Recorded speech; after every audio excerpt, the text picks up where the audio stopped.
Couple minutes early, y'all. We are going to talk about some things today.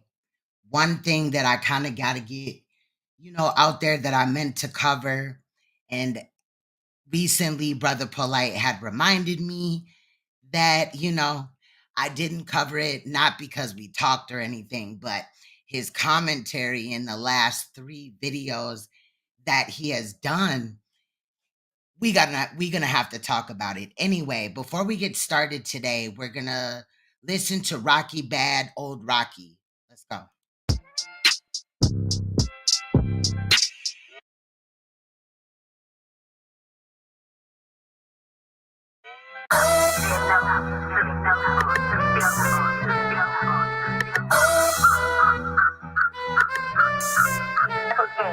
Yeah, they say I'm mean, but the flow nice. Yeah, because on me, I get a hoe twice. One nigga, one bitch, cause I both like. If this rap don't pop, I'm a ghost right. Titties all real, they ain't big, but they sit up, nigga. Pussy wetter than a chain, and I don't dig up niggas. I don't care about a name, like I ain't been up, nigga. I ain't worried about a lame, I could've been up, niggas. I got bitches in my business, getting they press on. Got bitches in my lead, I'm getting them stepped on. Fucking up with bitches, ain't talking about strap-ons. He can't get my number, I give him the trap phone. Until he get some money, ain't turning it back on. Niggas still broke, cause most of them stack wrong. I don't go on dates, so fuck if you cash long. Get my pussy up, I'm massaging his backbone. I was getting hit while I was going on the water. I was high as fuck, but that shit had me wetter. I live on the edge and I still live in the hood. But I don't give a fuck, cause ain't a bitch did shit better. I think it's something you should know. Can't a bitch fuck with me, keep dreaming some more. I think it's something you should know. My old nigga still calling, can't hit it no more. Nails stay done and my toes match. I don't fucking make love, shit, I soul snatch. I don't care what bitches doing, that's a known fact. And I ain't talking about a wig when I say hoe cap. I do not gang bang, cause the shit ain't funny. Grinding hard every day, cause I can spend no money. Give a fuck when she paid, cause the bitch still ugly. My old hoe get no play, but the bitch still ugly. Yeah, I done lost count, can't tell you the tax. And I ain't busting sweats for the chain on my neck. Bitches talking group chats, that still ain't direct. Motherfucker blue check, let's see come with some cash. I drink Patron and I get lit while I'm smacking her ass. A west side cool bitch and making them mad. Been 100 every track, just repping my ass. I lost some friends back to back, that shit got me back. I'm still out here thugging either way. Still out here moving every day. I cannot beef with a little bitch, especially when you break it to her nice little shit. I'm a ghetto ass bitch, the fuck is the secret? Even help some niggas out if you want me to keep it. Block a hater, fuck the comment, no need to delete it. So you can see who I be sucking the longer you keep it. I think it's something you should know. I'm still the real beef, fuck the slut thought. I think it's something you should know. And it's still too deep, fuck the tough talk. I cannot beef with a little bitch, especially when you bring it to her nice little shit. I cannot beef with a little bitch, especially when you bring it to her nice little shit. It sound mean, but the flow nice. Because on me, I get a hoe twice. One nigga, one bitch, cause I both like. Cause rap don't pop, I'm a ghost right. I got bitches in my business, getting they press on. Got bitches in my lead, I'm getting them stepped on. Fucking over bitches, ain't talking about strap bombs. He can't get my number, I give him the trap phone. Until he get some money, ain't turning it back on. Niggas still broke, cause most of them stack wrong. I don't go on dates, the fuck if you cash long. Get my pussy up, I'm massaging his backbone.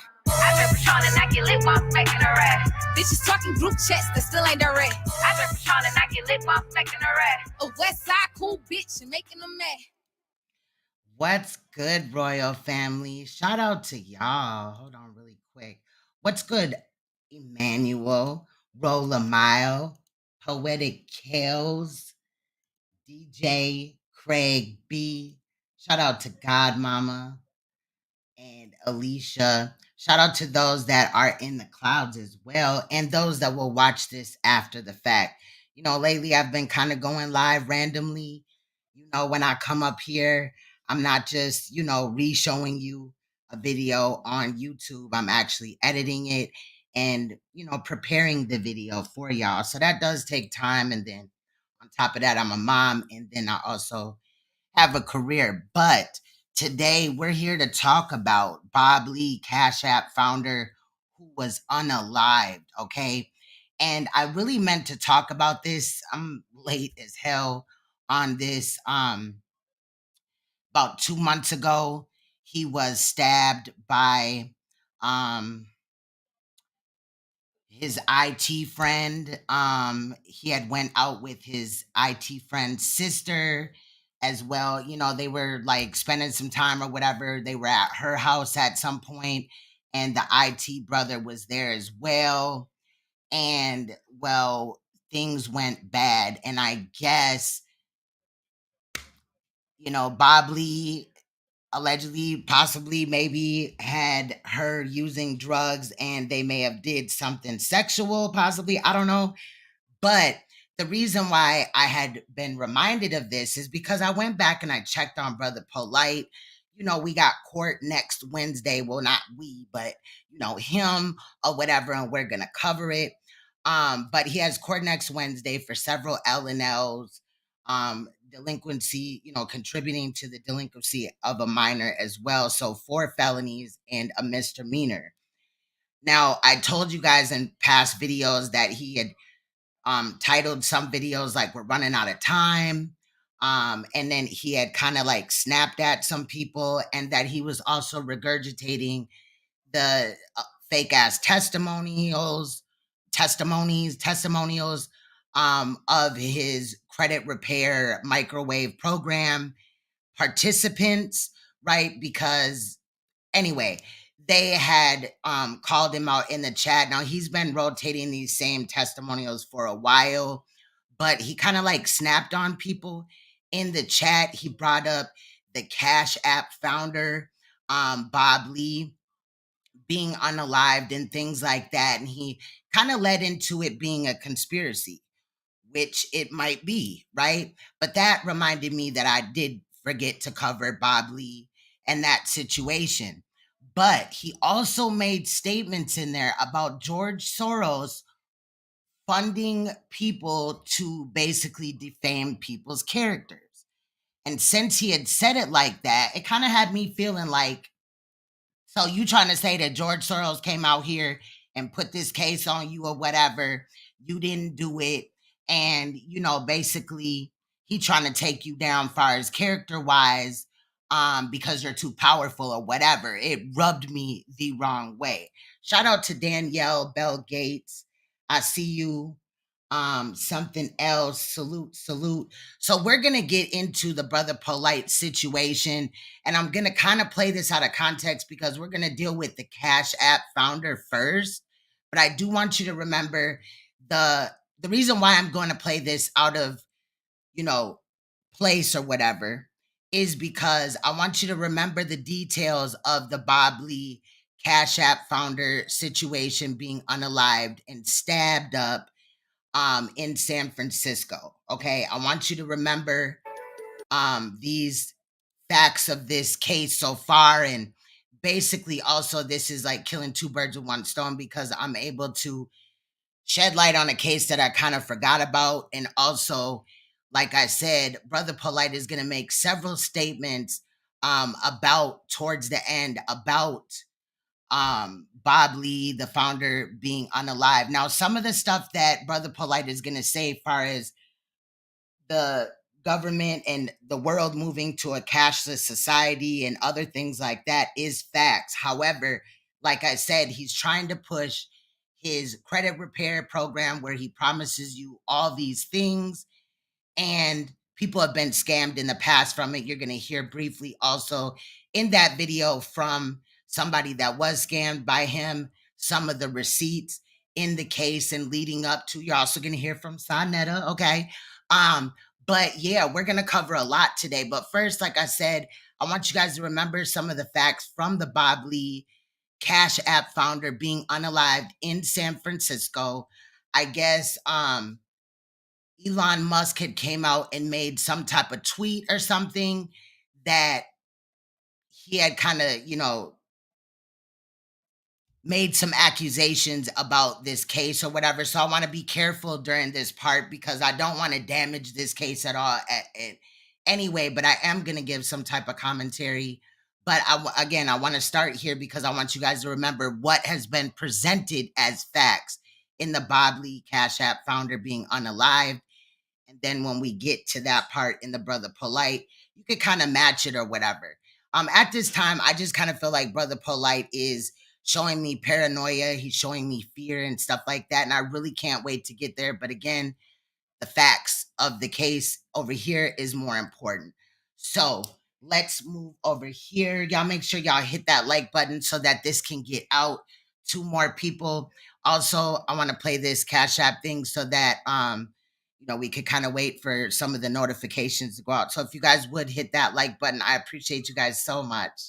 Let's get to it. Bob Lee, Cash App founder, Unalived. This is only 29 minutes. And then the brother Polight video is an hour and 59 minutes. I could have just went the fuck in, but we would have been here all day, but I tried to throw in some shit to kind of, have you kind of looking like, what? Okay, period. Anyway, let's get to the shits. Let's go.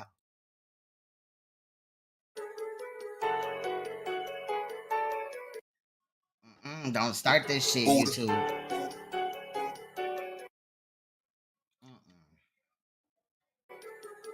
And there is nothing wrong with my internet. Why is this shit doing this all of a sudden?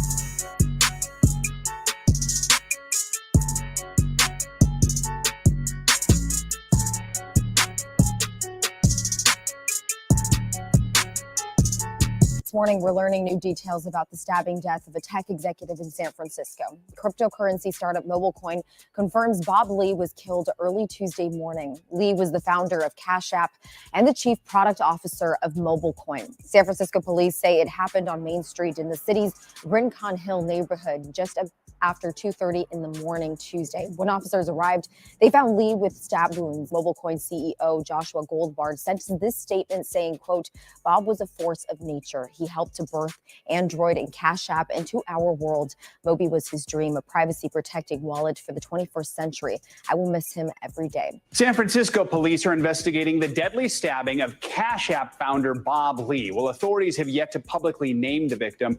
Sources identify the 43-year-old tech executive to our NBC Bay Area station. And at this hour, no arrests have been made in connection to the attack. It's early. Details are limited. Police certainly aren't saying much at this point. Here's what we do know. Police do get a call at about 2:35 a.m. that is very early this morning to a man with stab wounds. They go to that part in the city. Friends and family commenting on this story say this is a good part of San Francisco where a man is found bleeding from multiple stab wounds. A 43-year-old man later identified by friends and family as Bob Lee, that tech giant found there. First responders rushed to his aid, rushed to his side. You might imagine they're trying to do all they can to stop that bleeding. He is then rushed to the hospital where he succumbs from those stab wounds.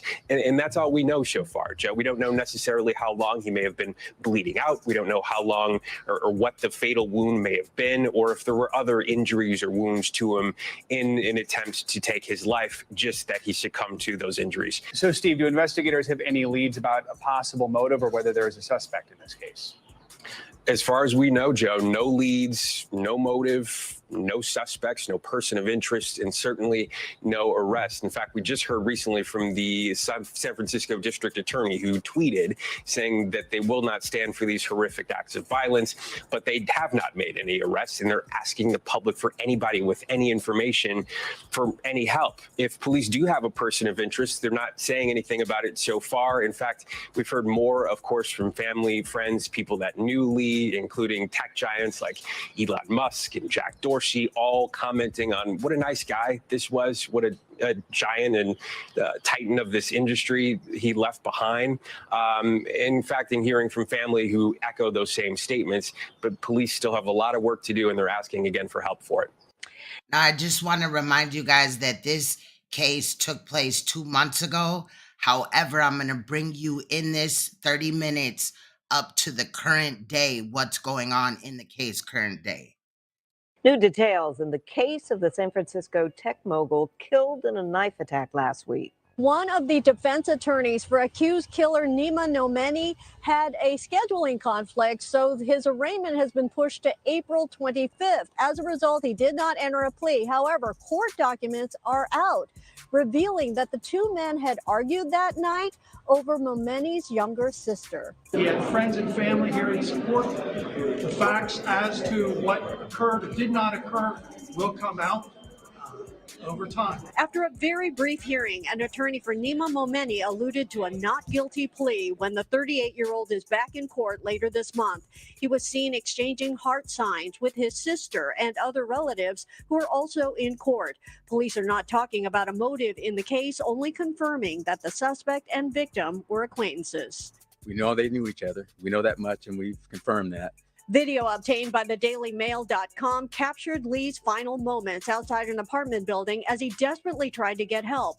According to court documents, Momeni stabbed the Cash App founder 3 times in a planned and deliberate attack. At least one stab wound had punctured Lee's heart.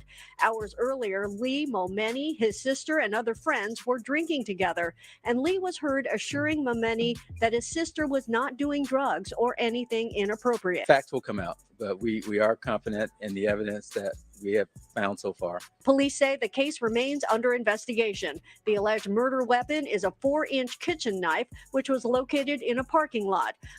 Now, Brother Polight is going to claim that it was like a Swiss Army knife or some shit. The word Swiss, I remember that. So a kitchen knife, I don't know if they make, Swiss makes kitchen knives or whatever, but it kind of just, knowing both sides of it, it kind of just made me feel like he was putting lunch on the situation. Momeni is the owner of Expand IT, which he ran from his Bay Area loft. His company website taken offline soon after word of his arrest. Court documents reveal that Momeni's sister had also texted Lee earlier that night to check on him, knowing that her brother had confronted him. Momeni will remain behind bars. He is due to be arraigned on April 25th. Well, he did more than confront him. He stabbed him up 3 times. Now at 6 o'clock, heavy hearts tonight as family and friends grapple with the death of 43-year-old Bob Lee. Lee, who was living here in Miami, was the founder of the mobile payment service Cash App. Sadly, he became the victim of a brutal stabbing in California just 2 days ago. Bob Lee had lived in a condominium building here in Miami with his father since last fall. In a Facebook post, his father said their life together had been an adventure. Bob Lee was well known in the tech world. He founded Cash App, a mobile payment service, and moved on to a top credit card processing company, Square. Most recently, he was a chief product officer at Mobile Coin, a cryptocurrency payment system based in San Francisco. He brought people together. He brought technologies together. He was a wonderful father. He was just always doing the best that he possibly could. Lee's longtime friend Doug Dalton says they met years ago when they were both software engineers starting their careers. Dalton said Lee was in San Francisco to see friends and family, and he saw him the night before he was stabbed to death. That area that he was walking back from was headed right towards his hotel. Police say surveillance tape captured Lee on his cell phone walking down a sidewalk after the incident and then collapsing. On Facebook, his father Rick Lee said, "I just lost my best friend, my son Bob Lee, when he lost his life on the street in San Francisco early Tuesday morning." He said he and Bob moved to Mill Valley after Bob's mother died in 2019 and moved to Miami last October. He said Bob would give you the shirt off his back. He would never look down on anyone and adhered to a strict no-judgment philosophy. Bobby worked harder than anyone and was the smartest person I have ever known. He said his son will be missed, and he thanked everyone for their support. I feel like he had so much more to offer, and this is just shocking that this has happened. This morning, 38-year-old Nima Momeni, the man now accused of killing tech exec and Cash App creator Bob Lee, making his first court appearance as prosecutors detail Lee's gruesome final moments.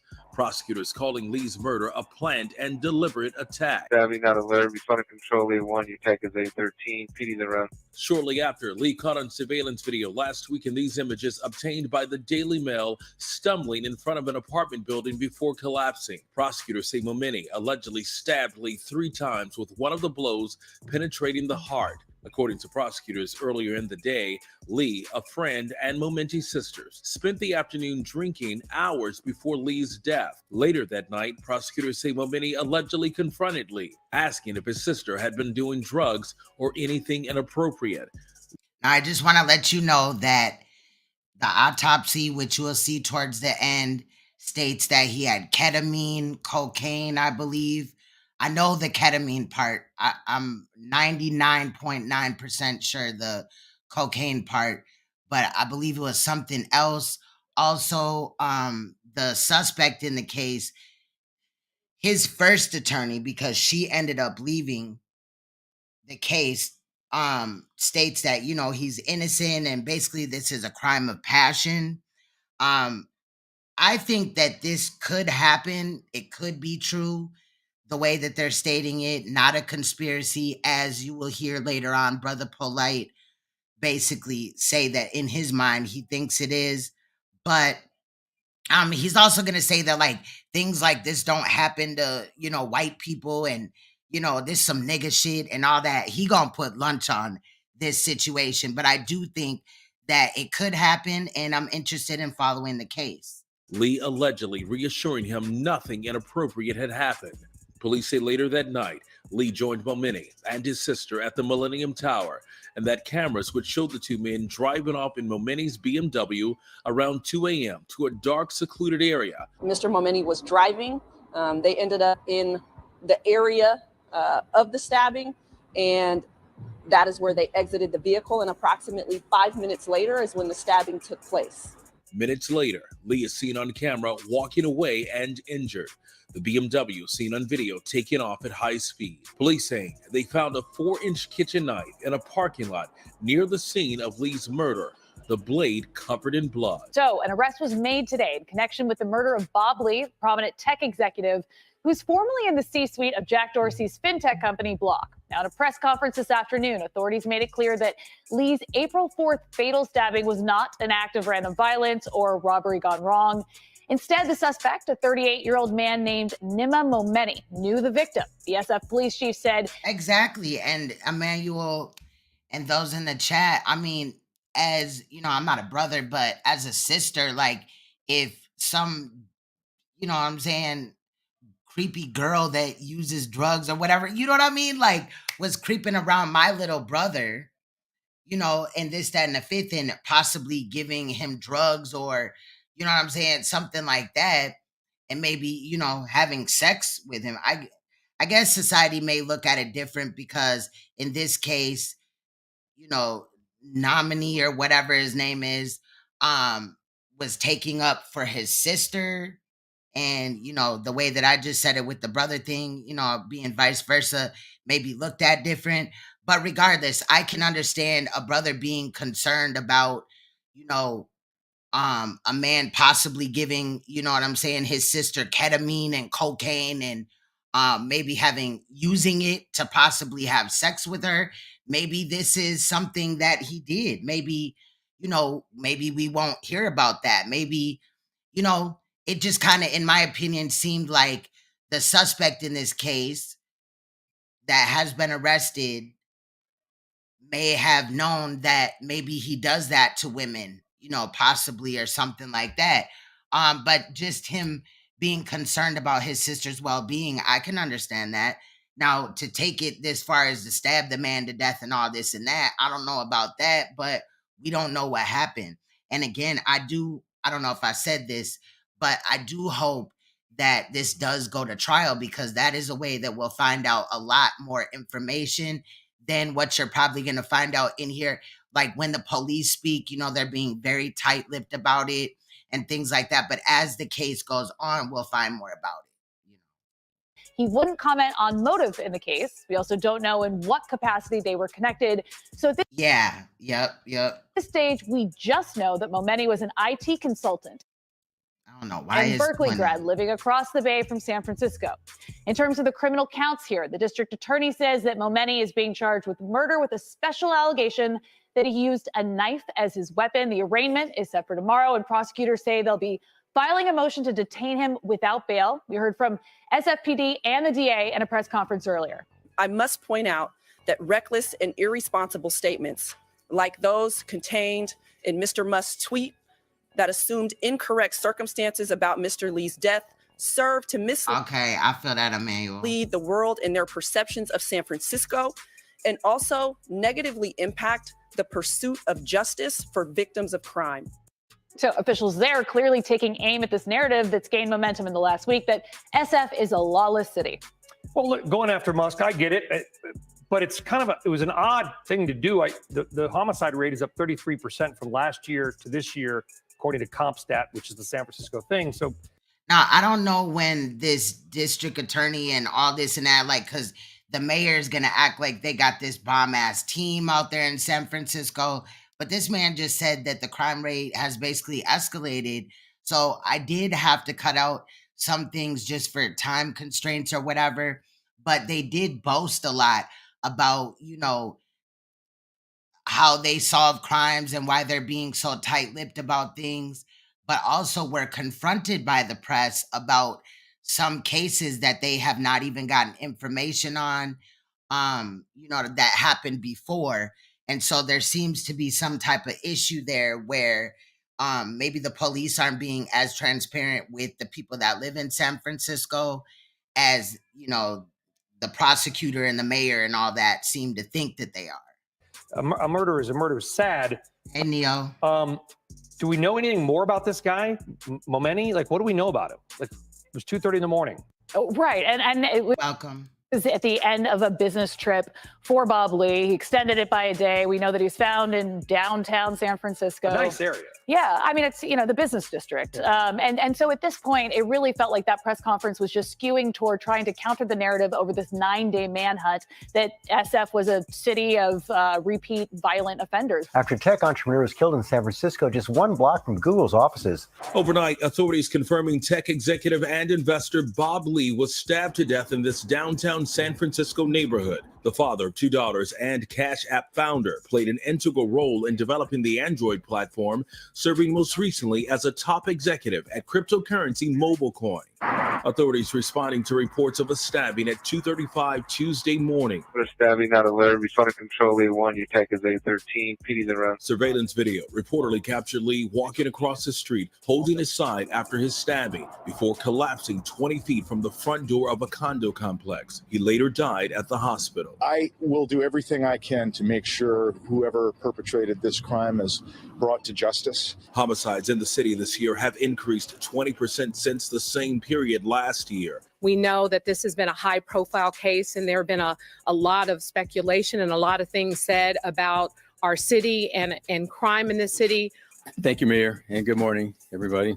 First of all, I'd like to express my deepest condolences to the family and friends of Mr. Robert Lee, known as Bob Lee. I'm going to be brief on the details, but here's a summary and the update. On April 4th, 2023, at approximately 2:30 a.m., San Francisco police officers from Southern Station responded to the 300 block of Main Street for a report of a stabbing. Officers arrived on scene and located the victim, later identified as 43-year-old Robert Lee, suffering from an apparent stab wound. Officers rendered aid and summoned medics to the scene. Mr. Lee was transported to Zuckerberg San Francisco General Hospital. Zuckerberg? Is that a hospital that was named after Mark Zuckerberg by any chance? Now, I was going to pop up a picture of Mark Zuckerberg right here, but again, I was pressed for time and I didn't want to take away, being sensitive to this case. With life-threatening injuries. Despite efforts by first responders and medical personnel, Mr. Lee died from his injuries. The San Francisco Police Department Homicide Detail responded and took over the investigation.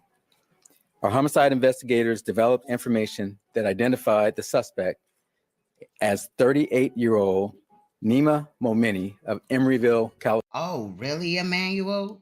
Wow.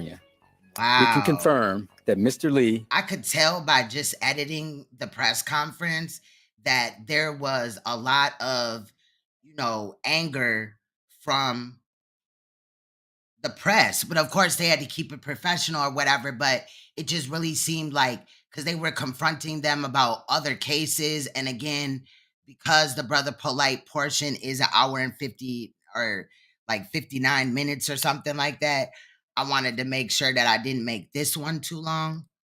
and Mr. Momeni knew each other. However, we will not be able to provide further details. Oh, wow. Thank you, Emmanuel. At this time. I think I remember that. And that's why when I heard it initially, like I remember it from the past, like when they, named it Mark Zuckerberg or whatever, but I kind of like tuned it out because it was not really important at the time. But then when I heard it right here, I was like, wait, what? Okay. What are we doing? Regarding the evidence. When it does that, that's crazy because my internet is not having no problem. But here we go with YouTube, child. That confirms that information. This morning, members of the San Francisco Police Department's Investigations Bureau and Tactical Unit served several search warrants and an arrest warrant in San Francisco and Emeryville, California. Mr. Momeni was taken into custody without incident in Emeryville, California.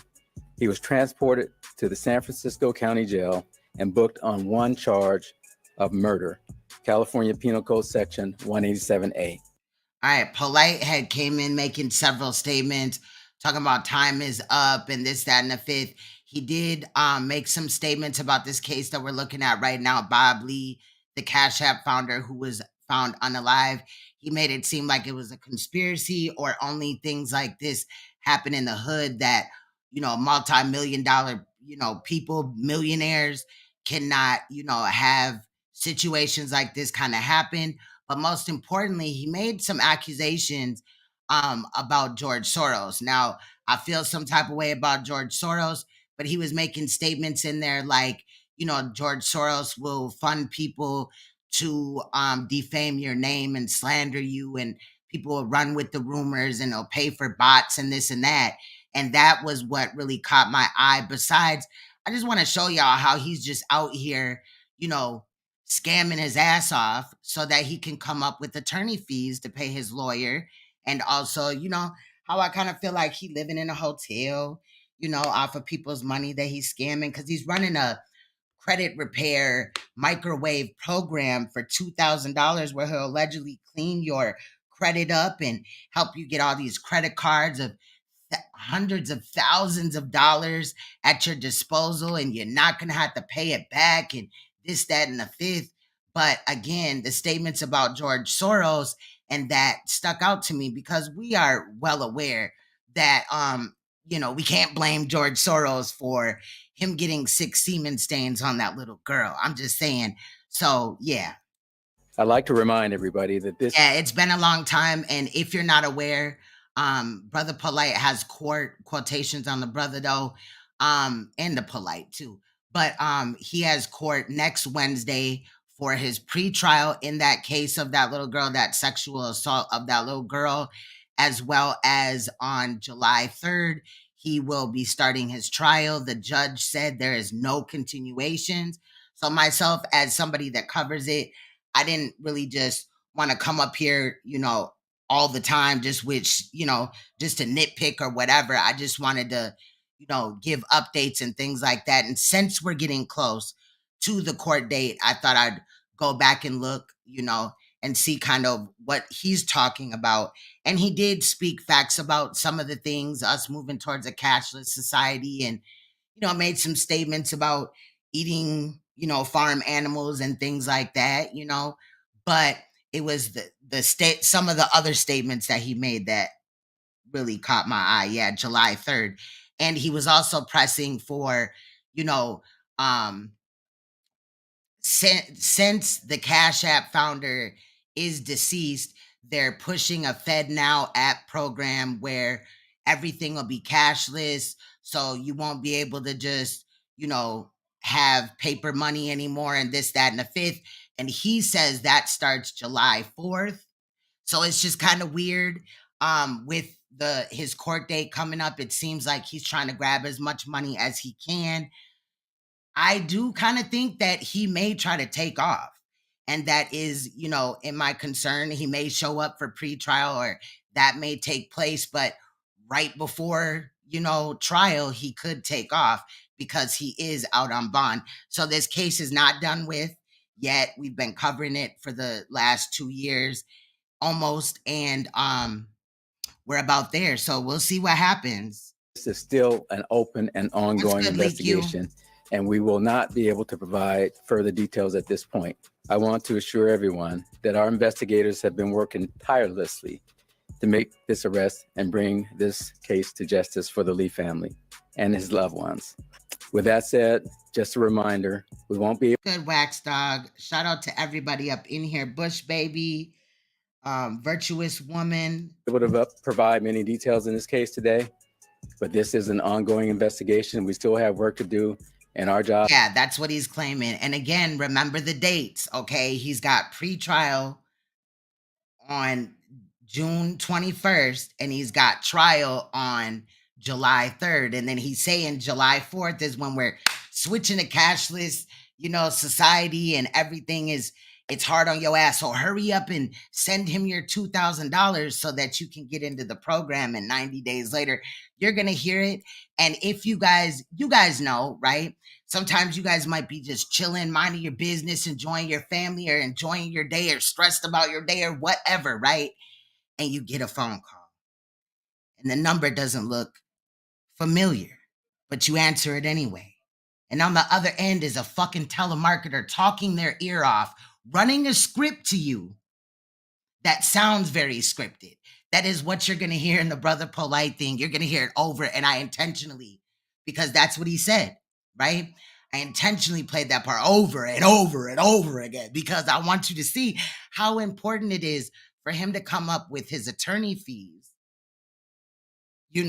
and at this time, we're in 2023. I remember Brother Polight getting popped for scams, and I swear it was 2016. And so at this point, if anybody is just giving him their money, you deserve to kind of be scammed. I don't support it, but if you're going to give somebody any money, you should do your research on them. But also, there's been so many people that came out, so many channels, even bigger than mine, that talked about it, shed light on it. That, if you're just willy-nilly just handing him over your money, that's crazy. But again, Brother Polight does make statements about this case that we're looking at right now, and that's the reason why. So we got about 15 more minutes of this video, and then we'll move on to Brother Polight. Is to provide the best evidence possible to this district attorney and her team so we can bring scam likely, yes, this case and any other homicide or crime in the city to justice. So with that, I'd like to turn it over to our district attorney, Brooke Jenkins. So as you're aware, I am Brooke Jenkins, the district attorney here in San Francisco. I too want to commend the San Francisco Police Department for their work in identifying who committed this heinous crime. They worked around the clock to solve this case. While in some cases we do immediately have a suspect, that was not the situation here. As a result of their hard work, Mr. Lee's killer has been identified, arrested, and now will be brought to justice. As a former prosecutor in our homicide unit, I have personally worked on cases with the detectives that solved this case. I am here today to formally announce the charges against Mr. Nima Momeni for the murder of Bob Lee.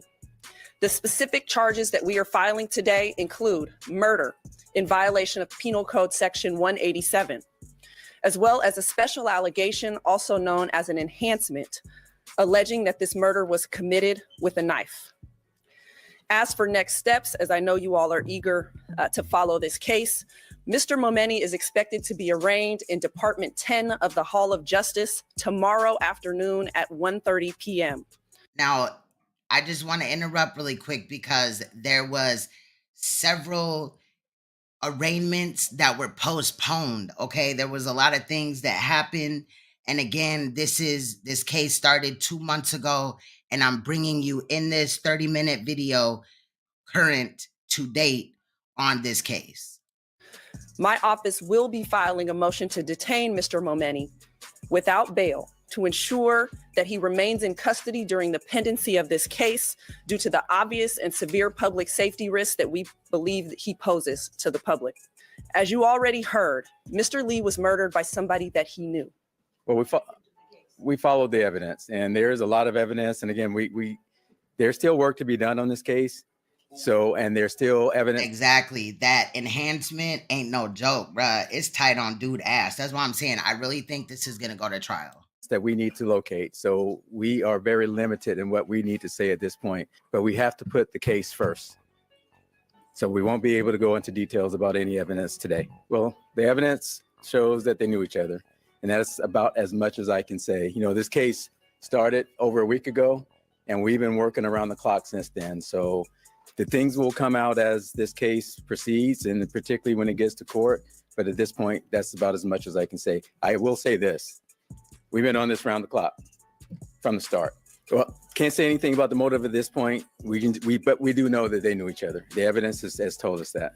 Facts show and research shows that most people who commit homicides know the people that they kill. The research shows that. So, you know, I do understand, you know, how people see and view things. I see it, I read it, I live here just like, you know, a lot of you all. But this has nothing to do with San Francisco.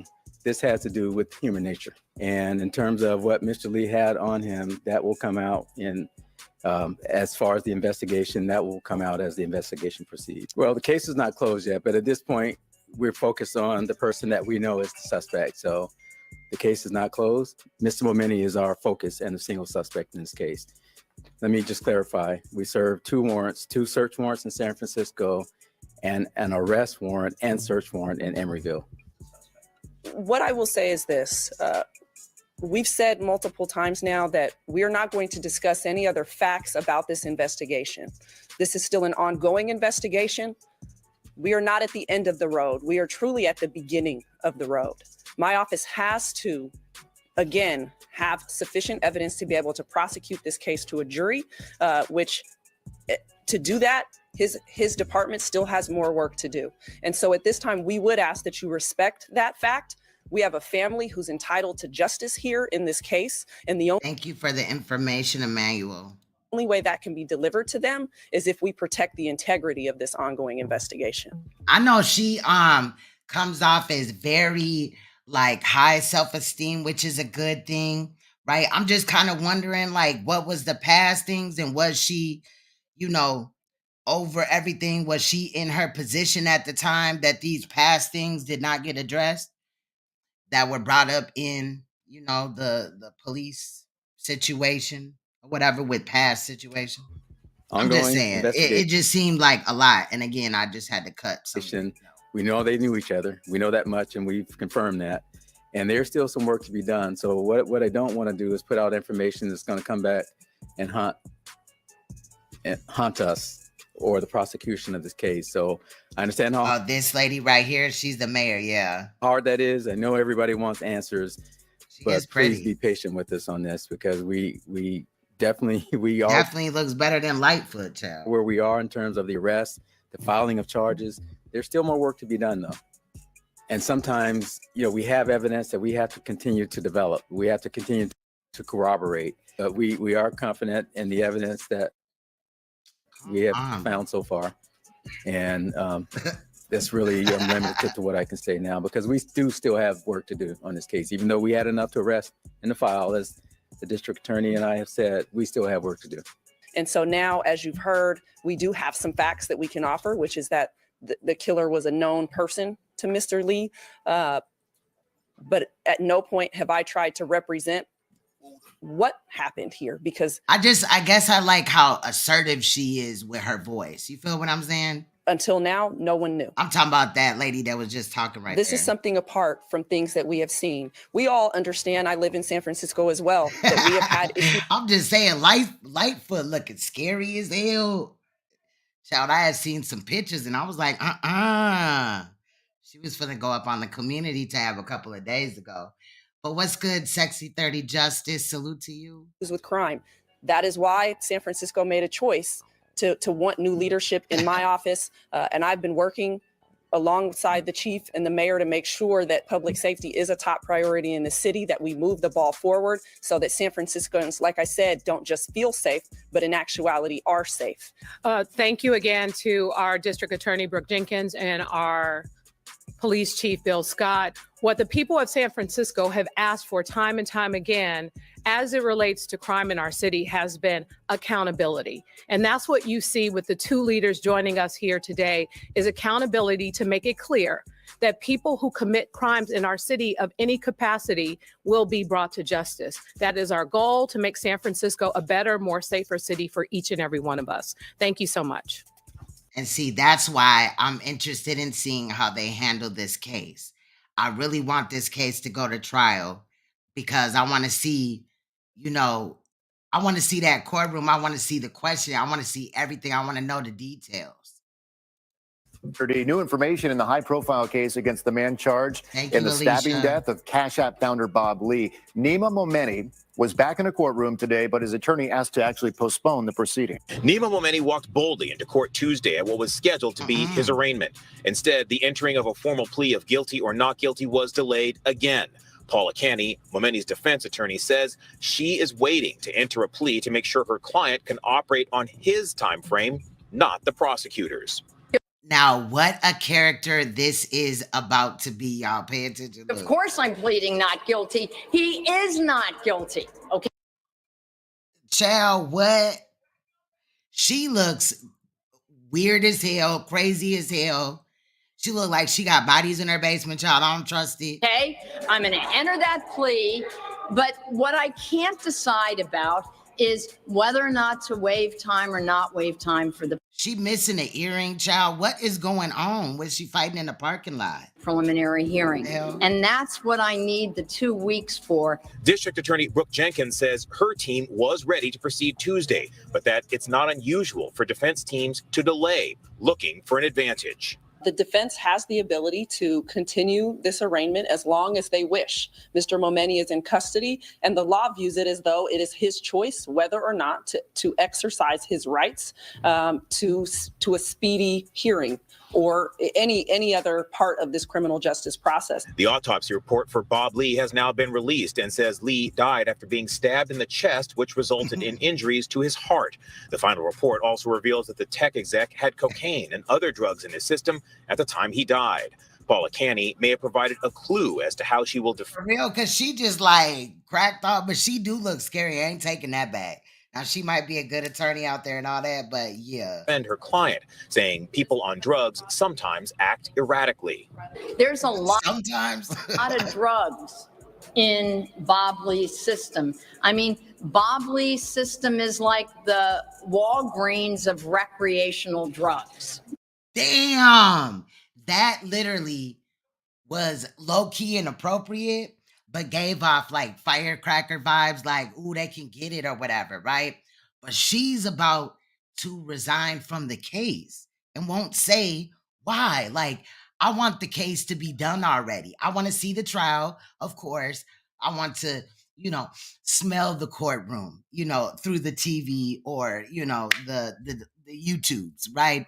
And then I want for that attorney, right, to do some interviews and talk about what the situation was, because the man looks to be Middle Eastern or something like that, right? And he hired a Middle Eastern or whatever attorney that was a man. So I'm just wondering, like, but she said that it was her decision to, she ain't really fucking with dude's case and she gonna resign. And then he found the other attorney through his family. Prosecutors say just because someone had drugs in their system does not give anyone the right to kill them.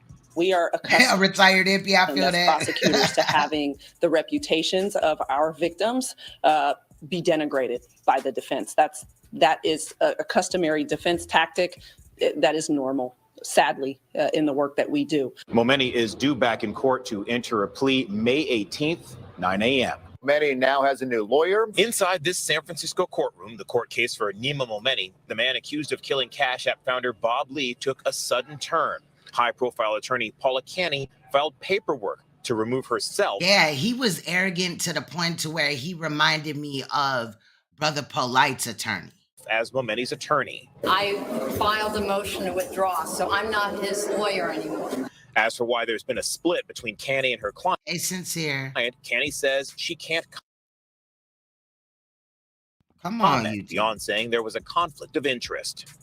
So that's it. I'm sure you, and the thing is, it is super interesting, but I'm not ever going to tell you.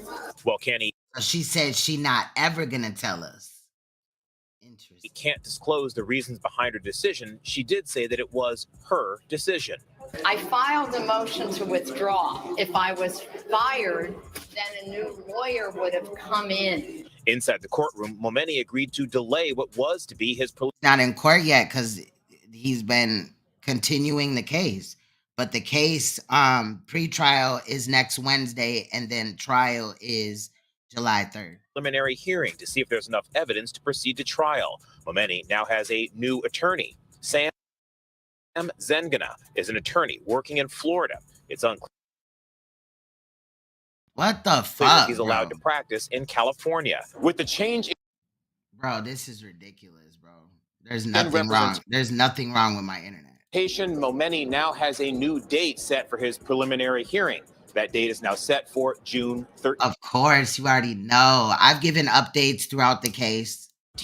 Yeah, guys, it will be a big day tomorrow as Nima Momeni faces his preliminary hearing. It will also mark the first time we'll see him with his new defense team, but the question of their preparedness remains. Nima Momeni is facing a critical hearing Tuesday in the murder of Cash App founder Bob Lee. In an unexpected shakeup last month, Momeni fired his lawyer and hired a Florida legal team led by Sam Zangane, with a history of representing high-profile cases, a move legal experts say is unusual. It is going to be a challenge, certainly when you're a long distance away from the client who's in custody in a case of this nature. I mean, this is a very complex forensic case. I think it's going to come down to a battle of the experts. Defense attorney Steve Clark says evidence is key in the preliminary hearing set to determine whether the prosecution has enough to pursue the charge of murder, a charge Momeni has pleaded not guilty to.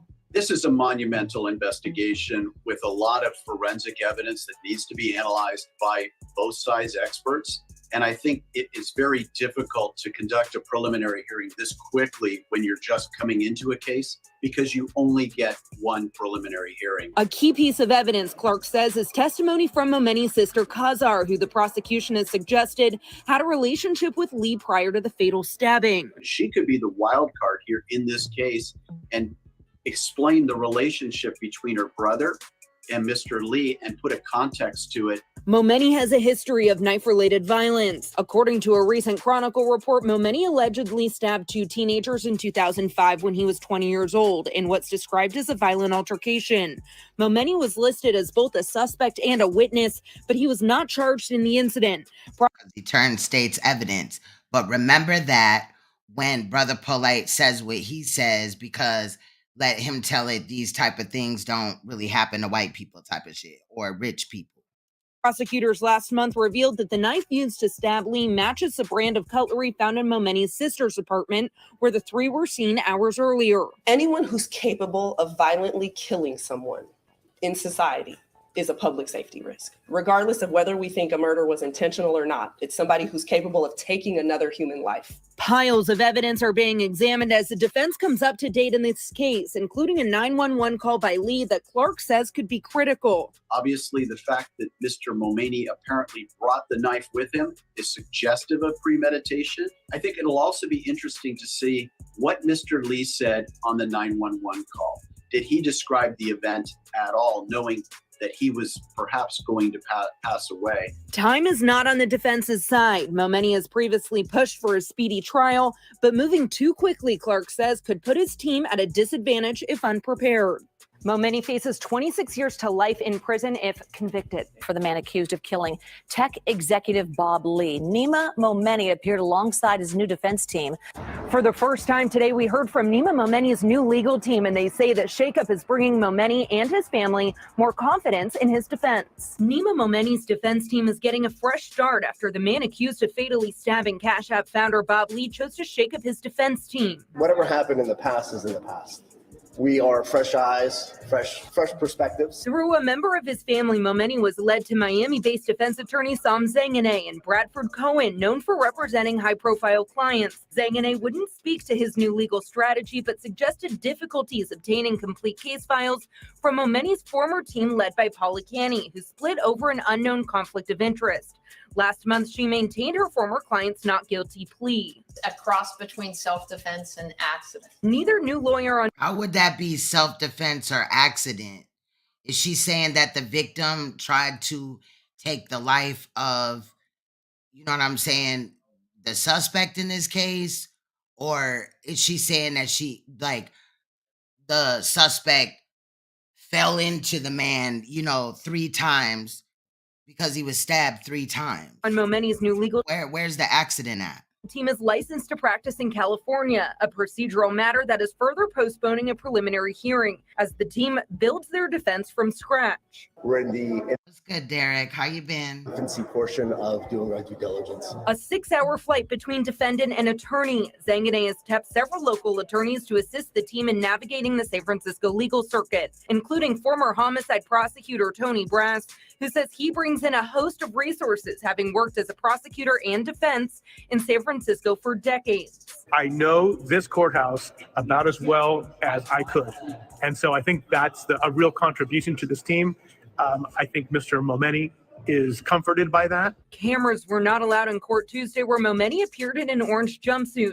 Immediate family members were also present, showing support for Momeni as speculation surrounds the relationship between Momeni's sister Kazar and Bob Lee. And Zanganeh says the family is feeling better about the new defense team already. I just think that I was charming and polite, and I've got a pretty good track record, and I was bringing in this amazing team, and I think that's what won the moment.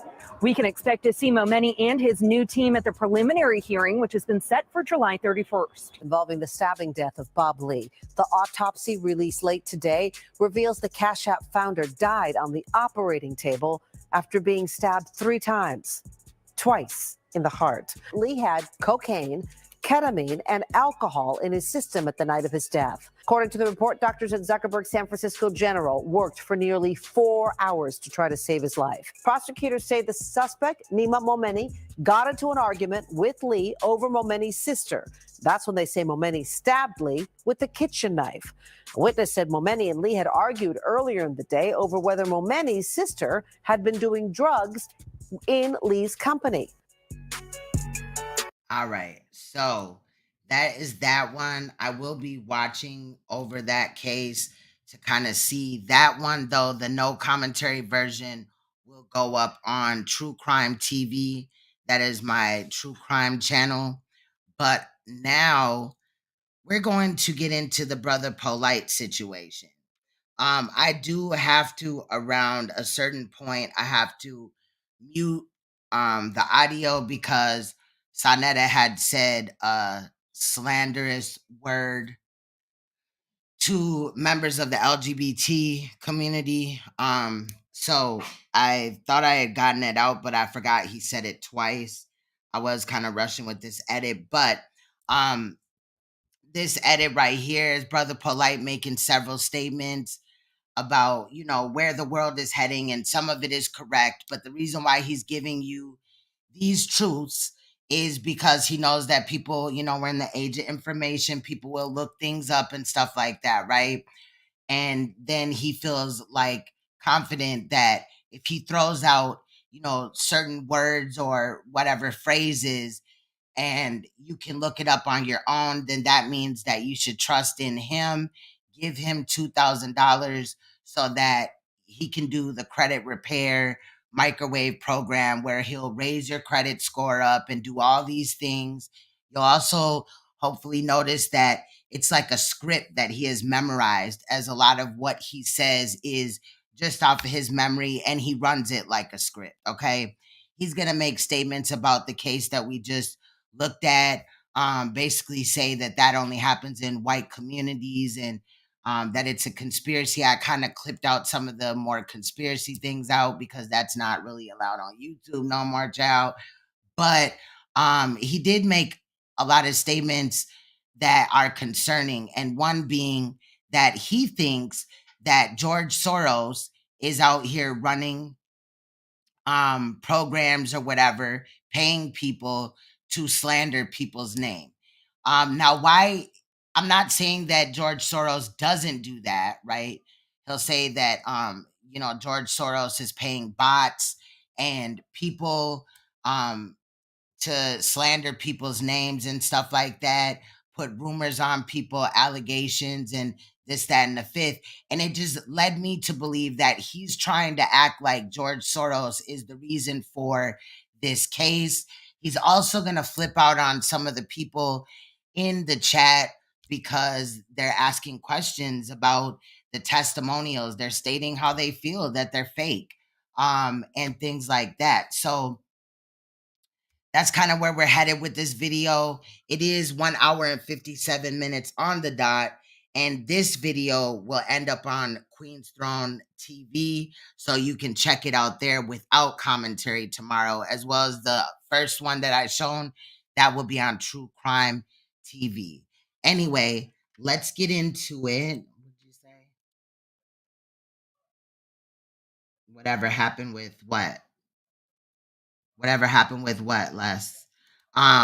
If you don't know, the Brother Polight case does start, again, we're going to pre-trial July 21st, so next Wednesday, and then from there, July 3rd is the next court date, and that is trial. The judge has ruled no continuations. They're getting on with the case. It's done. So basically, these are the most important court dates. Pre-trial, they may offer him a plea, right? I mean, pre-trial, they may offer him a plea. He could take the plea or he could continue with the case and go to trial. Again, trial is July 3rd of 2023. So we're right there. We a couple of days, out from pre-trial and then a couple of weeks out from trial. I'll be covering it over here. I know this case has been dwindling on forever, but, due to COVID and his attorney, in my opinion, and sometimes even the prosecutors in the case had kind of, caused the case to be stalled out, but we're there and the judge has ruled no more continuations. We're done. But if you want more information on that case, like if you're not up to date with what has happened, there are some videos in my live stream section and also my video section on Brother Polight. So, and then I think there's a couple on Queen's Throne TV. So let's get started. What's up, Maya Forever?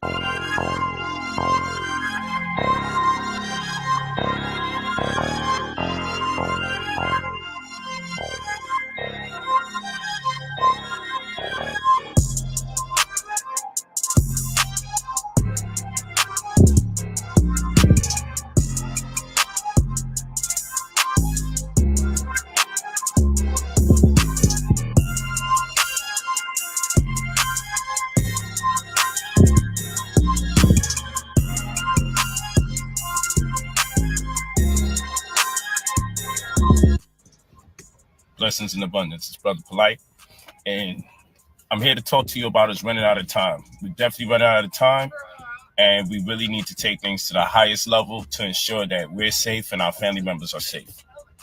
You running out of time, sir. What am I talking about exactly? I'm talking about the Silver Tsunami. Now, I did a whole course on it, and I'm about to re-release it. It's called the Silver Tsunami.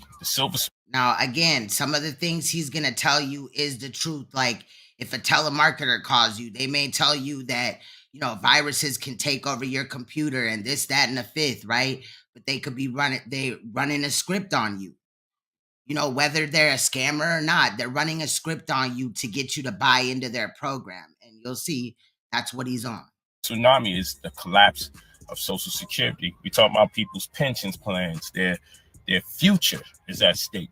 And the reason why Social Security would be no more, the reason why there would be a major economic collapse, not necessarily when people say the dollar is going to fall, they make you think the money is not going to exist. The money's still going to exist in whatever form.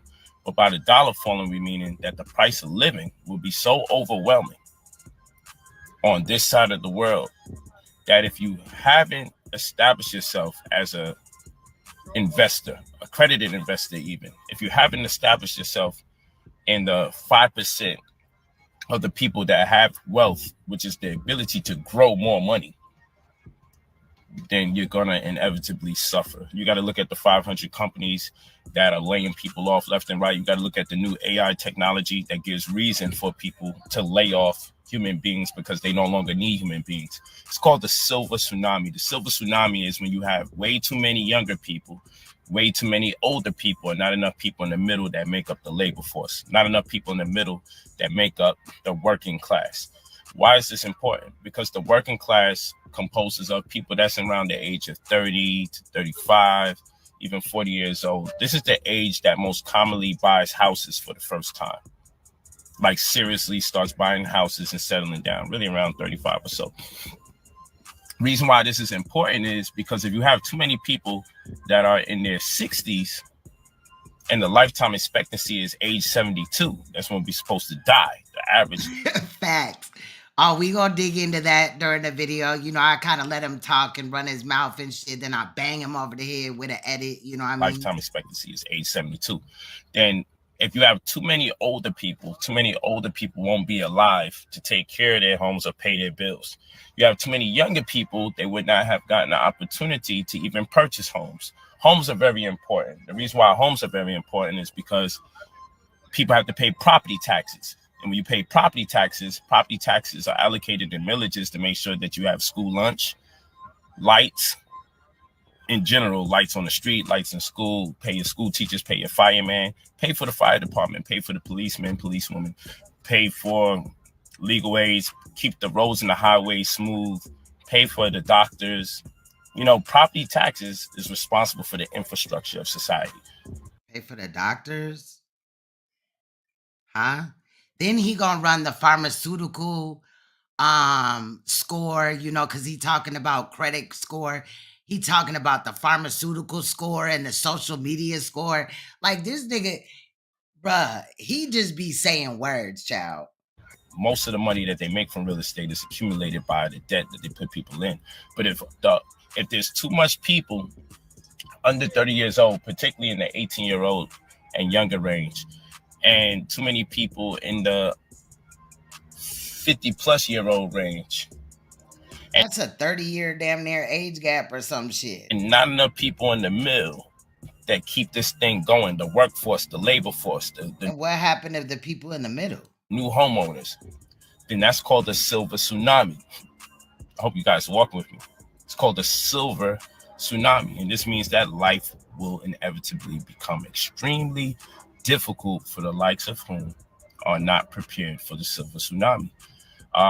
I will say that there will coincidentally be a lot of diseases that will target younger and older people. I would say that there'll be a lot of new legislation passed that will target younger people to keep them incarcerated, to kind of balance things out. Now, this may sound like a conspiracy, but they have to really employ depopulation tactics that specifically. Oh, y'all, I got a treat for y'all.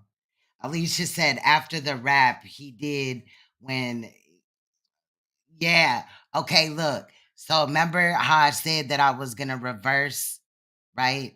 That song, those two songs I did, okay? Period. And we're going to watch it today. It's at the very end of this video.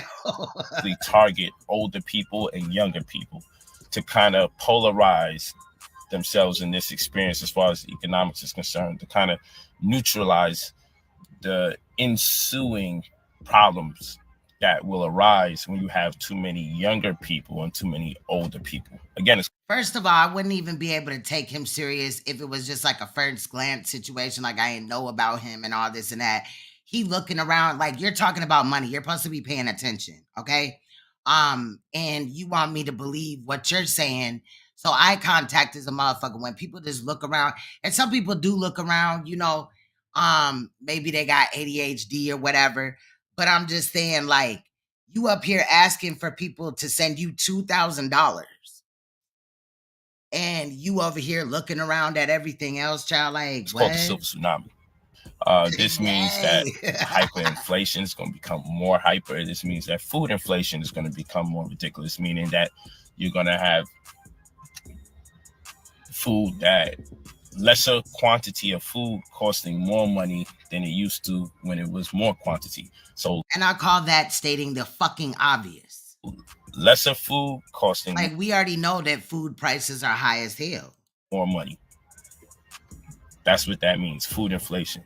You guys got to really get into the know when it comes to these things.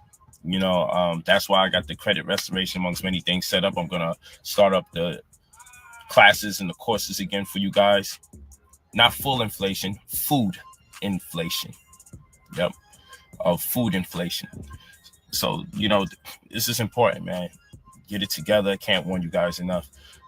We do have, and it's interesting because he's finna flip out a little bit. The credit restoration microwave, where I'm remember the credit restoration microwave. Literally helping people get access to anywhere between 50 grand to 100 grand that they don't have to pay back. I'm deleting all the negative items off their report. I'm adding positive items to their report, the most important aspect of it all. And we're boosting people's credit scores and leveraging the results so they get access to 50 grand to 300 grand that they do not have to pay back. This is the script. In place in around 90 business days. You're getting a caseworker assigned to you that deals with your credit exclusively and immediately. You also have me at your disposal as your mentor, preparing you for the money's coming in so you have a working business model that you can employ. So therefore you can grow your monies without spending it frivolously or not just having a plan at all. Because to come into that amount of money with no plan is dangerous because it could set you back quicker than you was in the bad situation you was in prior. You also have the website where you could track your results and you can see what we're doing. You can add notifications to your phone. So that way you can see what's taking place as it's taking place. When we're sending the credit bureaus correspondences, when the credit bureaus are sending you back correspondences. And mind you, we're not just dealing with TransUnion, Experian, Equifax, and FICO. We're also dealing with over 30 credit bureaus and financial institutions that have a say on whether you can get monies that you don't have to pay back in the six-figure range, in the $100,000, $200,000, $300,000. He is thirsty. He ain't got no water or nothing. He in this hot ass car until he hit his thing and get somebody $2,000 and shit. Range. Okay. Right, just got done hitting a nigga's blunt. I want you guys to keep that in mind. We also have, I want you guys to take a look at this. Now look at these testimonials, and I've seen these several times. Like, if you're really selling this product to thousands of people and all this and that, and you're helping all these people, why you only got these many testimonials and it's over and over again? You would expect for it to be different ones, you know, occasionally or, you know, whatever, but every time it's basically the same one. What's up? My name's Ty. I'm from Philadelphia, PA. Also go by Tax Bronze. October. I just got access to $200,000, like in less than 30 days. Well, it was about 30 days. Thanks to Brother Polight. I really can't thank you enough. I'm not sure how you're able to help all of these people and only charge $2,000. I'm not sure how you're able to help all these people and only charge $2,000. See, sometimes these people in these testimonials, they word shit to make it seem like he should be charging more and you should believe him because you're really getting services. This man has scammed several people in the community. That's the little iffy part. Like, it's several hundreds. That's like nothing. And you helping people get up to $200,000 in 30 days. That's crazy. I'm not sure how. I remember he said 90 days, but this nigga said 30 days in the video. Everybody not already a part of this, but Brother Polight, that program is crazy, man. $200,000 in 30 days. I couldn't thank you enough, man. And he said something about his credit score. I want to go back a little bit. Okay. I'm going to not stop it during the testimonials. I just want y'all to peep game, though. I'm from Philadelphia, PA. Also go by October. I just got access to $200,000, like in less than 30 days. Well, it was about 30 days. Thanks to Brother Polight. I really can't thank you enough. I'm not sure how you're able to help all of these people and only charge $2,000. That's the little iffy part. Like that's like nothing. And you're helping people get up to $200,000 in 30 days. That's crazy. I'm not sure how everybody not already a part of this, but Brother Polight, that program is crazy, man. $200,000 in 30 days. I couldn't thank you enough, man. Definitely gonna be working with you more. I got a couple other people that's interested in the program. I'm gonna send them your way. Thanks a lot, man. I really appreciate you. Appreciate that. All right. Let me show you what else you got. Not to get too much into your business, but you did some time, right, my brother? Yes, sir. I did some time. I did a lot of time. As a matter of fact, How long was you behind the wall? 25 years. 25 years. I only been home 4 years and change, not even 5 years. My credit score was 620 when I started with you guys. I'm 750 strong. I got a house built, brand new truck. Hey, all right, we want to go jump into that. Yeah, so what you got with the credit in light of our program, man? Say that again. I'm proud of you. Say it again.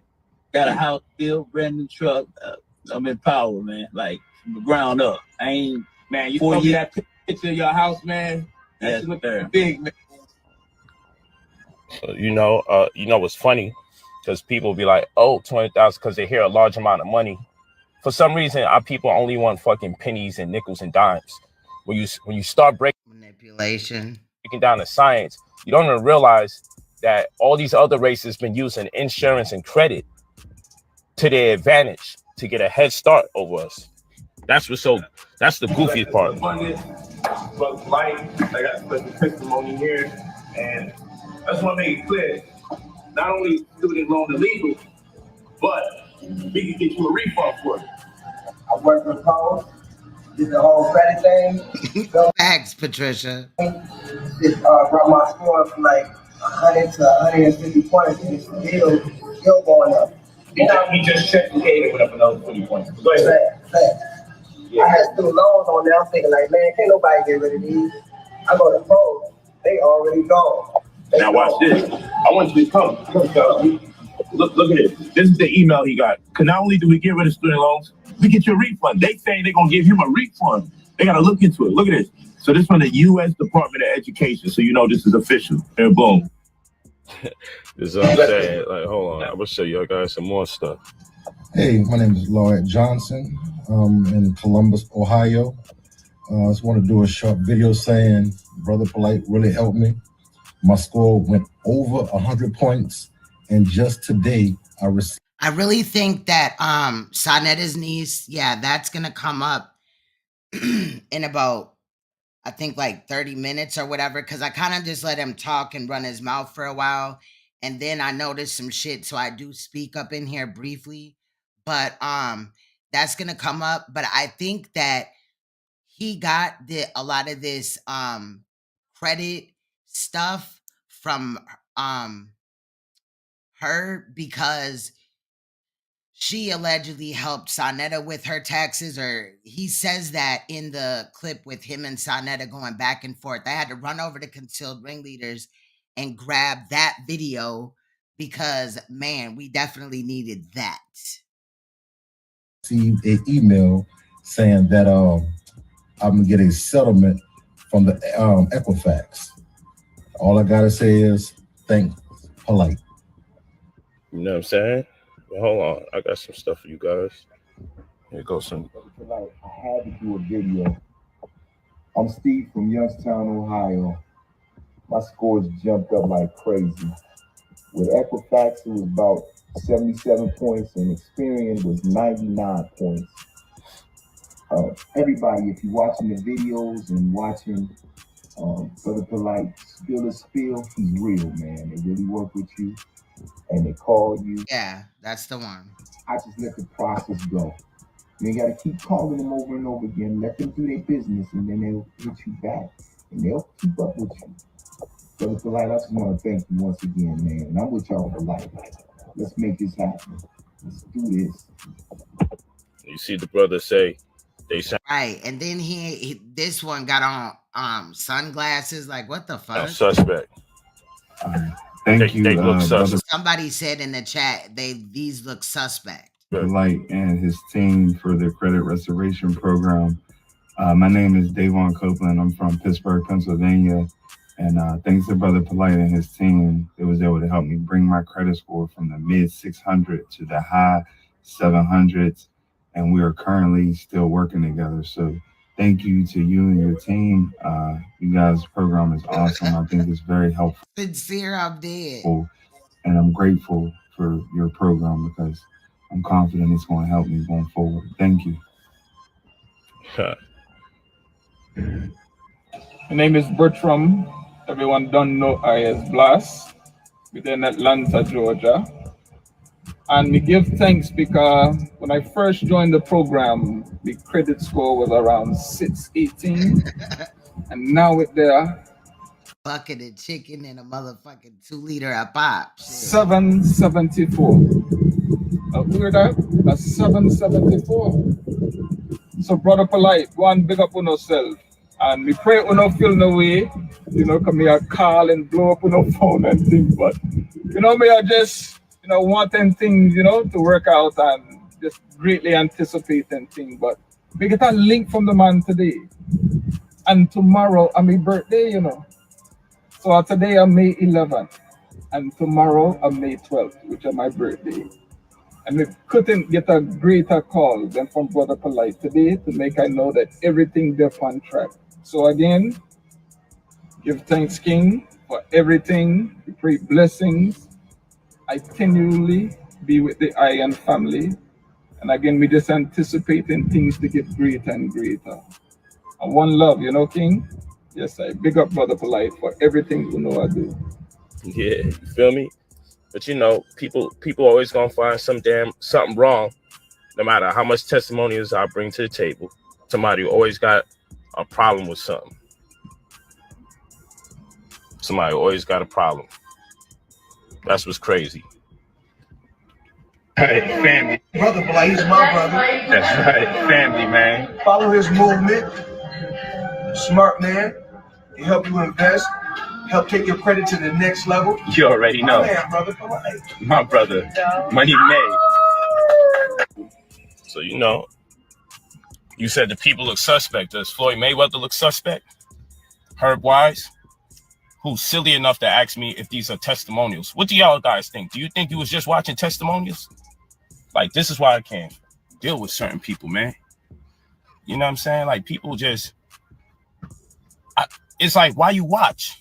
Now you saying they look suspect. So how people supposed to dress when they do a testimony?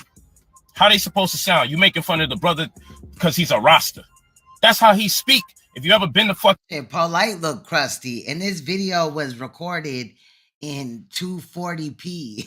In Jamaica. I was like, damn, nigga. That's how people speak with a Jamaican accent. What am I supposed to do, brother? Try not to have a heavy Jamaican accent so people could feel comfortable with the fact that you're making money? What kind of fucking wishy-washy bullshit is that? I gotta tell somebody watch their accent so you could feel comfortable? I'm not gonna tell nobody watch how the way they speak. I'm not gonna tell somebody hide your accent. Math accent. So no one knows. So that way they don't feel uncomfortable because a Jamaican or a Rasta is also in the program. Like, what the fuck is wrong with you? Girl, I promise you, on my firstborn, it was 240p. I was like, what? People, man. The other ones were like, you know what I'm saying, 720 and shit. But this one right here, that's why it looked like that. And I was like, ugh. But I wanted to catch him flipping out and shit like that and having an attitude because people are stating the obvious. Like, that you paid them niggas about $20. Maybe bought them some chicken or whatever. Maybe paid for them to get into the club, child. Maybe gave them a ride or something for them testimonials. Like, them is not genuine. Them niggas did not pay you $2,000 and get shit from you. You capping. And that's why you got them same ones. And you just riding off of this, these celebrities you know and shit. A couple of them don't even fuck with this nigga no more. Like, what's wrong with you? What's wrong with you? What the fuck with you? Should be a damn shame of yourself. But then y'all gonna be the same one saying white man didn't want to hire me because my locks or because my braids or because my dark skin. You're gonna be the same ones. But now a person can't do a testimony, herb-wise, because Polight. People is out here getting paid. They got good jobs and shit. he has an accent. He act like every black person that's dark-skinned has a shitty-ass job. They struggling and shit. Child, I know several dark-skinned people that is getting that fucking bread. The fuck? But anyway, I'm done right now. I don't even want to talk to people right now. That shit is just so annoying. And it's annoying because I don't even think it's a government agent or a troll. I think it's just an actual black man just being on bullshit when it's not the time to be on bullshit. I'm here discussing a real serious matter. Discussing a real serious matter of you scamming our people. Serious matter. And this motherfucking name just keep popping up saying something negative. And it's annoying seeing how negative our people are for no fucking reason. Because they negative because they asked questions and they stated that shit didn't look genuine in however they stated it. So just shut up and give me your money at this point. That's what he's saying, right? I didn't show testimonies. You be bitching and complaining. How come we don't see nobody giving testimonies? Then when I showed them, all my life I had to fight. Showing too many, man. Just get to the point. Why you showing all these different people? Or why do people look suspect? I don't trust how that person looks. So how is the person supposed to look? These are everyday people who probably not used to even being on camera and uploading videos of themselves. And that's what you thought when you picked them out, nigga. You're not slick. For the purposes of telling people about their experience. Let's be for real. This is not what. And let's be for real. You expect me to believe? I mean, I get it. If you get money, that don't mean that you got to dress to the nines and this, that, and the fifth. Shit, if I ever become rich, I'm still going to shop at the same places I shop at now and keep it moving because it is what it is. You feel what I'm saying? But them niggas didn't have no money. You talking about one nigga got out of prison and he just all of a sudden now he got a house, a truck. He, you know what I'm saying? He did this and did that. Like, child, what? People are doing day to day. I'm not going to sit here trying to coach people on the proper etiquette to deliver a message on a damn video. The other nigga said that he got 200,000 or some shit from Polight and he was looking dusty as hell.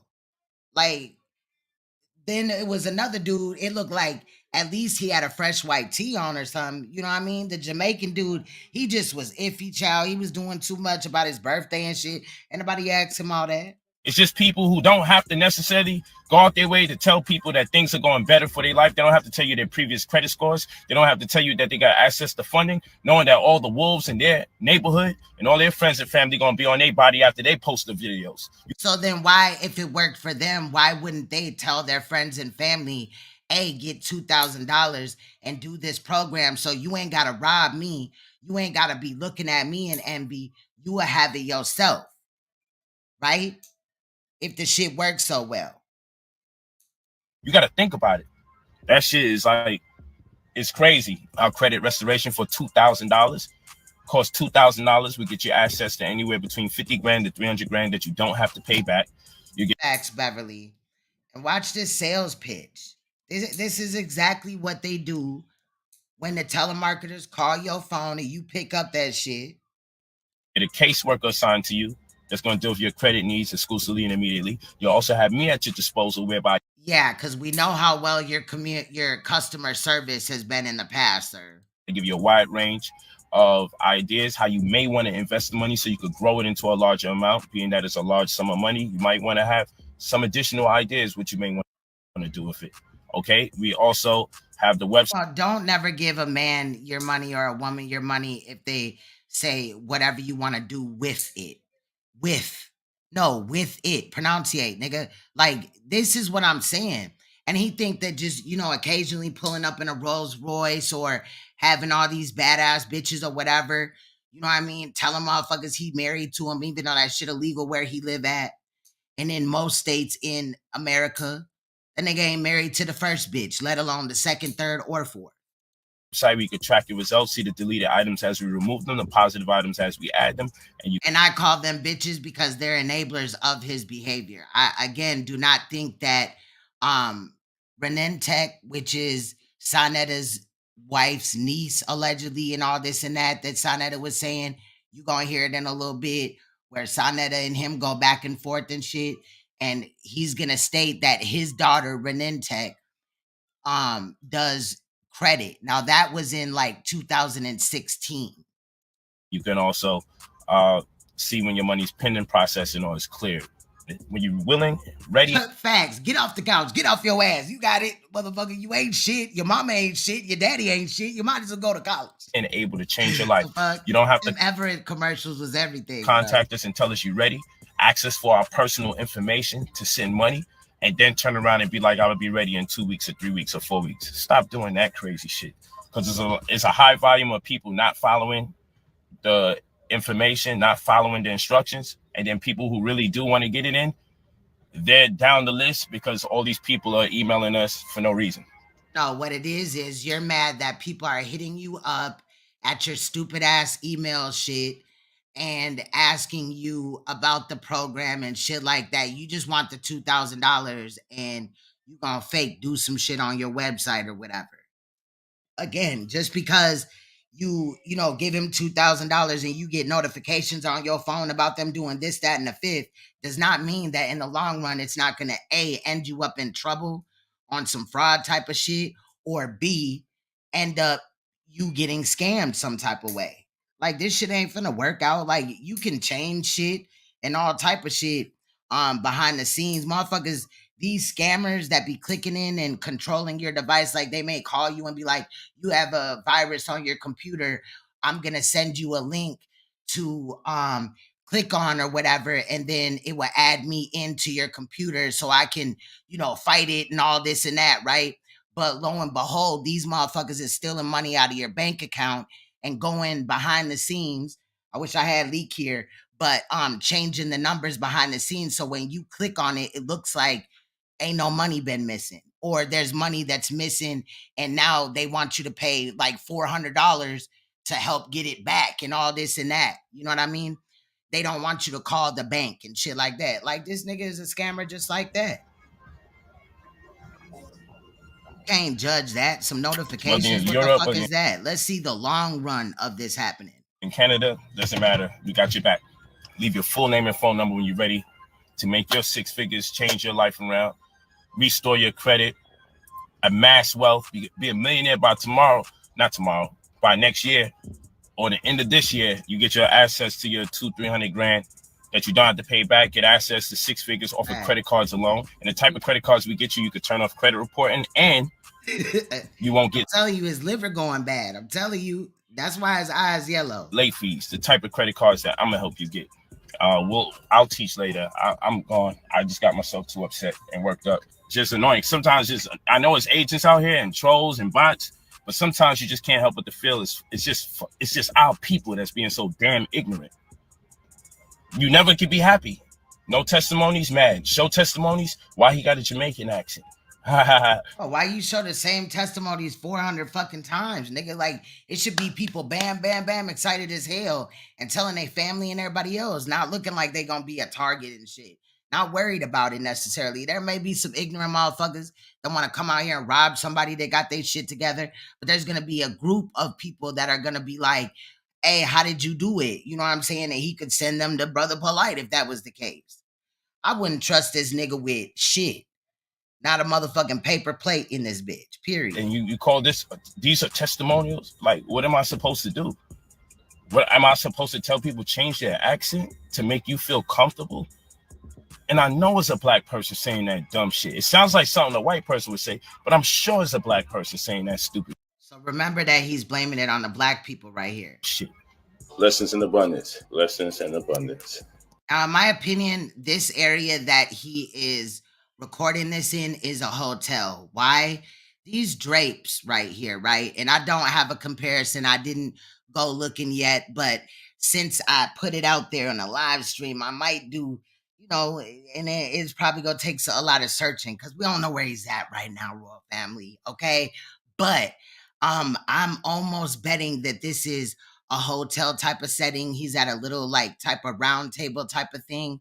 Now, what you're gonna hear in a little while, he's going to get to talking, same type of spiel. You might hear some of the things again, right? I get it. But there's a reason and a rhyme. And also, he's going to kind of like get the attention of a little girl in the room, right? Because she's being a little too loud. Now, if there was somebody else there, like one of his alleged fake ass wives that are really groomers and breeders and enablers of this nigga was there, they could have told baby girl to be quiet, but he had to do it. And I'm just wondering who in the fuck, and I'm going to say that in this video, is going to allow this nigga to be around their child. And this nigga has L&L'S up the ass, lewd and lascivious activities with a child between the ages of 12 and 16. Now, clearly this child is not between those ages, but what's to say that he wouldn't abuse that child? So I definitely had to take like a little second out of the video to point that out. Is going to come up in the video as well. And then we're going to move on, and the clips are going to start rolling in soon or whatever. I'm kind of looking for him to start tripping over his words, or give me a little, you know, as far as when I was editing this, give me a little bit of something to, you know, kind of shed light in and kind of get the ball rolling. So bear with, you might hear some things again or whatever, but peep the pattern, and also how he's bringing this, you know, credit restoration microwave program to you, and kind of stating, I think it's either this portion of the video or the next one that he does, where he gets to talking about July 4th and how we're going cashless society, and you better, you know, get in the program now and send your $2,000. Remember that he has pretrial on next Wednesday, June 21st, and then he has trial on July 3rd for the rape case, the L&L'S of a minor between 12 and 16, and contributing to a minor. Okay, remember that. So I just wanted to give you a little bit of understanding. Briefly, I'm going to have to mute it because I forgot to edit something out. So tomorrow, this video without my commentary will go up on Queen's Throne TV, and you'll be able to watch it without me talking if you prefer. We're here to have this conversation today about life being rigged. And once you understand that life is rigged, then and only then can you truly succeed. So let's have this conversation. Make sure you share this message with your friends and family. Just not hot dogs. He was selling glizzies. The conscious tank right now. That's all we doing. Why does the chicken sound like he don't want to die when he gets killed so you can eat? Why does the pig sound like it's crying? If it was meant for you to eat the pig, why does it make that sound? That grief-stricken sound, like something is incredibly wrong. If the pig's dead. I also want to point out that there was a time where Brother Polight claimed to be a breatharian, which basically means, I hope I'm pronouncing it right, but basically means that you don't eat or drink or nothing like that. You just solely, you know, breathe air. And obviously you would fucking die, so don't do that shit. But he was really trying to push that. But I also want you guys to remember where he's making these statements. I don't necessarily agree with them. I have been vegetarian before, and I'm not judging anybody that is or whatever. I kind of go, you know, on my little things with, you know, sometimes I eat meat, sometimes I don't or whatever, right? But at the end of the day, plants are alive too until you know, cut them up and stuff. And I heard one time, don't know if it's true, but allegedly, if you grab a carrot and you cut it, it screams. But it doesn't scream like, ah, you know what I mean? It screams like it's some other scientific ass way, child. I don't know, but it was deep and my mind remembered it, okay? So even like with lettuce or whatever in the hell, right? Kale, broccoli, whatever it is, it still is alive until you eat it. I'm just saying. Destiny is to only be born one day so it can eat. Why does the fish squirm and squiggle when it's on the hook?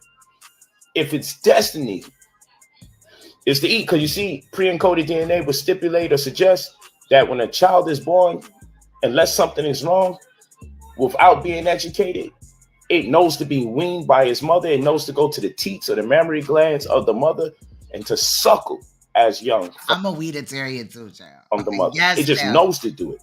No one has to teach a child. It's pre-encoded. So with all the thousands of years that these animals have existed, why are they in denial about their faith? Now, I'm not having this conversation to convert you guys to veganism. I'm not doing that. This conversation is not a conversation to convert you people to eating differently. This conversation is even on a more broader scale, because I was talking to my religious brothers and sisters about life being rigged. I'm like, the shit is rigged. And that Oh, is it rigged because you're coming across this case, sir? I'm just saying. But I do want to just interject really quick. I may, feel in my heart that I think these animals go through that because of reincarnation. Now, it may sound crazy and you don't have to believe anything. I'm not trying to make you believe it, but I just want to, I'm here to make you think, right? I'm only here to make you think. I'm just here to whatever in the fuck, right? But okay, I forgot what I was finna say. Okay. at one point is inevitable. Bambi gets eaten by the lion. And what part of Okay, so let's say, these animals live forever. We don't eat them or whatever. People would not reincarnate as fast, right? So one life, you could be a human a few times. You could be a flower. You could be a cow, a giraffe, a fucking whale. You know what I'm saying? Like, I think in reality, if there is some type of heaven, and I don't believe in religion, but if there is some type of place called heaven, I highly doubt that we only have to experience life one time.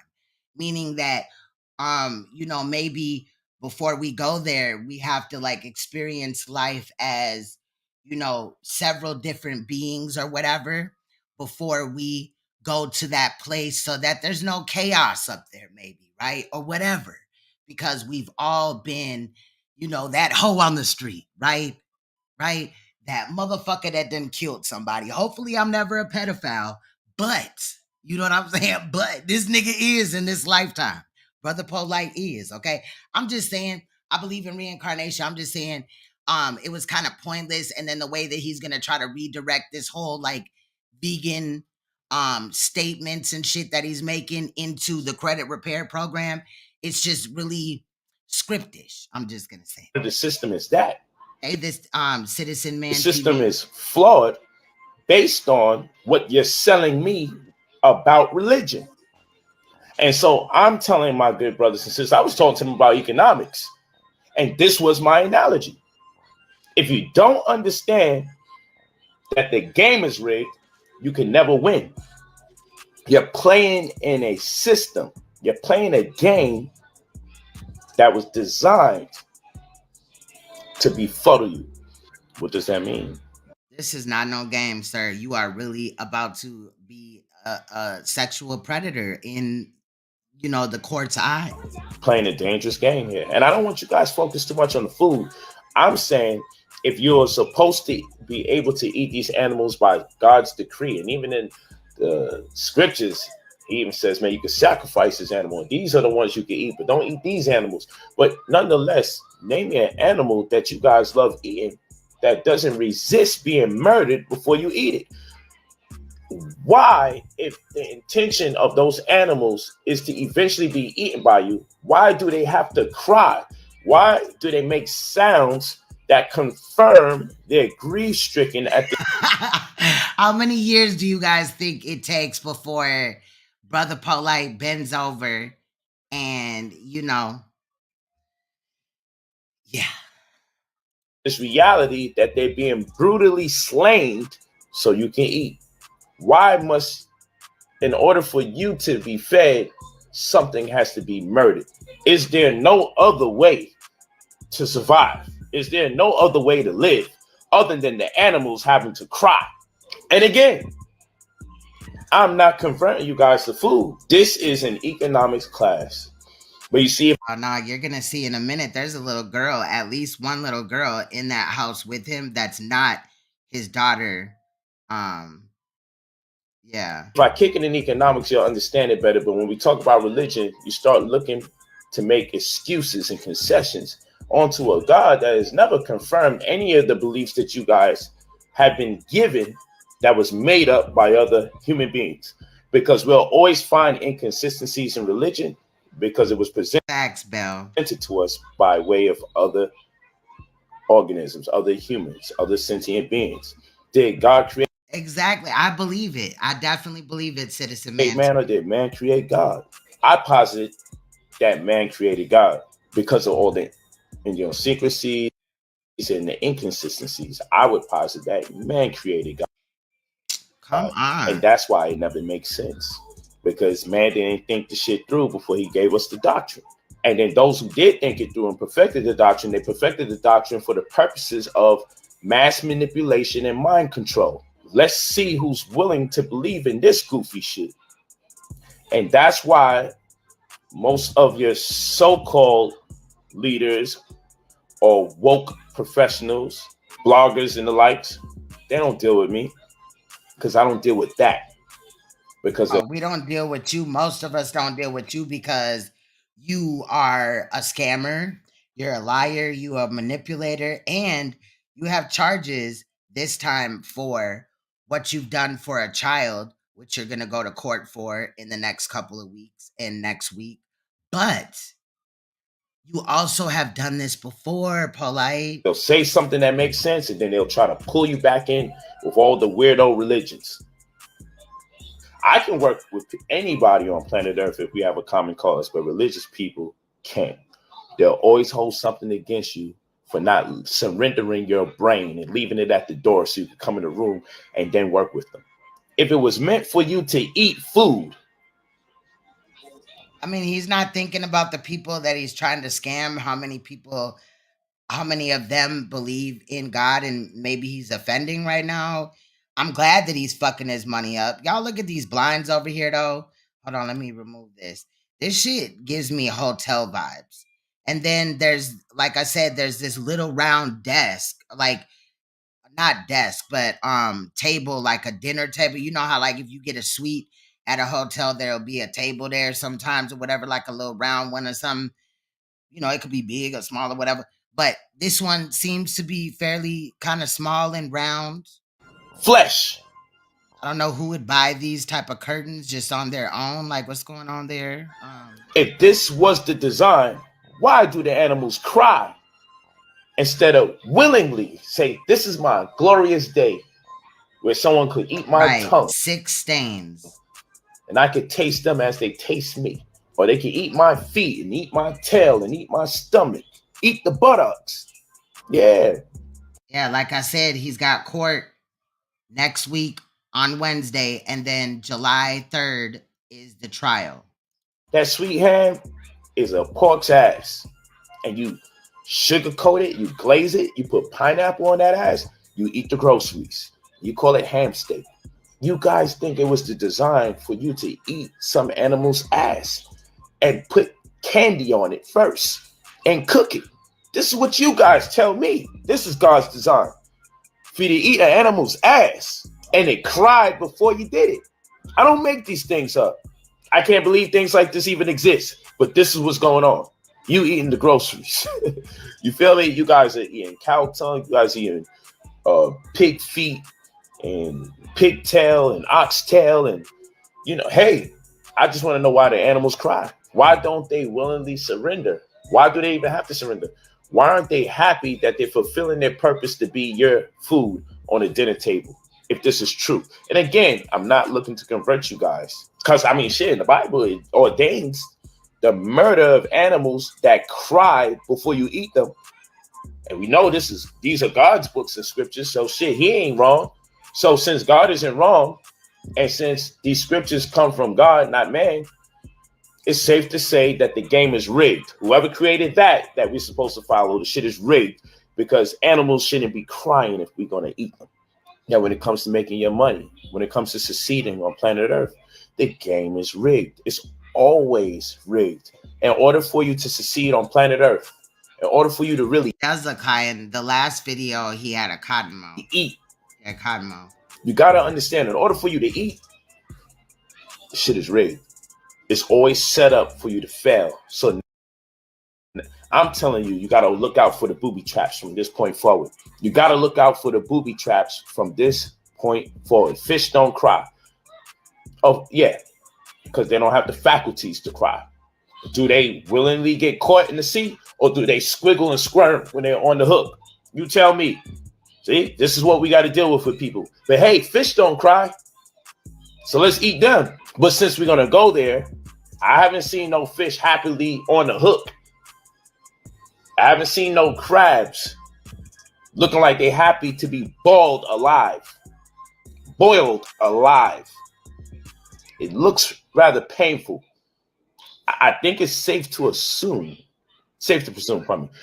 presume, right, that the crabs are feeling a great deal of discomfort being boiled, and we'll sit there and look at it, go in the store and love to see it live while it's being boiled, then slammed, pow, opened up so we can eat the flesh, eat the legs.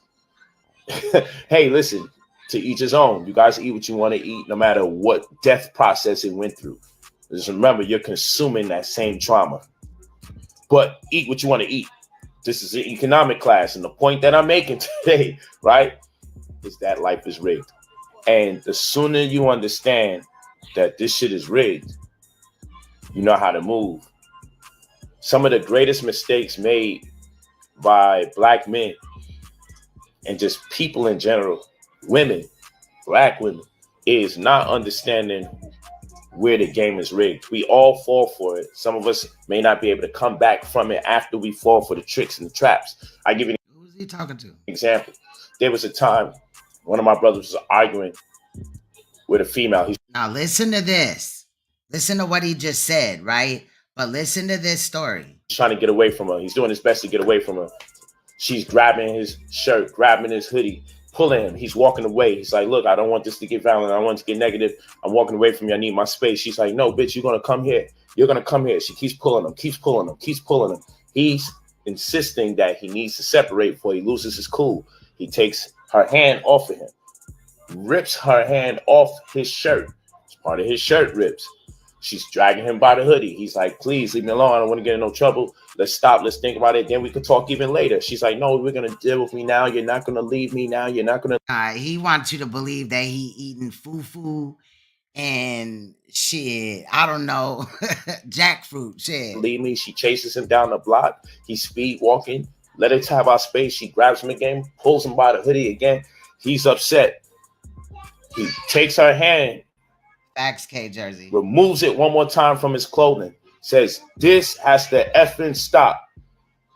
A car pulls up on the side, filled with some, 3 women, 4 women or so, and a man that's driving. And they yell, leave her the F alone. Leave that woman the fuck alone. Leave her the F alone. Don't touch her. Mind you, I watched the whole situation play out. The man never violently aggressed. In fact, he was being violently aggressed. He never invaded her space. In fact, his space was being invaded. But to understand the rules of engagement, if you're a Black man talking to someone that's even lighter skinned than you and shorter and is a female, chances are no matter what people are seeing, their perception will contradict reality. And that Black man is in the wrong and he is the aggressor, even though he did absolutely nothing wrong in that scenario, but attempt to separate himself from that hostility so he wouldn't eventually lose his mind. So did he bring that up because that's what he's insinuating in his case? Because no one wants to hear once you lose your mind why you lost it. But he himself has to understand shit is rigged. But ultimately, while you know the game is rigged, you have to know the rules of engagement so you could thrive. Not just survive, but so you can thrive, so you can succeed. That's the purpose of this conversation right here.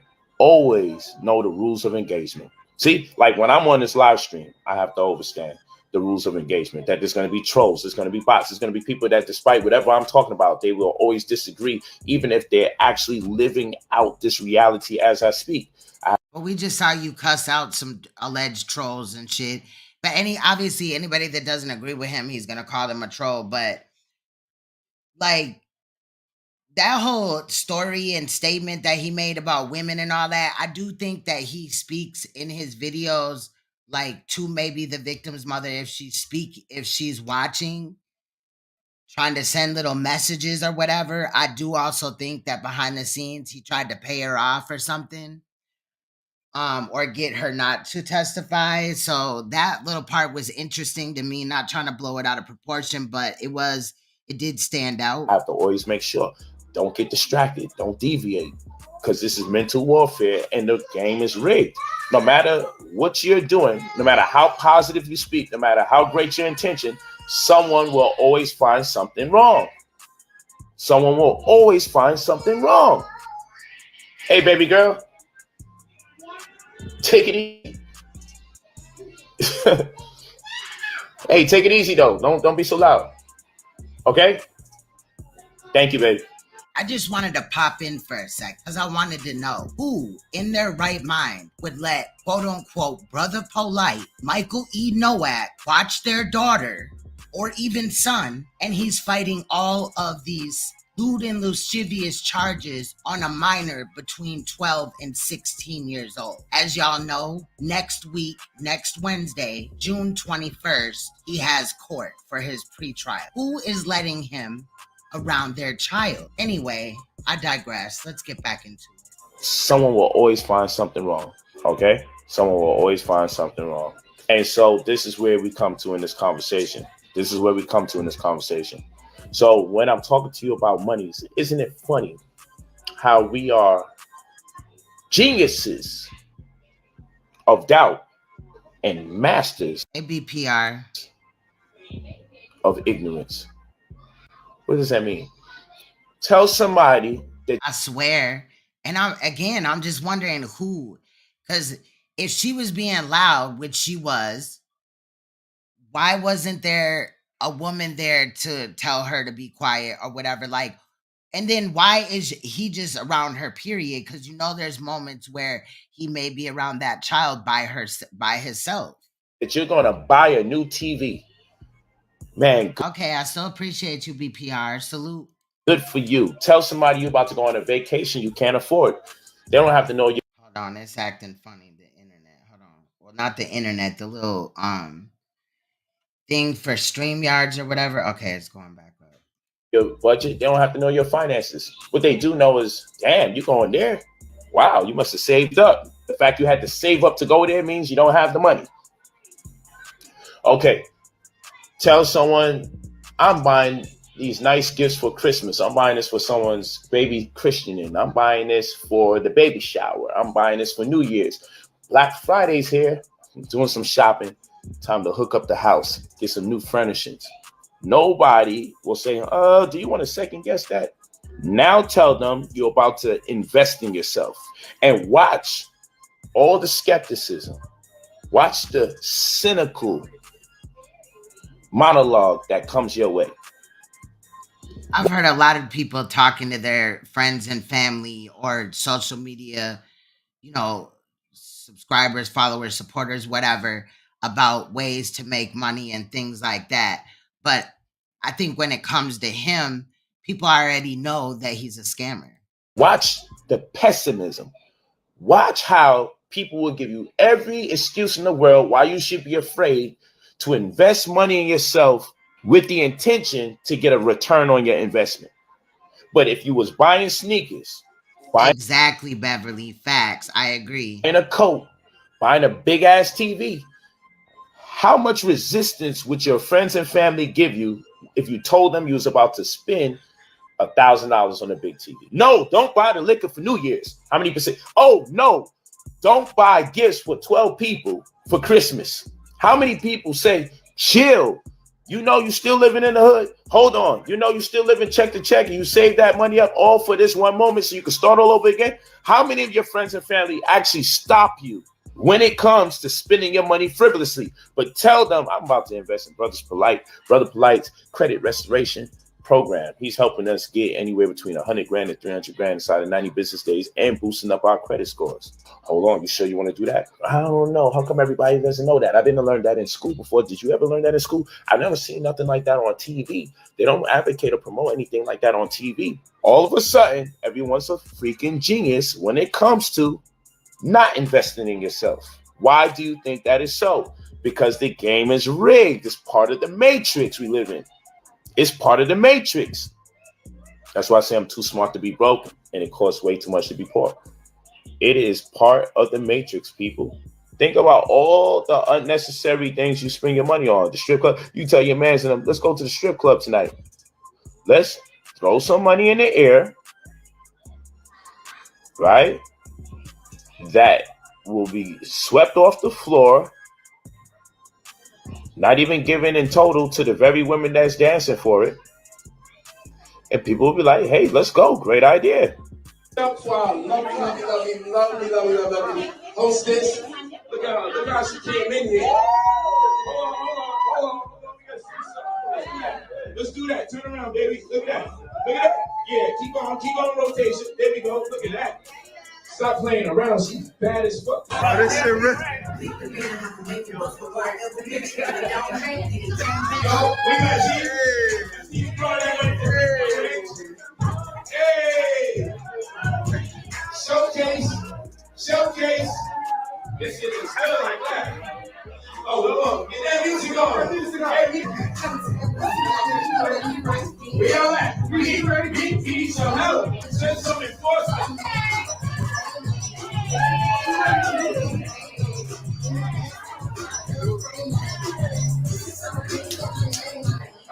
Send me something back.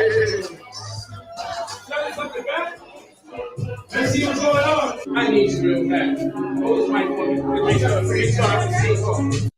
And I wasn't going to say this, but this woman right here with the leash around her neck, that's the victim's mother.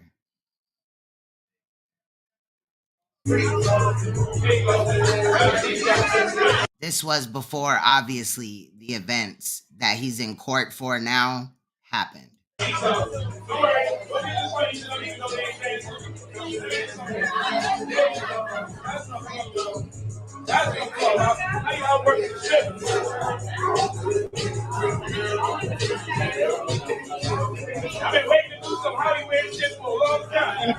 How you gonna be? Now I showed that and I said that because, not to try to shit on the mom or whatever, but just to show that this man has his grip on her that much to where she would disrespect herself by putting the collar on and allowing him to, do what he was doing, and even her participation in it.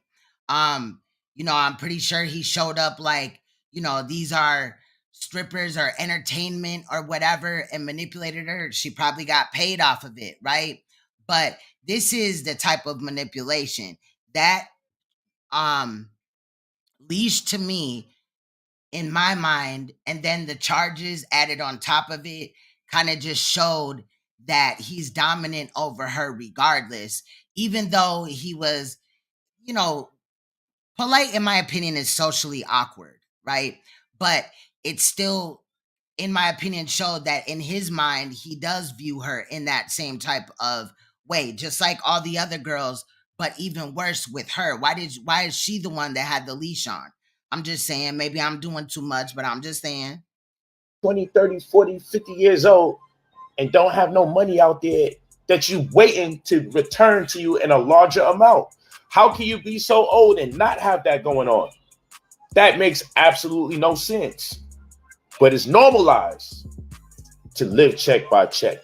It definitely is not handsome. That nigga is ugly as shit. It's normalized to spend money and not expect nothing back. We spend money into Christmas like we thinking we getting money back. We put money into Valentine's Day like we think money coming back. We put money into Thanksgiving like we think, oh yeah, 2 weeks from now. He does look like Don Cheadle. my bread will be back here. We spend our money on these things year to year like we believe that next year the money's going to come back. We actually put money into it, into tickets, hotels. Well, he normally garners attention for his online posts, but now the social media influencer, motivational speaker, is making headlines for the wrong reason. NBC6 reporter Kim Nguyen is live in Miami Beach tonight with more on the arrest of the man known as Brother Polight. Kim. Yeah, well, Jawan, the suspect surrendered here at the Miami Beach Police Department earlier this week. Police charged him with sexual battery of a 14-year-old girl. We did speak with his lawyer earlier tonight, who says that these charges are false. This is the mugshot of 37-year-old Michael NOAK Jr., also known as Brother Polight, to his more than 300,000 Instagram followers. Miami Beach police arrested NOAK this week for alleged sexual battery of a 14-year-old girl in a hotel room in February. Police say the alleged victim was the daughter of a woman he was romantically linked to. Defense attorney David Terrace says his client is innocent. Once the evidence is produced, that he is going to be exonerated. So yeah, not guilty, nothing else. According to the police report, NOAK, a motivational speaker and author who lives in LA, asked the woman if he could take her daughter to an after party at a club in Miami. First of all, why is he taking her anywhere to an after party? What? The report states NOAK took the teen to his hotel after seeing that the club was closed. Police say the suspect gave the teen alcohol and started dancing and touching the teen inappropriately, groping her breast, inner thighs, and buttocks. And also, it's important to note that he didn't bring that girl back to the hotel where her mom was staying. He brought her to a different hotel. Goes on to say NOAK tried to force the teen to perform oral sex on him. The teen allegedly passed out and woke up to NOAK trying to make her throw up. Oh, exactly. Facts, Bell Gates. These are serious allegations, but in any situation, there is always motive. There is always a lot behind the scenes that the public is not going to be able to see. I got what you meant. I read it fast. I do it. The report states that the girl's mother found her intoxicated and possibly on drugs with severe swelling on her mouth and lips. It later states NOAK told the mother not to call police because it would ruin his career. NOAK was served with a DNA warrant in June and surrendered to police on Monday. Terrace says the police report is only an allegation. And NOAK claims to have written more than 90 books. In an interview, he also claims to have several wives. For now, we're reporting live in Miami Beach. Parties, drinks. Every year we complain that we don't have money left over. How old are you going to wait until you decide or realize, come to grips with reality, like all this shit is the setup for you to keep spending and patronizing everyone else to the point of depression, because one day you just quit in disappointment of yourself because you don't have nothing to show for yourself after walking this earth and going around the sun 20 times, going around the sun 30 times, having your solar return 50 times around the sun.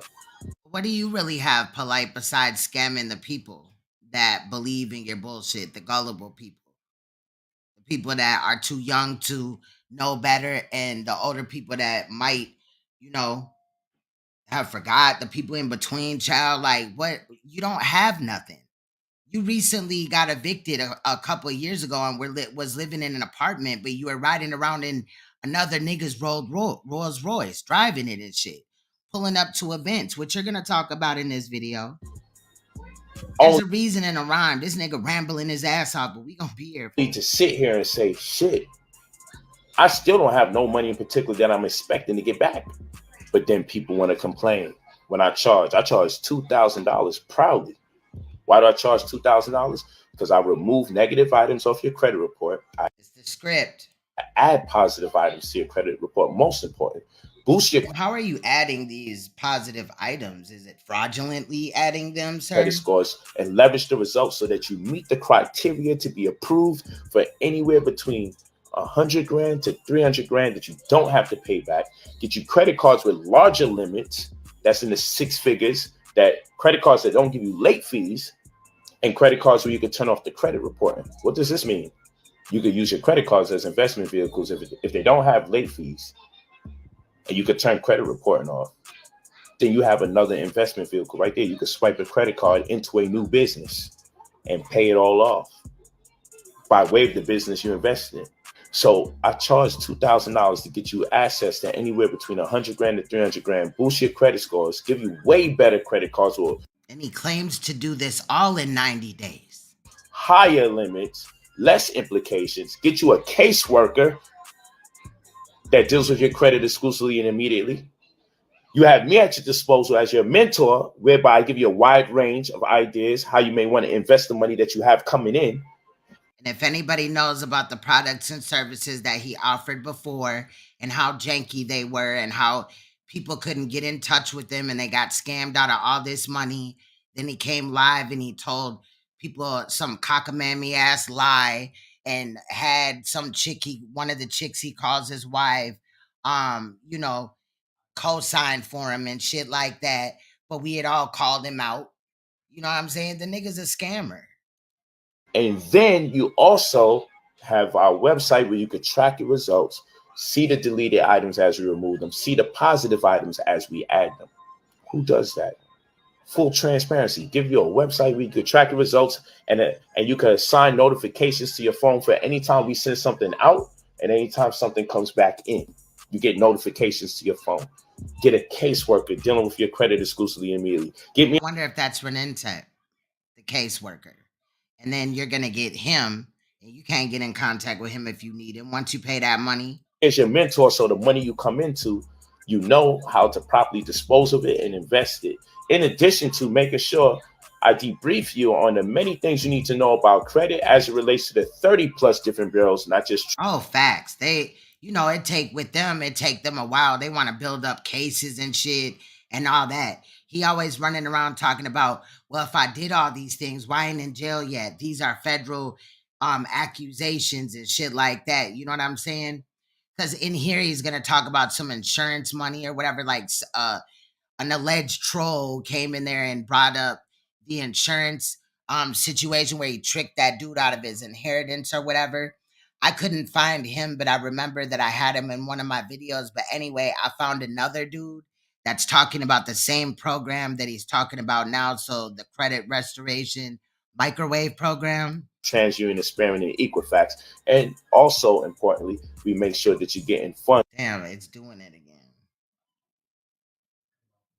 So I'm just trying to let y'all be aware of the scam, and YouTube and Streamlabs or StreamYards won't let me be great. Hello. Okay, there we go. Anywhere between $100,000 to $300,000 that you don't have to pay back. Who's doing that for $2,000? I told the people that you are a habitual fucking liar. Let's go to another man. This guy's over 50 years old. Everybody he befriends that does a good job or creates their own following, he swears blind that the reason he don't get along with them is because something wrong with them. You lying bitch. This 50-year-old plus brother is not going to convince me that over 10 people that came on your platform and you have fallouts with them, that is always all their fault. This is why I ain't got no respect for you no more. I'm the reason these people no longer are part of this community. Nah, nigga. What you did was you robbed me. Every goddamn debate we had, you was stealing my money. Robbing me. You sound like an abused woman. Every car that the people see you driving, nigga, is rented, Polight. Even the goddamn house that you in right now is not your house. Why do you think you change crib from crib to crib to crib? It's not yours, Polight. And you sit there as a 50-plus-year-old woman complaining about how much you did for me and all the wrong that I've been doing.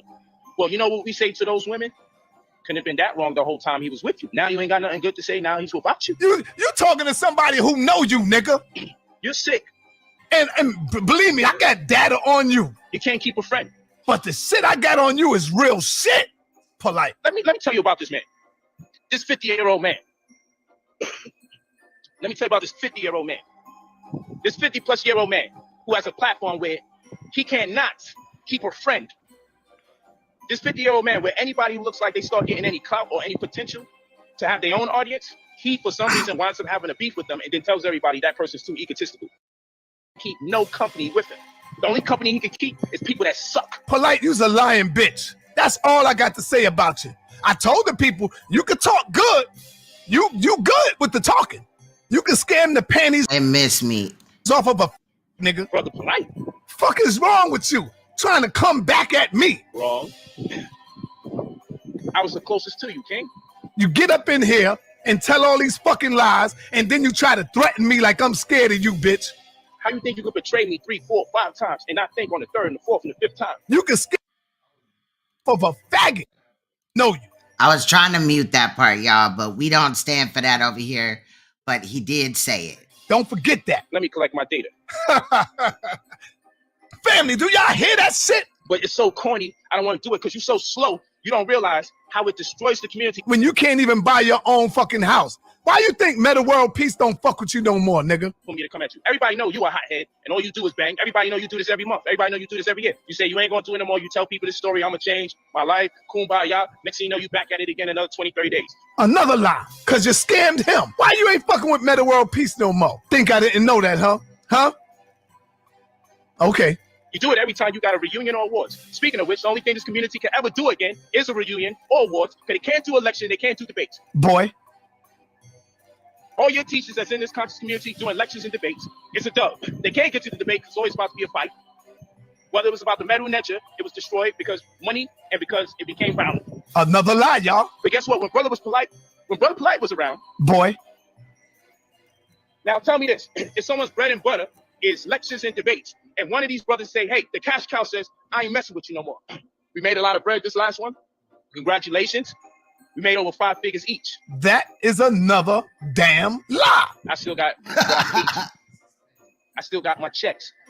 Fucking liar. You made over 15 bands. Oh, facts. They're definitely one and the same. What's good, Miss Me? Fucking liar. So I rolled with it. I rolled with that shit. And stupidly and foolishly, you bought a fucking car the day after. And you stayed in the goddamn hood, knowing you said you want to move out. All right. Let me get rid of all the haters. First of all, I don't want to do no more with the brothers. That's why the last one I did with the white man. Knowing that I got all this shit on you. The white man wasn't going to allow this Negro to manipulate. He can't get bail money together. Once he goes to trial on the 3rd of next month, it's a wrap. Like, it is whatever they say it is. You see what I'm saying? So it's a wrap. Him the way the brothers would be manipulated. If I know Florida, they finna body slam this nigga. They're not finna play with him. Because the brothers was already coming in with preconceived notions and reservations. That's all that boy got is lies. You done robbed from little babies, motherfucker. You done robbed from women and children, nigga. Anybody ever debated got paid more money than ever got paid to speak. But Brother Polight said, you know what? Rather than go to the community and petition to them why I don't want to deal with you no more, I quietly and gracefully bowed out and went my way. All right. Let me get rid of all the haters. And speaking of abused women. Nigga, you came on my platform scamming everybody, ripping off everybody, and you ain't give a fuck about me, but I'm disloyal to you? You attempted to work with other people, it never worked. You attempted to get me back on the platform. I said you still want me to talk to Negroes. I don't want to deal with the negativity no more. Because I'm doing bigger and better things. I'm rubbing shoulders with the wealthy. I'm rubbing shoulders with billionaires. I'm saving some of this back because I know you're going to try to come back. I never have to do a video on you. Rob Lee is the founder of Cash App. He was stabbed, and Polight's going to talk about that in a little bit, but we was talking about it earlier as well. But he was just capping and running his mouth, but he did make some other statements and just his behavior, period. You king? I don't have to, but you're too fucking greedy. Lying motherfucker. You's a lying bitch, Polight. I know you's a bitch today when Tazariak said, cross the line. I looked you right in your eyes, nigga. Right in your eyes. You didn't want none of that. To this very day, you hate anyone that was smart enough to walk away from you.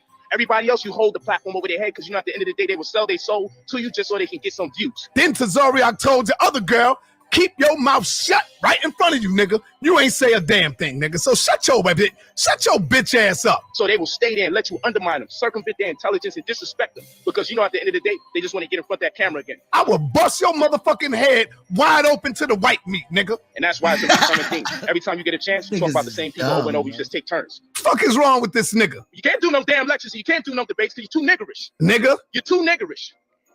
You don't know how to do nothing. Nigga? Everybody that left you called you a crook, said you was bootlegging, called you a criminal, called you an agent, disrespect your wife, disrespect your children. You on a live stream calling the police because people disrespecting your children. Fuck out of here. Everybody know where you live. Yeah, so what? Come get it. Come get it, nigga. I'm a crazy motherfucker. I'll show you mine. You show me yours. Another lie. You's a scamming ass rat. Low down dirty nigga.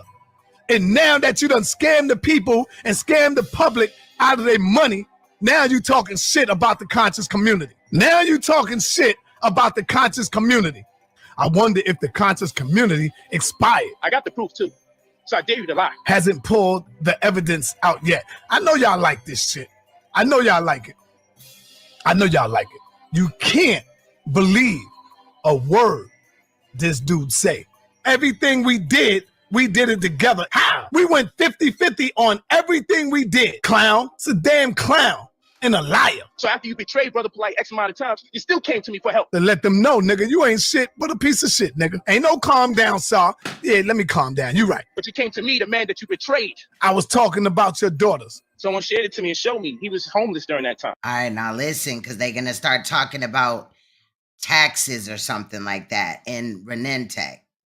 And they're going to call her a certain name. And Sonnet is going to talk about how they know about the little girl and knew where she was. Mind you, this was 2016. And talk about how she's allegedly related to his wife. Sonnet is going to say that. And they're talking about Renentech. who ended up being, in my opinion, on a 1-800 porn site thing or whatever. You know how they come on late night or whatever. Well, somebody located a video of a girl, a commercial form video, where she's like, call 1-800 and da da da da da. And it looks like Renintech. And you're also going to see Renintech when she was younger. This is in my opinion, the second girl that I can, without a doubt say that Polight had inappropriate interactions. The first was his second wife, but Renintech is the second victim. And then now we got the victim now into which he's going to court for still. And he needed money. So he went for controversy. The young boy who you fucking scammed out of 7,000, Polight. You scammed him. A recent one. Out of 7,000, Polight. He just had a baby. He's only 22 years old, Polight. And you scammed him, nigga. Talking about mentoring program. This was 2016-ish.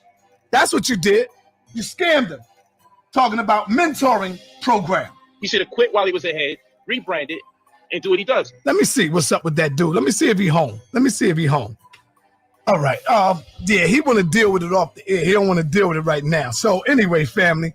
And son is there like an abused woman who's just afraid to tell the truth that this man abused me. Sounds stupid. Then we go into the third wife, the one that left your bitch ass. And why? And why them police pulled you over on the side of the road, nigga? We're going to talk about that. You know what I'm talking about. Y'all remember when he was with Victoria and he got pulled over after the currency exchange? Why did they pull you over on the side of the road, on the highway? Yeah. This 50-year-old plus brother is not going to convince me that over 10 people that came on your platform and you have fallouts with them, that is always all their fault. I know who daughter it is, nigga. You heard? Remember? Let me give you a flashback of remembering. Remember on the 125th Street 2 summers ago? It was hot outside. You came on 125th Street, Polight, in the hot sun, and guess what? You had Renintech with you, the daughters. Guess what? Remember, Polight? The father came through, and when the girls seen the father, they ducked in the store right there. Remember that, Polight? But guess what? The father seen them, and he went in the store after them. And they was running around the store screaming. Like, yo, they running from him. Screaming. Here comes Polight bitch ass. Polight comes up on the scene because Polight wasn't there. Polight comes up on the scene. Guess what Polight do, y'all? Huh?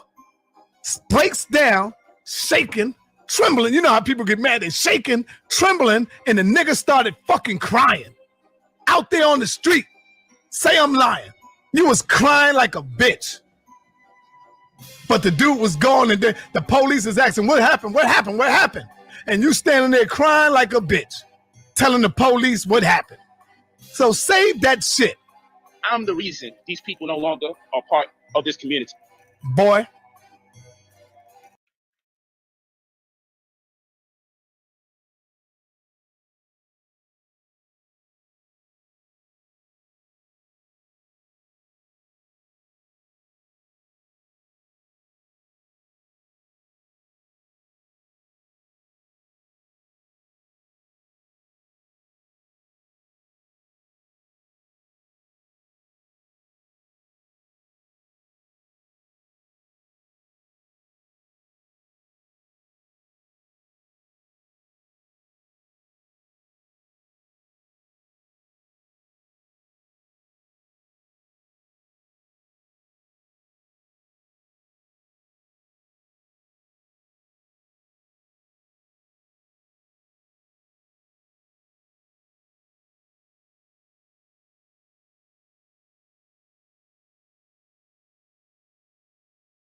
All right, we back.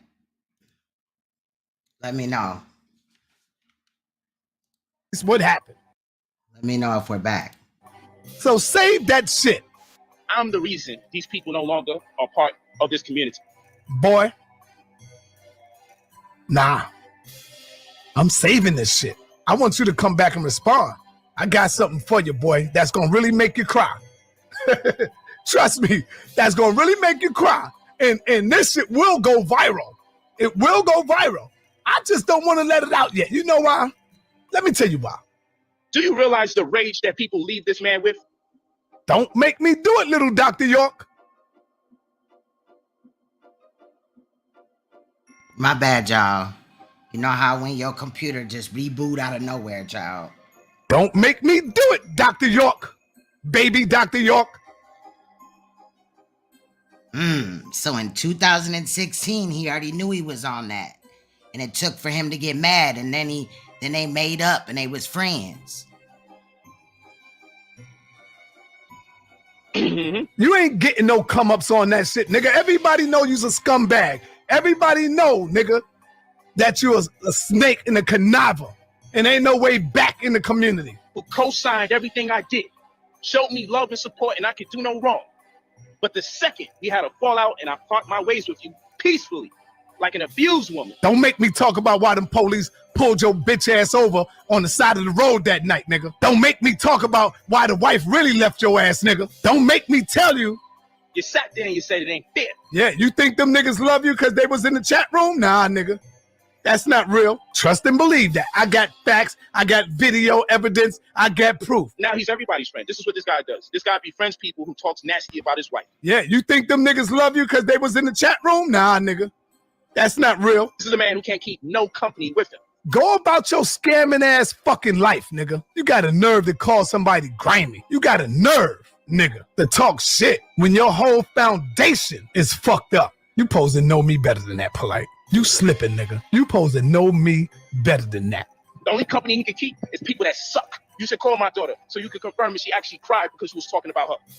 This is the same daughter that was going to fix your credit when you asked. You ain't talking about Tashia, right? You ain't talking about her, right? You ain't talking about Tashia Barnes, right? I know you ain't talking about her. I knew her before you, Polight. You ain't talking about her, right? The one you call Renentet? You ain't calling her your daughter, are you? Don't do it. Don't make me fucking do it, nigga. Huh? Little Dr. York, don't make me do it, nigga. Little fucking Dr. York. Because my daughter does it, but And that's why I stand on Sanetta's neck, too. Because when this case first came out, this one that we've been waiting for since 2021 in August 17th is when Polight was charged. We've been waiting. Sanetta came out and said he didn't want to jump out the window and he was still fucking with him and had excuse after excuse after excuse and disrespected the victim and the victim's mother in this situation. I tell her don't do nothing for nobody in the conscious community, but I said besides an exception. I got the proof too, so I dare you to lie. You ain't talking about her, right? The one that you call Renentet. Huh? Nigga, that ain't your daughter, nigga. Cut it out. Don't make me bring her sister right here in front of me. Her sister is my wife's cousin, nigga. You know that.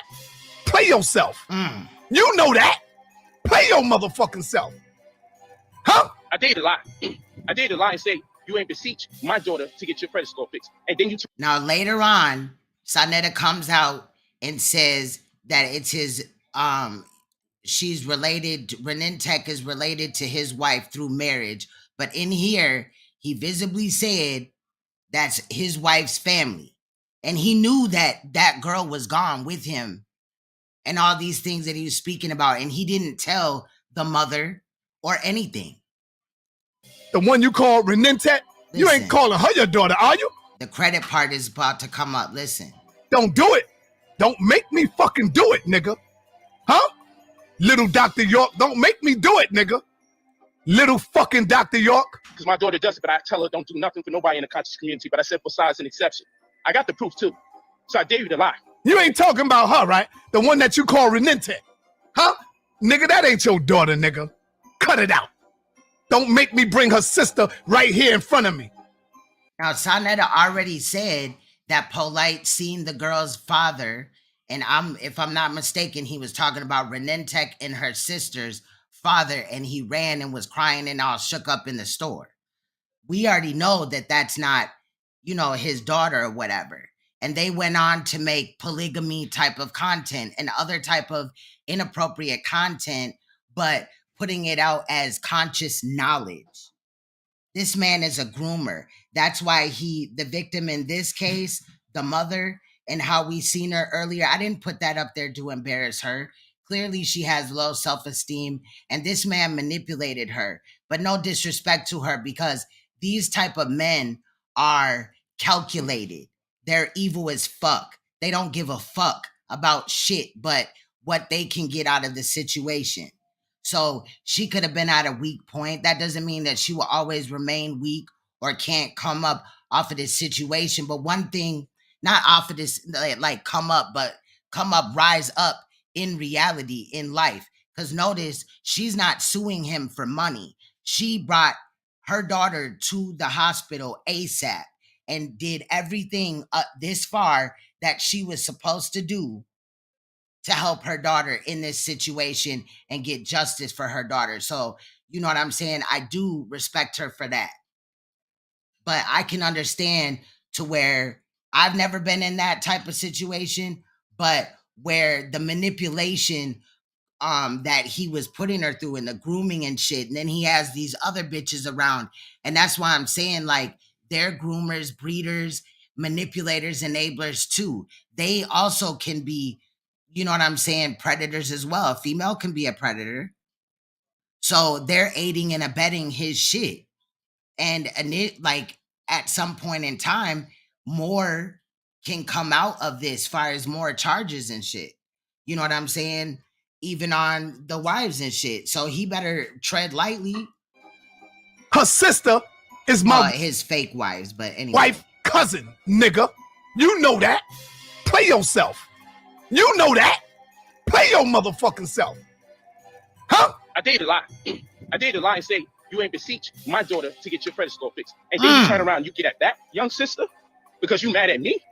There's no excuse for that. She ain't did nothing to you. She ran away from home to be with your bitch ass. Mm-hmm. She did nothing to you. But you should call her. You got her number.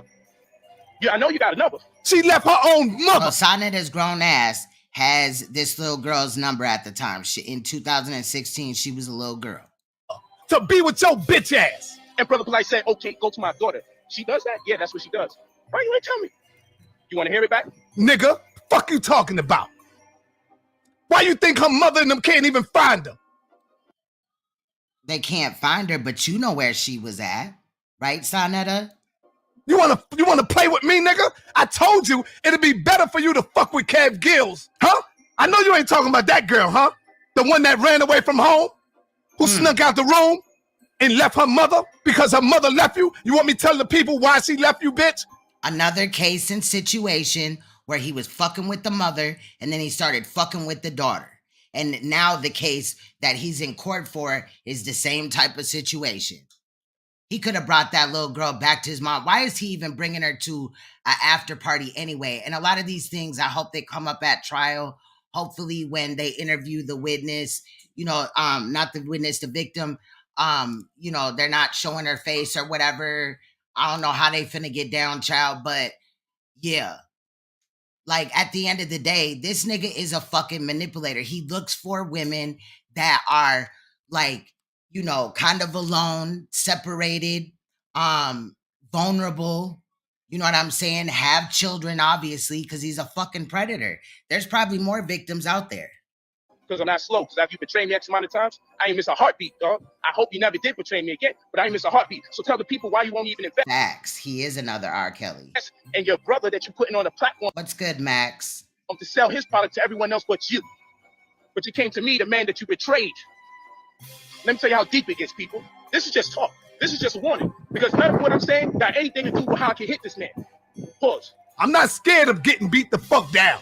I'ma still go in, nigga. You better kill me, bitch. You better fucking kill me. That's the way that Sonetta respond to shit, like when he trying to talk tough, is funny as hell.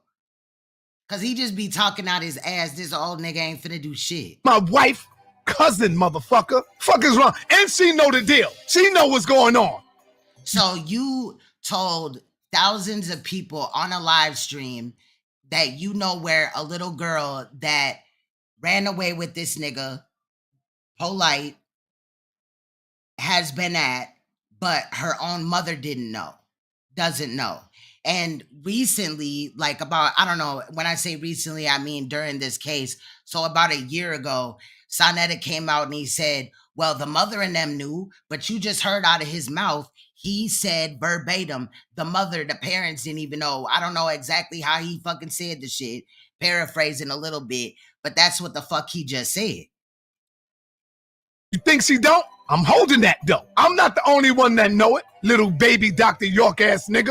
Meet Sonetta. This is Sonetta right here. He is the grandfather of the conscious community on YouTube.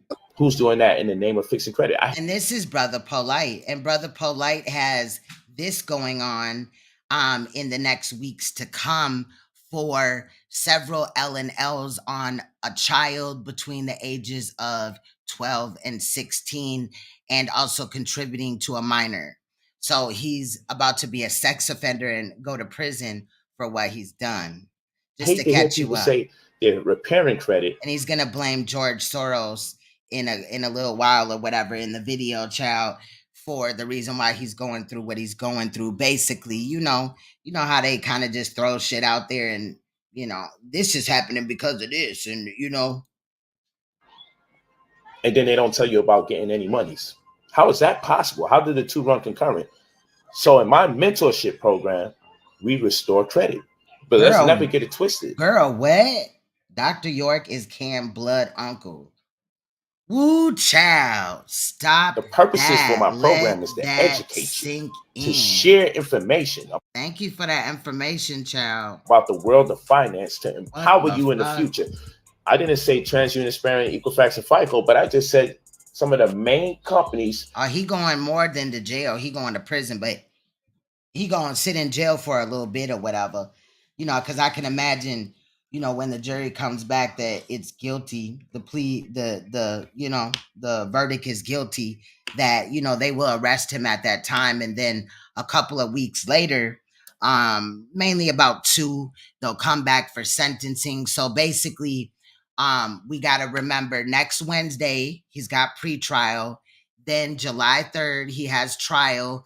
Then after that, about 2 weeks after that, he'll have sentencing. So we have 3 big court dates, coming up that I, see in the future coming up, because this nigga's gone. 6 semen stains on a little girl between the ages of 12 and 16. That's responsible for impacting you in the credit world. But all they want you to do is know about TransUnion, Sparing, and Equifax. So whenever something is too popularized, chances are that's what they want the laity to know, so they could distract you from what you really need to know. And no, they won't teach you this in school, because from pre-K to 12th grade, it's 14 years you go to school and they teach you nothing about the world of credit. You can simply call TransUnion, Sparing, Equifax, and let them know, I have reason to believe that my credit is compromised. I want to freeze the reporting on my credit for now until I rectify the matter, and boom, freeze. If you guys knew this, your credit score wouldn't be down, because you would have frozen. So really quick, Brother Polight is a scammer, and don't go off of any advice that he's saying in this video. You could look some of it up, and yes, some of it is true, but that's how the scam goes, right? It's kind of like a telemarketer, again, calling your phone and running a script to you or whatever, and, trying to, maneuver. They're not going to tell you all lies. You could be right there looking it up to fact check or whatever. So they're going to tell you the truth, like, engines go out, or whatever, or computers get viruses. So protect your computer or protect your car, get a car warranty or whatever. But they scamming your ass. And that's what he doing for $2,000. But my thing is, he learned that whatever he learned from Renintech, because he wasn't really going necessarily, in my opinion, from what I saw, into the credit type of situation until a certain point. And that was, when he started this credit restoration fund or whatever. Mind you, when he had said that Renintech was involved in the credit shit, that was like 2016. So, you know, at some point he learned what he learned from her. She's probably the social worker or whatever that will help you, that he states in his rebuttal. You'll hear it several times.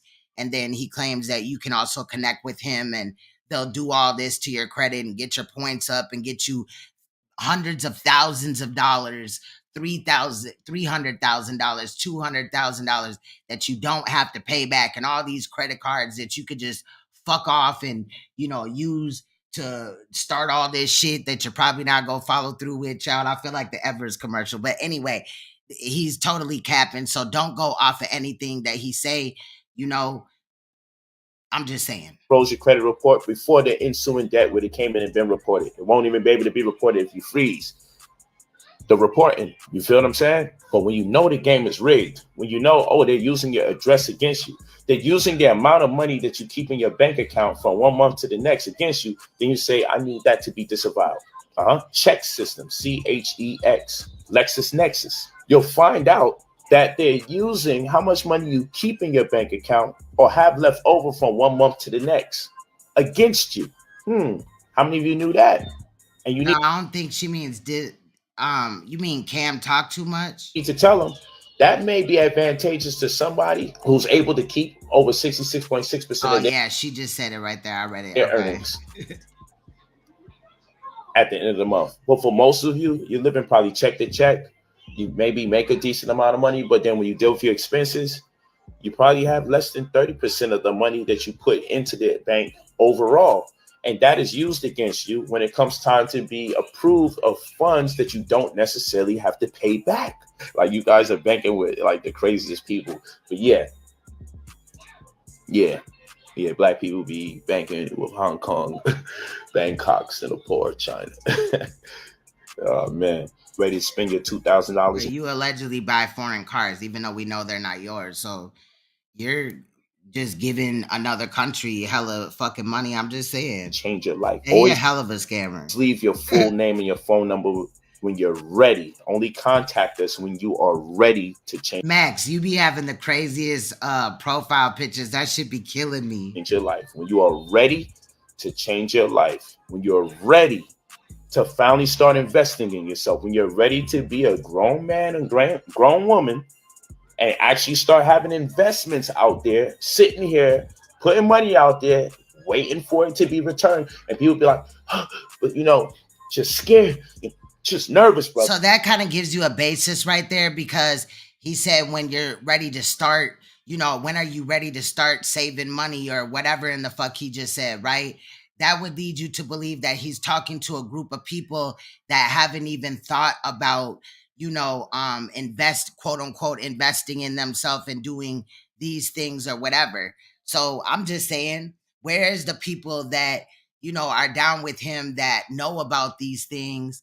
And you know what I'm saying? I'm just saying, like, it just seemed like if you listen to a motherfucker talk, they will like do too much. You could pick out shit. You know, because this person did bad by me here, and this, well, you've been doing bad by yourself. Because if I ask you, name me the top 10 investments you put your money into in this lifetime. Not only, you know, my apartment because I live in there. I'm talking about shit that brings you money month to month because you've been investing in it. You should. Now, if you ask somebody what have you invested in and they say their apartment, that's what I'm saying. It goes back to that he's talking to a group of people that don't know about, you know, any type of investing or anything like that. He's pitching it to a new crowd of people. You know what I'm saying? And that's where the scam shit comes in, because that's the type of people that he's looking for. People that are easily manipulated and may not fact check as well, or they might look up a couple of things, but they're not going to like really research necessarily the whole thing. Otherwise, they would have researched who he is and found out this nigga is going to court for all these sexual offenses against a minor, as well as scammed several hundreds of people in the community. Have at least 10 things you can tell me you've invested. 5. I'm like, all right, give me 5 things that you have bringing in money on a month-to-month basis, that you put your money in with the intention to get money back. Give me 5 of them that you got operating right now on a month-to-month basis. 5 different streams of income coming in here from investments. I ain't talking about jobs. I'm talking about you put your money in there and you're sitting here waiting for the money to come back to you. People make you feel ashamed for attempting to invest, make you get scary. make you get nervous. But let you tell them you're going to put your money into some damn Christmas gifts and vacations you can't afford and Valentine's situations, knowing you can't afford yourself, but now you're trying to afford her or him baby showers and Thanksgivings and Black Fridays and Memorial Days and Labor Days. Now imagine a telemarketer calling you and telling you that you need to get a warranty for your car and this, that, and you're like, well, I don't have that, you know, money right now to do that and get this warranty. And they're like, but you know, your timing belt might fall off, your brakes might go out, you're this, you're that, your engine, your transmission, and this and that. But then you read the fine print and the fucking fake ass warranty is not real to begin with, and it don't cover shit, but you paying all this money and all that. This is the same thing. Every time that somebody, you know, has something, like he comes back with a rebuttal. That's what it's called in real life. He running a script. Spring breaks. Like, I bet you he been a telemarketer before, or he got trained by one or something like. Everybody's like, I'm down. But let them get a sniff of, hold on, you put some money into something that you're supposed to make money back from? Oh, you want to be careful with that? Why you didn't need to be careful with all the damn alcohol you was buying? Like, what was the return on your investment from alcohol other than being drunk? Your investment went in the toilet or out your mouth when you threw up or when you urinated. That's the either these people that have been scammed are not, you know, taking it to the proper, you know, people or whatever, or the feds or whatever is already looking at him, and sometimes they'll let you like do a lot before they come in and, you know, just fuck you up with that arrest and shit and charge you with all these charges and shit. I'm just saying, because especially if it's more of like a criminal operation where there's more people involved, there has to be more people involved, obviously, because Brother Polight, or quote unquote Brother Polight, cannot do all these things by himself. Then other people may be connected also that are, you know, little workers for him, or also running the same type of thing. So that's why they may fall back and document everything and really be paying attention, but it may take some time. And then also, if they come like right now, let's say, right, the feds come and slap him with a motherfucking case and shit, right? Then that will basically trump this case right here. So that might be part of it too. You know what I mean? It was still, the case was still kind of happen, but it would get a little bit messy. Let me just state that without, you know, this being, you know, going on and on and on or whatever. But if they let him get charged for that, and then also like they still, you know, paying attention or whatever, he go, you know, to jail or whatever, and then bam, they run these charges, then that just makes the situation worse. And then they can ensure that he never sees the light of day. I'm just saying, you know, I'm just saying. The return on your investment in the damn toilet or trash. In my opinion, he would be being investigated for a few things. And nobody discouraged you from buying an extra bottle of Hennessy. Nobody did. But remember, the game's rigged. So whenever you talk about something positive, guess what? There'll always be detractors to say something negative because the game's rigged. And if you don't understand the game's rigged, you can't win. So if you're living in a neighborhood and you want to get in the world of credit, you don't realize that the neighborhood you live in may be redlined or close to the redlining map. They got credit card redlining that suggests if you live in certain zip codes, don't approve these people of money or give them the lowest amount of money possible if they do get approved. So then I got to teach you, get a mailing address in City Hall in a highly reputable neighborhood, low crime rate, highly reputable school district, okay, where the median income is over $200,000 a year or exceeds more than $50,000 that of the median income of the previous neighborhood you lived in. And make sure it's not a UPS box because you're not going to get no credit or props for that. It has to be what? It has to be a FedEx UPS mailing address because the credit bureaus will interpret it as residential or business. And if they see you at that address for about 2 months extended, your credit score will go up 50 to 75 plus points. Nah, no cap. I did hear about that from other people, but again, what Brother Polight, quote unquote, Brother Polight does, and people like him, they'll go and watch other people that are talking about shit, memorize it, and then come back and act like, it's they shit, and they, you know what I mean, didn't kind of need help to come up with the topic or whatever, you know what I mean, to push their scam. Because the game's rigged. And I'm way too dark to share information that you don't know, because most of the information that you've been privy to that seems significant normally came to you by way of people that are lighter skinned than I, more fair complexion, foreign. That's how it is when you come from where I come from. It came is gonna play the victim role from the likes of whom wasn't of your race or as dark as I am. So even now you're going through a level of cognitive dissonance, just even assimilating what I'm saying right now. You're in a strife, you're in struggle. Can I trust this? I don't know. It's making me uncomfortable. And you don't never mind that he done scammed all these other people. Realize that's from years of conditioning, because if I just say something you can look up, if I say Lexis Nexis, Lexis, Nexus, Nexis, and you look it up, if I say Sage Stream, Sage Stream, Stream, if I say Core Logic, Corelogic's, if I say check systems, CH. What is he just saying these words so you could go look them up, and then now all of a sudden that means that his program is correct and you should give him $2,000? EXSYSTEMS. If I say it and you look it up, and oh shit, child support is being used against me on my credit score. So no matter what, and it should be used again. If you're not paying your child support, you should have that. Yes. Why not? You do on TransUnion and Equifax, you can even have a 750 credit score, 780 credit score, and be like, but damn, why am I not being approved of $200,000? Why am I not being approved of $300,000? Maybe it's the neighborhood that you live in. Maybe it's because you have previous evictions. Because the things you do on social media, the things you do, what you surf on social.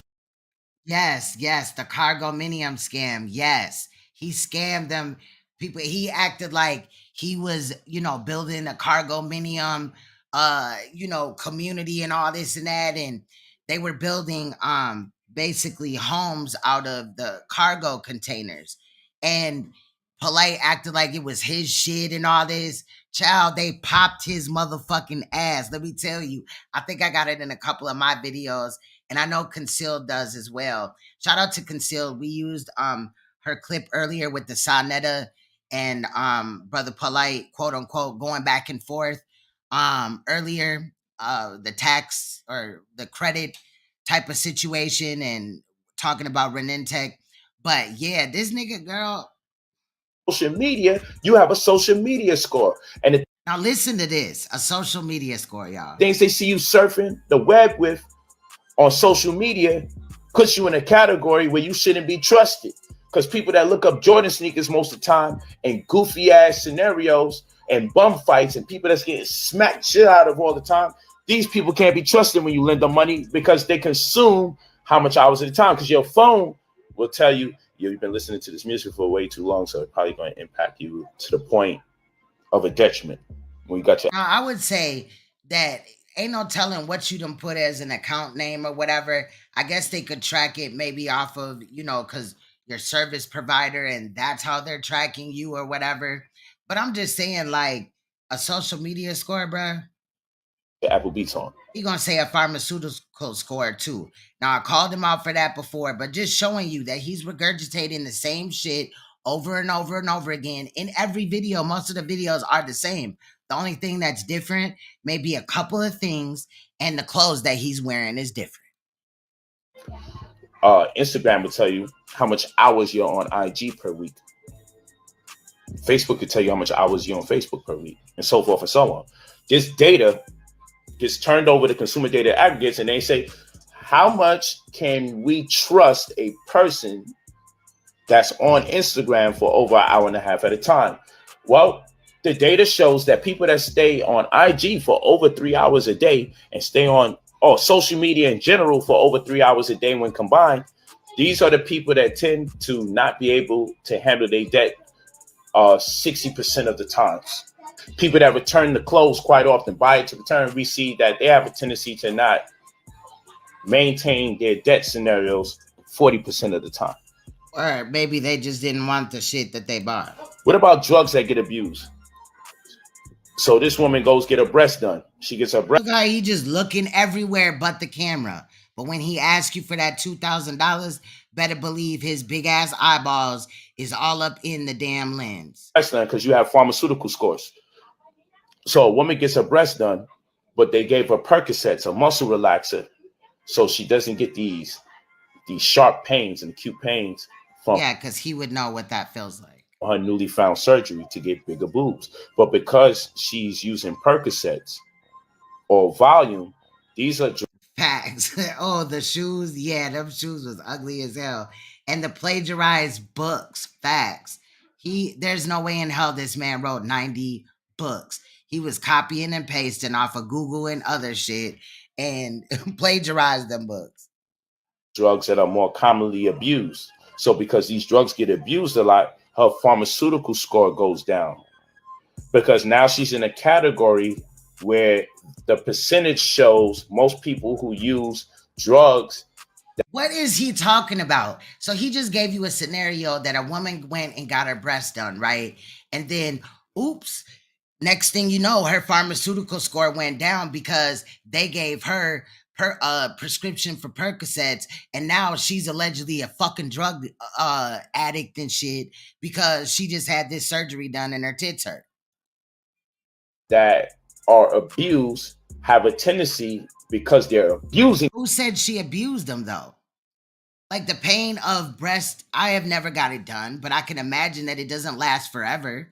Just like a C-section doesn't last forever or any other type of surgery. The pain doesn't necessarily last forever. Now, some cases it does. But what would make her an addict? Let's say they gave her like 10 pills or a week amount of pills. What's to say that she would necessarily become a fucking addict off of that?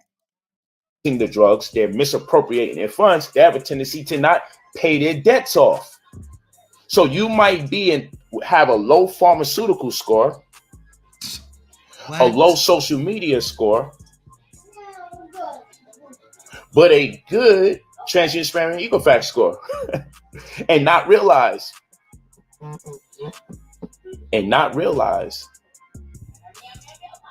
that this is what's hindering you because you're not aware of the pharmaceutical score. You're not aware of traffic scores. You're not aware of the shopping scores. You're not aware of these things. So all of these things that he about just made up, or there's something that, because I looked up pharmaceutical scores and it wasn't talking about it in the same context as he was. Now, I only looked it up for about 5 minutes because I was, trying to edit the video and shit like that and gather other information. It's obviously something that we can come back to, but they weren't talking about it in necessarily the same context as him. So I'm just saying. And they use advanced metrics to make a determination about the predictability of the consumer. Yeah, I know the actual language he rapped in that language, the Nawapian language, allegedly, or whatever, Nawapu language. And I had said before that I was gonna, play it in reverse, the backmasking, to see if there was a message in there. So I did, and it's at the end of this video. So there was 2 songs that he did, so I reversed that shit. They got toxicity scores based on your environment and people who live in toxic environments. And they accumulate all this data in an aggregate. That's what it's called, in an aggregate. And when they put all this data together, then you have a mean or a median, an average that says, oh, don't give this person. If they don't have the years of education, nor do their parents have the years of education, they traffic scores, they do risky things, they're constantly getting tickets, and then you got to prioritize your tickets to keep your vehicle or your credit cards. Well, you're probably going to use your credit cards to get your vehicle, but you have bad behavior that leads you to have to keep using your credit cards to bail you out. And that's another thing. Most of you only know to use credit cards to bail you out of bad scenarios. When I teach you to use credit cards for investing, you're supposed to use credit cards to invest. So whenever you get a large sum of money, you're supposed to use that as an investment opportunity, not as I'm sitting on this in case there's an emergency. No, that's why you make investments, so you can get a return on your investment, so you can use your returns on emergency scenarios without compromising the integrity of your credit history and future business endeavors. This nigga said I purchased a Rolls Royce from the money taken from people. Congrats. Now, that's not far-fetched for some people to believe, but we know that he rents those cars, and Floyd Mayweather, one of them niggas, Meta World Peace or whatever, often lets him use his car when he does events and shit, because he done went out there to California, child, and had them people believing that he's some type of like host or like an event host, or he's some big type of nigga and all that. He didn't scam them too. That's why some of them be quiet. But I think that the reason why they also be quiet is because they're ashamed that this nigga scammed them for, you know, that amount. So they don't want to make it public and shit, you know? Congratulations. His name happens to be Garage under detail. Out of all things. Okay, so sure, your garage under detail, you mad you ain't got a Rolls Royce in there. See, these are the things that people do to distract us. You leave your full name and your phone number when you're ready to spend $2,000 to get access to anywhere between 100 grand to 300 grand that you don't have to pay back. You get a caseworker that's going to deal with your credit exclusively and immediately. You have me as your mentor, whereby you Bill. your wide range of ideas, how you may want to invest your money so you could grow it into a larger amount. And then you're also going to have what? The website where you could track your results, see the deleted items as we remove them, the positive items as we add them. Where are the women? And how are you just adding positive items? Like, that doesn't even make sense. And then anybody can add a website and then, you know, have the website, you know, update all this information that's not true or whatever and act like they're doing something, and people don't know how to do shit themselves, then that's crazy. And then also to do that, he has to have their private information, social security numbers, address, full name, date of birth, all that shit. Like, no. And the flashy cars, because we heard this crap before. Oh, I didn't know you heard this before. If everybody heard this before, I think we will all be in a wealth state. This guy's name, the real Mr. Bottles. You must be hitting the bottle kind of hard, man. You asking me where's the women and the what? Why are you dropping gems then being degrading? Oh, because I'm nobody's punching bag. It's very weird. I don't play by these people rules. I'm already. But you was just crying the last time that a motherfucker was asking you questions or whatever. He gonna claim they were trolling him in the comment section. But now you're like, it don't bother you and shit. It clearly bothered you before. Tired. You must have rewatched his video and was like, I don't like when I do that, and then stop doing the shit. I'm already retired. I'm a troll too.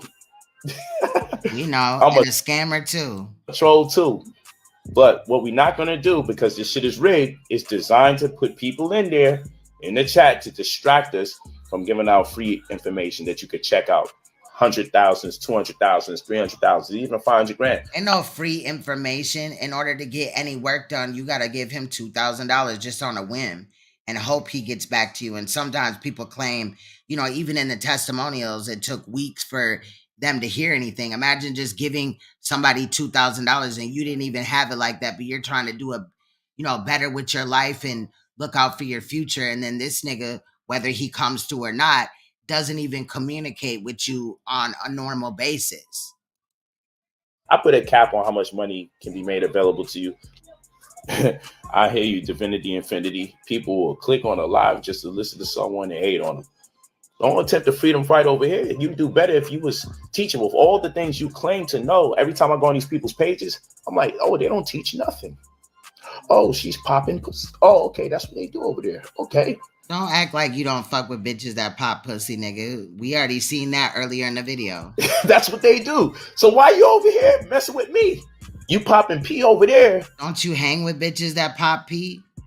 Only reference I have for that is pimping, where you could probably make some money. People. Oh, so you're trying to legally pimp and scam. Now that's that whole fake ass polygamy shit. Will continuously make excuses continuously. People will make excuses for someone else's success. Or how about making excuses for how 6 semen stains got on a little girl? Fact that they haven't achieved the way they wanted to. You guys got visions of buying cars that if you don't got that money threefold, why would you buy it the first time around? You didn't have that money threefold when you came out here and acted like you bought them Rolls Royces and all that other shit that you was driving that you done rented or borrowed from somebody else. You feel what I'm saying? If I like something that much, I'm going to invest that money you stupid. first into the stock. Oh yeah, it's tons of fake pages. And people always try to blame me for those fake pages. Now, the fake pages. So a whole bunch of Brother Polight pages popped up, obviously, over the last few years, several years or whatever, going back to like 2000 and whatever, of Brother Polight. And, you know, they'll offer like the classes and try to get people to send them money, right? But how do we know for sure that Polight is not behind those two? Like he trying to scam any way that he can. But people still wind up on WhatsApp. I don't communicate with nobody on WhatsApp. And some FX website with my name on it. And you know what would be the wildest? People would be afraid to invest in me, but then get scammed by my fake pages, attempting to sound like me, saying all sorts of cooked, weird shit, Bitcoin mining, selling this for $200-$300. I'm like, you've never heard me say. Oh, them be your videos though, nigga. They're reposting your videos. Any of this crazy stuff before? Yeah, just send me a bank wire. I don't ask you for your bank account info. That's not. How are they saying it if in the video you're saying it? Me? I don't even want to talk about it. You see, because that's part of the game being rigged, like we talked about earlier. The game is rigged. Or is he saying that these are like DMs or whatever? Do I still teach spirituality? Yeah, I'm teaching spirituality now. No. Prosperity teachings is spirituality. Whether you like it or not, this is part of spirituality. Big fact. That's gotta be him. You don't know who you are until you get the right amount of money.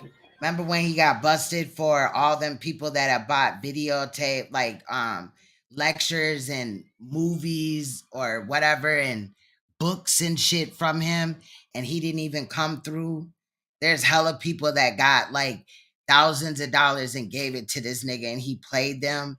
He lied about another nigga, like another dude's property and shit. He used his paperwork and tried to act like he helped him get a house and shit. The dude had to come up here and was like, no, that never happened. And showed the paperwork and everything. You know what I'm saying? Boy, you see if you corrupt, you see if you cheat on your wife, you see if you beat your children, you see if you start breaking rules and laws. You see if you molest a kid or two. You see if you're honorable. A lot of you are spiritual by default. The fact you never made enough money to be tempted. But you have, and you failed. Yeah. I say when you have material success, that's when the spirituality begins. Yep. That's when the real game begins. The 10 homes, yeah. He was up. Oh, we gonna help. We building houses and we finna da. And them motherfuckers popped that nigga. Popped him and the dude that was there. Polight wasn't even supposed to be there and shit. I can't remember all the ins and outs, but he definitely capped about owning anything to do with the cargo miniums, the 10 homes. That shit was capped. Like, he's been popped on so many things. Then the fact that SLANDERED came out here, and I don't care if he only said it because they were arguing or not. You know how people do that, just pop off and shit if y'all is in a disagreement and shit. But SLANDERED did that a couple of times and spoke on different situations. So what's to say that obviously when he said it, it was the truth. Just like he had stated that with Renintech, right? She ran away with him. This is a separate girl from the victim in the case now. She ran away with him. It's his wife's family, and the mother didn't even know where the little girl was. Renintech, Tashir Barnes, or whatever he had said. She's an adult now. But yeah, he had his hands all up in that. The real game begins when you're making money.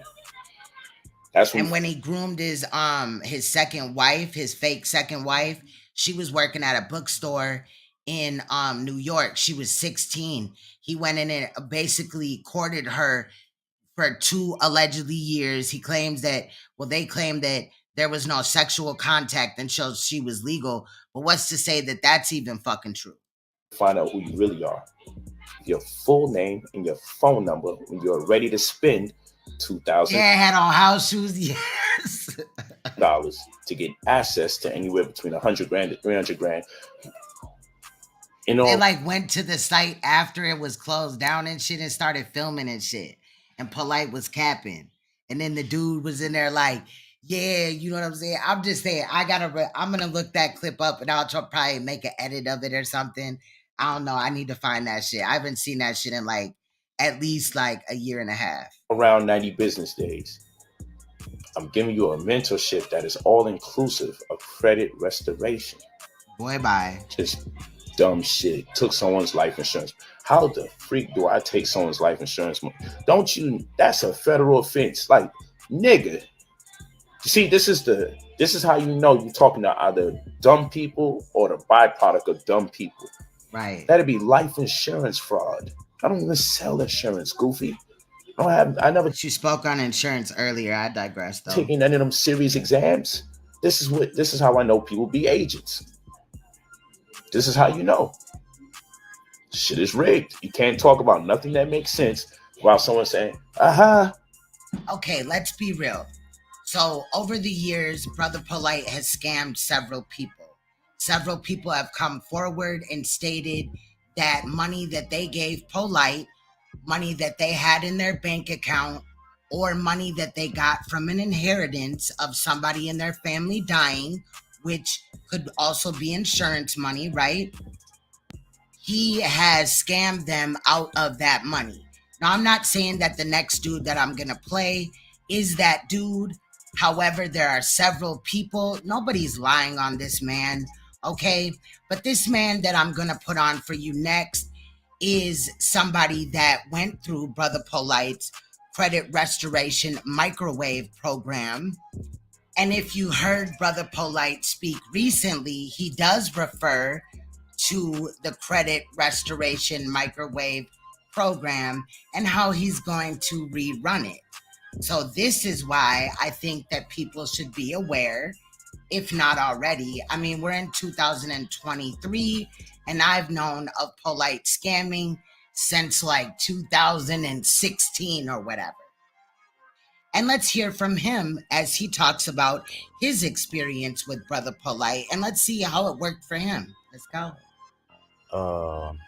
What's happening? What's happening, everybody? What's up, strangers? Brother Polight is doing a credit restoration microwave. I done it back in 2019. Didn't get anything out of it. Didn't get anything. Didn't get $1 out of it. Paid my little $2,000. As a matter of fact, how I even got the money, I got a settlement from a car accident. I got $22,000 from a settlement in a car accident, and I spent 5 of that $22,000 with Brother Polight and didn't get a single dime back. That's my dumb ass. That was my dumb ass fault, you know. Yeah. So yeah. Now, really quick, with him looking around is different because he's recollecting, like remembering a mistake that he made to where he feels embarrassed. But in my opinion, stating these things because he wants to let the public know and warn them. If you talking about some credit restoration microwave, like it's body language, it's natural. Don't give him your money. Don't give him your money, and he's gonna offer a hotel after that, and he might help some of y'all. He might not help. He ain't gonna help most of y'all, you know. I think Brother Polight is broke. He's using other people's names to buy all these hotels and all these cars.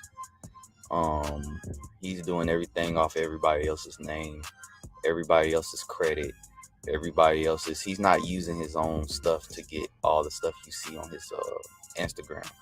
And be careful for all these reviews.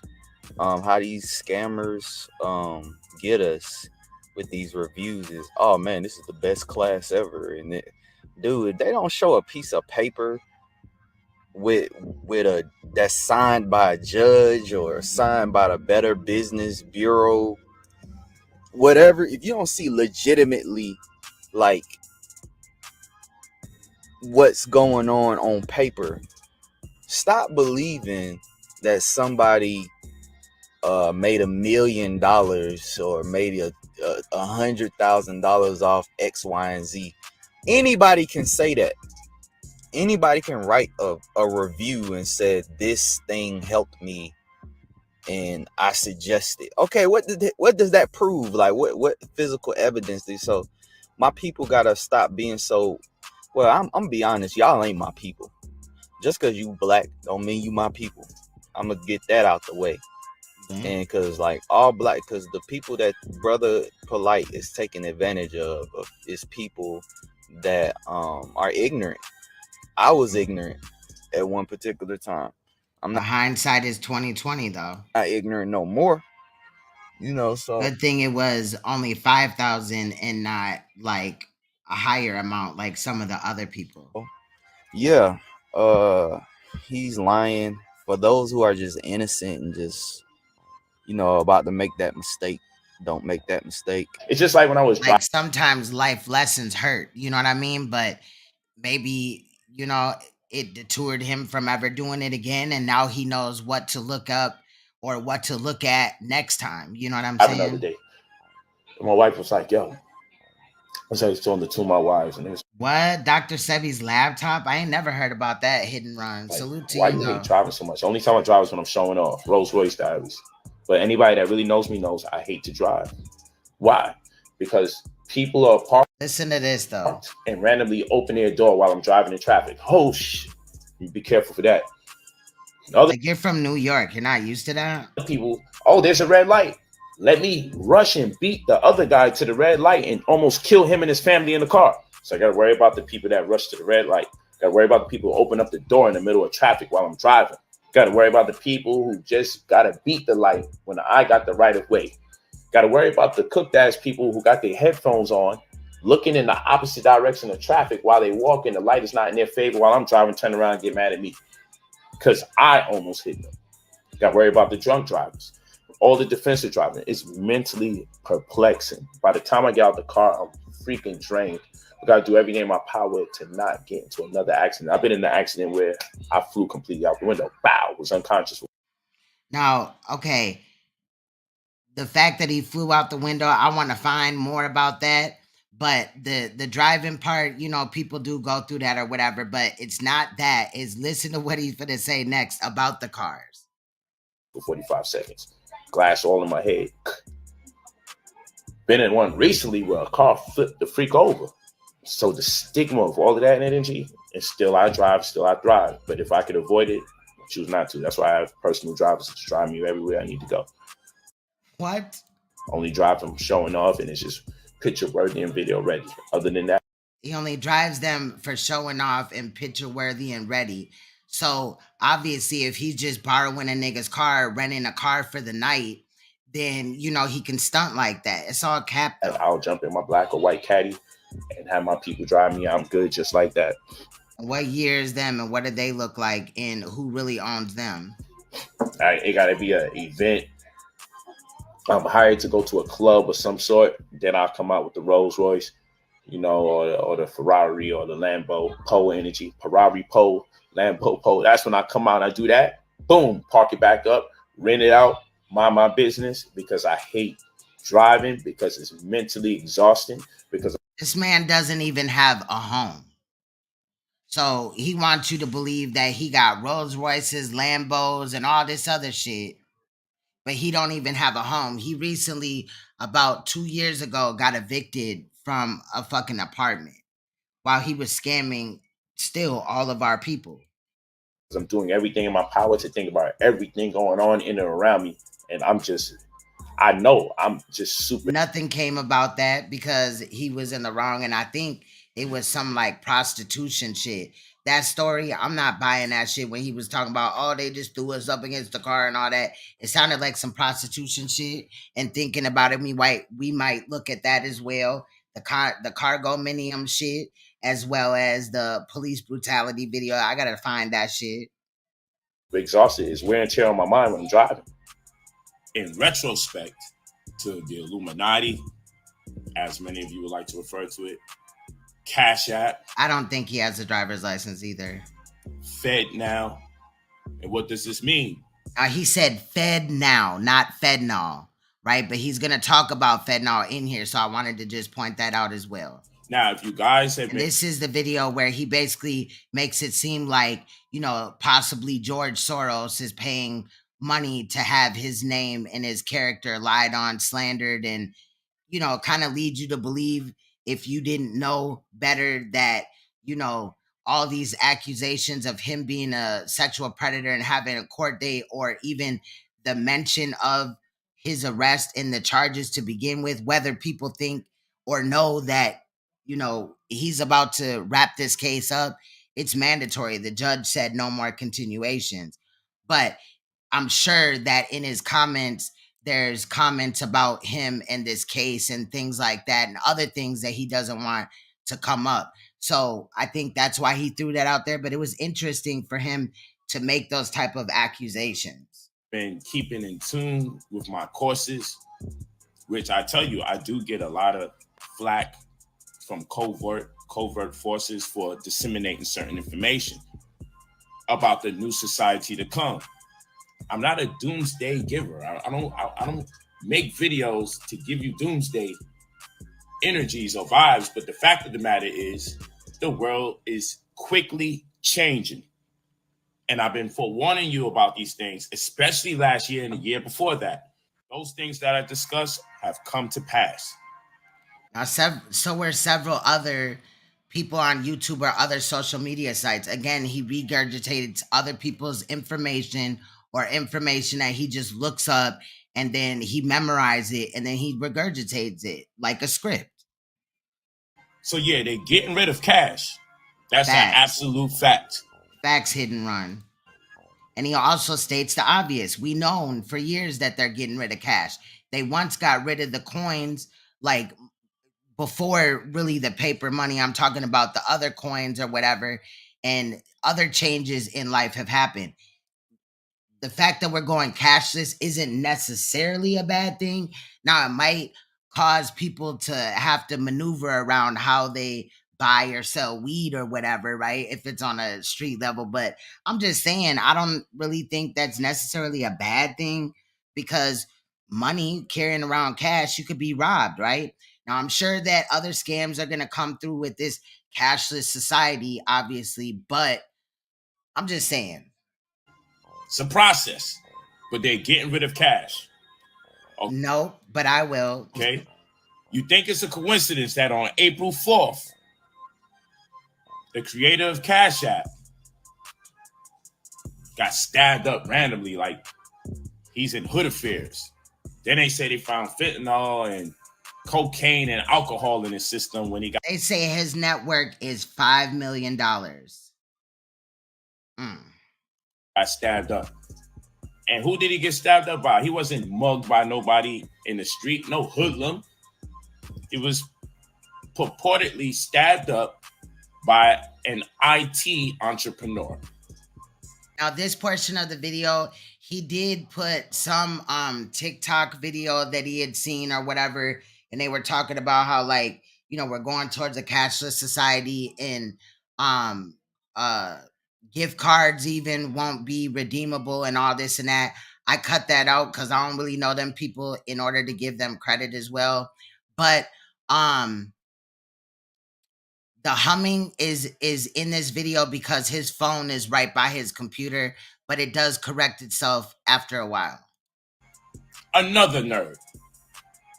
It was louder. So nerds are stabbing each other. They're supposed to be over dispute over his sister and all this other stuff. But hey, the interesting thing about this is that the exit of Cash App and the intro of this new system called Fed Now. There's a new application coming out called Fed Now, and they're going to officially bring it in. They're going to officially bring it in July 4th.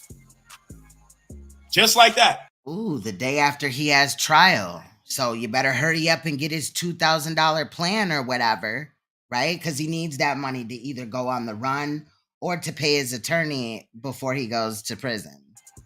Now, I kept telling you guys how important it is to get your credit right. Now we're going to have a real thorough discussion. And all of this goes back to the political polarization of global uncertainty. When things are constantly changing in the world, between diseases, the silver tsunami, when you have too many younger people and too many older people. But I don't mean to crack this in a joking matter, but in a minute, we're going to be able to see in a couple of weeks how good he is at possibly saving, because is he even going to have enough money to really run? Now, we know he could run to Mexico and probably bring, like, you know what I'm saying, 100,000 there and live like a king. He could go to Africa with that same amount of money and live like a king for the rest of his life. But you know what I'm saying? Like, what is going to take place? Is there going to be issues with paying the attorney? I mean, they're living in a hotel. Not enough people in an Airbnb. Between the working class, that creates the fall of society, because the real labor and working class is them 30-year-olds, 40-year-olds. And for those of you that's like, yo, that's probably capped. That number is probably capped, because I don't see how that would even be $5 million. This nigga, he didn't scam so much. He didn't scam Google, and they over here playing. You don't let me speak bad about you on your own platform, bitch. They don't let that happen on Channel 5 or Channel 11. Why the fuck would I do it? So stop with the bullshit. I don't have time for the distraction today. Normally, I let you trolls stay on here. This is not the time for that today. We're not allowing trolls to roll. Save yourselves and your family. What are you going to do when they start giving you limits on the amount of cash you can spend, which already started in the world? We're so oblivious to what's going on because we're keeping up with the Kardashians. Exactly. We had seen his eviction papers. That we're totally oblivious to significant changes in the world as it relates to the global uncertainty, the political polarization of global uncertainty, which has brought about this Fed now. From pre-K to 12th grade, 14 years ago in the school, you learn nothing about credit. And now they're implementing a system to diminish your ability to hold cash. I'm not quite sure if y'all really get what I'm saying. That if you already have bad credit, it's hell. Prepare yourself July 4th. It's hell. You thought you had bad credit now? What happens when you allow the government to compete with the people commercially?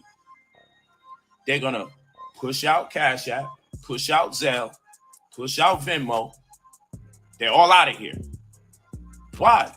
Because this is going to be more efficient, more cost effective. So what you need it for? This is how they get us every time. This is how they get you.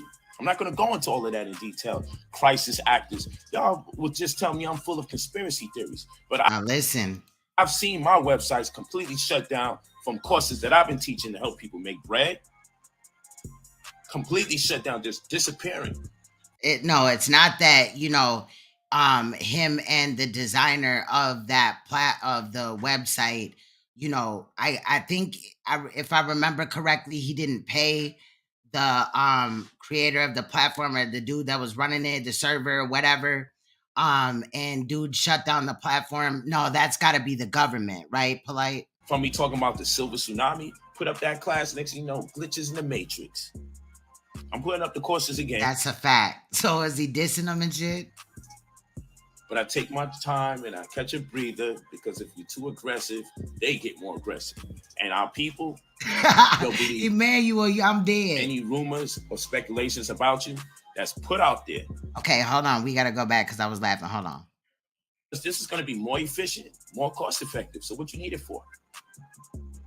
This is how they get us every time. This is how they get you. I'm not going to go into all of that in detail. Crisis actors. Y'all will just tell me I'm full of conspiracy theories. But I've seen my websites completely shut down from courses that I've been teaching to help people make bread. Completely shut down, just disappearing. From me talking about the silver tsunami, put up that class, next thing you know, glitches in the matrix. I'm putting up the courses again. but I take my time and I catch a breather, because if you're too aggressive, they get more aggressive. And our people, they'll believe any rumors or speculations about you that's put out there by CPOP. If you can look up CPOP, and you'll see that if you look up George Soros, you can see that they literally can hire or pay for robots to go online and come up with a popular rumor about you and make it look like a bunch of people are agreeing with all these negative things about you. It's really used in the world of politics to sway people's judgment so they can vote in a certain direction. What? No, it's not because you got 6 semen stains on a little girl. No, it's got to be because George Soros wants you out of the equation so bad that he would put some type of claim on you. Boy, you did that to that girl, period. Look it up. I don't make these things up. It just sounds like conspiracy because it's like, what kind of world are we really living in? What the hell? I swear to you, I don't just sit here making up misinformation. Like, if he gets off on this, he got to be working for the government or something. It's something. If no federal charges never come, if he, gets off on these charges or whatever, this nigga is a fucking government plant or some shit, bro. Like, dead ass. I don't even want to talk about this shit because it gets me spooky. I don't want my page disappearing. The lucky thing for me is most people won't take this shit serious and they'll just laugh and joke. They'll spend more time focused on the way I dress or the way I talk or if my Rolls Royces are really mine. And that's the beauty in about me being able to last this long, is because the information is so over the head and our people are so damn silly that they know by the time someone starts really teaching the truth to you, you'll be too freaking goofy to process it, you know what I'm saying, or care. You just want to walk around here and believe everything's peach and peaceful. But no, they're out to get you. You leave your full name and your phone number when you're ready to spend your $2,000 to get access to my mentorship program, which is inclusive of credit restoration, when you're ready to change your life. Don't contact us unless you're ready. Always leave your full name and your phone number. Always leave your phone number. Always leave. Facts. George Soros probably like, nigga, your what? phone number. Always leave your phone number when you. Now, I ain't saying that, George Soros is like he ain't a dirty ass motherfucker, but bruh, George Soros don't know who this nigga is, period, point blank, and he capping. I hate when a motherfucker be like, oh, they know that they did some fucked up shit, but then when they get caught, they be like, oh, well, it's because of this, this, and this, and this. And, and it be outlandish shit like the government is trying to take me down. Like, nigga, you're a peon to George Soros. You are ready. Only call us when you are ready. Only call us when you're ready. And to save you the time of asking us, so what is it that you actually do? We remove negative items off your report, add positive items to your report, boost your credit scores, and then again, how is he adding positive shit to the report? That sounds fraudulent in itself. Leverage the results so that you meet the criteria to be approved for funds that you don't have to pay back, ranging from $50,000 to $300,000 that you don't have to pay back. Then you'll also get a caseworker designated specifically for you to deal with your specific interests and needs as it relates to credit. You'll also have me as at your disposal as your mentor, whereby I give you a wide range of ideas how you may want to invest those monies, because people come into that large amount of money and they're not quite sure what to do with it. You also get the website where you can track your results, see the deleted items as we remove them, the positive items as we add them, and you'll also be able to track when you're getting your monies. Keep this in mind. You can add notifications to your phone from our website so you can be aware every time we're sending something out on your behalf or you're getting something back on your behalf. I need you to. And that ain't hard to do. You just put up some fake information under the person's account or whatever through you, and then you have it trigger a notification. They go look at it and they're instantly like, oh yeah, da-da-da-da-da. They're not really fact checking if any of it is true. So they may walk away from the situation like, oh, it's good. Now, again, I know that there's loans where you don't have to pay them back or whatever in the financial shit, right? But the way that he's throwing that out there, the 200,000 or whatever in the fuck, or 300,000. You know what I mean? He's throwing that out there to lure people in there. They're thinking, oh, this is only $2,000, but I'm finna get all this money and all this shit that he's just giving you a fucking script about. Understand, even if you think you have good credit, in order to get access to funds that you don't have to pay back. He paid the people to do a testimonial or whatever. That's it. Bought them some chicken, somebody said, and a 40 ounce. You know what I'm saying? Maybe gave him a ride, maybe gave him a hot meal, motherfucking gift card or some shit. We have to repair it. You have pharmaceutical scores. What's a pharmaceutical score? Here we go again. Watch, he's going to tell the same exact story about the woman going to the doctor and getting a breast, surgery done, and the same shit. Like, it's all regurgitated shit. No different scenarios, no new testimonies, and it's all pushing that we're going to go full-fledged cashless society on July 4th. Conveniently, though, he has trials starting July 3rd. Pharmaceuticals. So andale, Reba, send me that $2,000 so that I can do whatever I need to do with that money.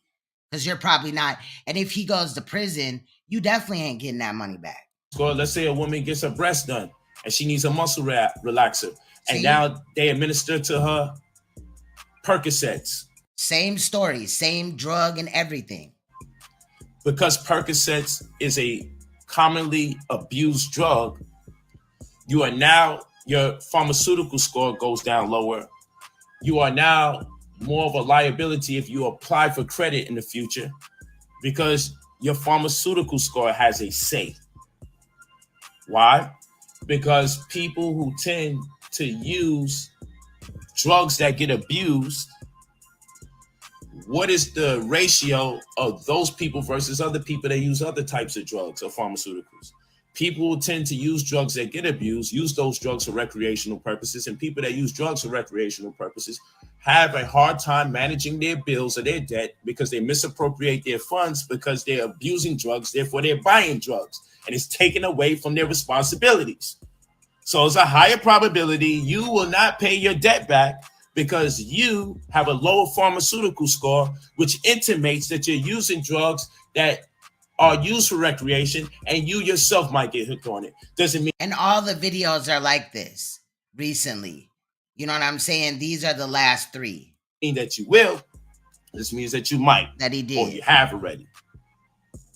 You have educational scores. What is the educational background of your mother, your father? Do you have them in your life? What is your educational background?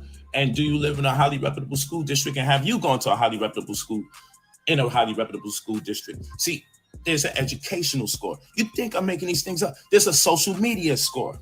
What type? Fucking Batum, the same exact thing he said in the last video. Type of perusing do you do online? People who look at the type of things you look at online, what is the probability of people that look at the new ones coming back out?